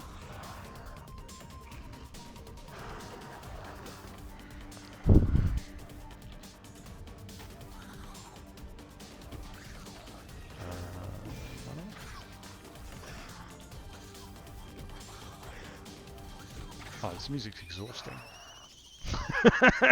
This is not the right kind of music for this late at night, is it? Were these tracks made for Shared Worlds, or were they did they exist already? Because a lot of the stuff in Shared Worlds is reused, but I like the way Shared Worlds reuse stuff. Don't know.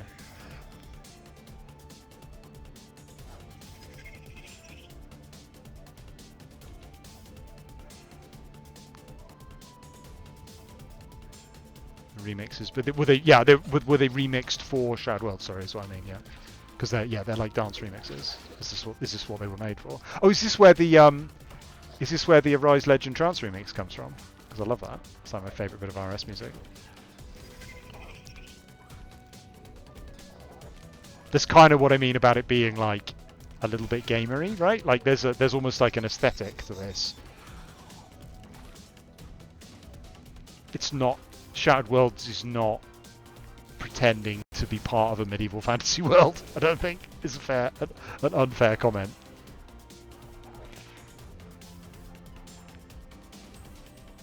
And we've moved, I mean, there's been an element of that moving in that direction for a while, of like, like Abomination and stuff like that, and then obviously the rock on Raksha stands out and that kind of thing. But I feel like we're like, that's just testing the limits gently. But Shattered Worlds is kind of like that, but times 20. And with like, especially with like Abomination or the Ambassador, I feel like, to me, it's quite cool that like something otherworldly like Zautak has like the strange music almost contributes to that feeling, I feel. But I don't feel like Shattered Worlds has enough of an atmosphere for it to be really communicating that.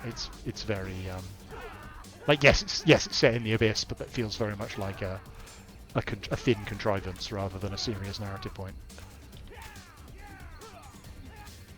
Spec again. Oh, I'm not gonna make this, am I?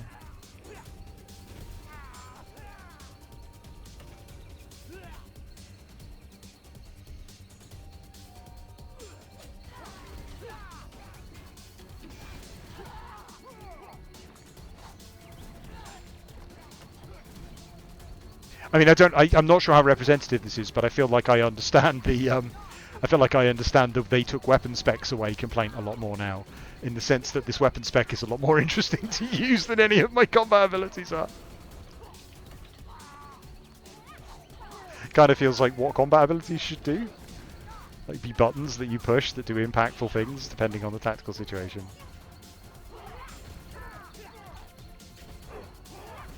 It doesn't really matter, like whether it comes from the weapon or not isn't really very important. I mean, it is from an economic point of view, but not from a gameplay point of view. But from a gameplay point of view, it feels like I don't have like a threshold, a spammable AoE threshold. But my weapon has a spammable AoE threshold, so I can use it then.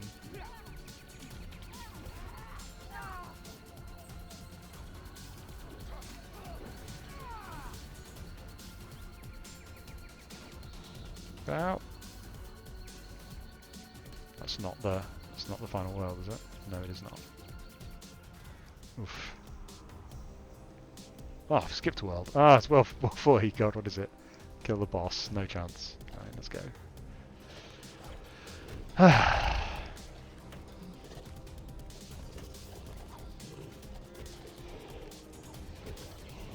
Yeah, I should probably do the previous set of worlds if I'm going to train melee here. How am I doing for melee XP? Not particularly well.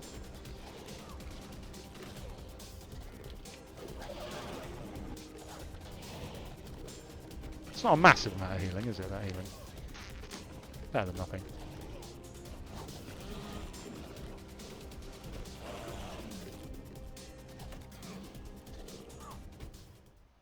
The spec has a cooldown, so you can't... You keep saying the spec has a cooldown. It doesn't have a cooldown listed, and I've been able to use it back. Is there just a cooldown that's not visible? Because I don't feel like... It doesn't seem to have a cooldown.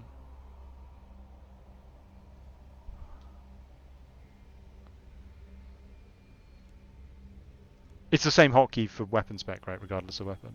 It has a unique when it shows up on your debuff bar. Oh, right, weird. Oh, okay. Someone said they had to add blocking to the water altar because of the bank here. Is that right? Like, but then I guess like no one does. Oh yeah, interesting. Oh, so that's just all blocked, even though it looks like you can walk through because of the bank at Shroud Worlds. Interesting.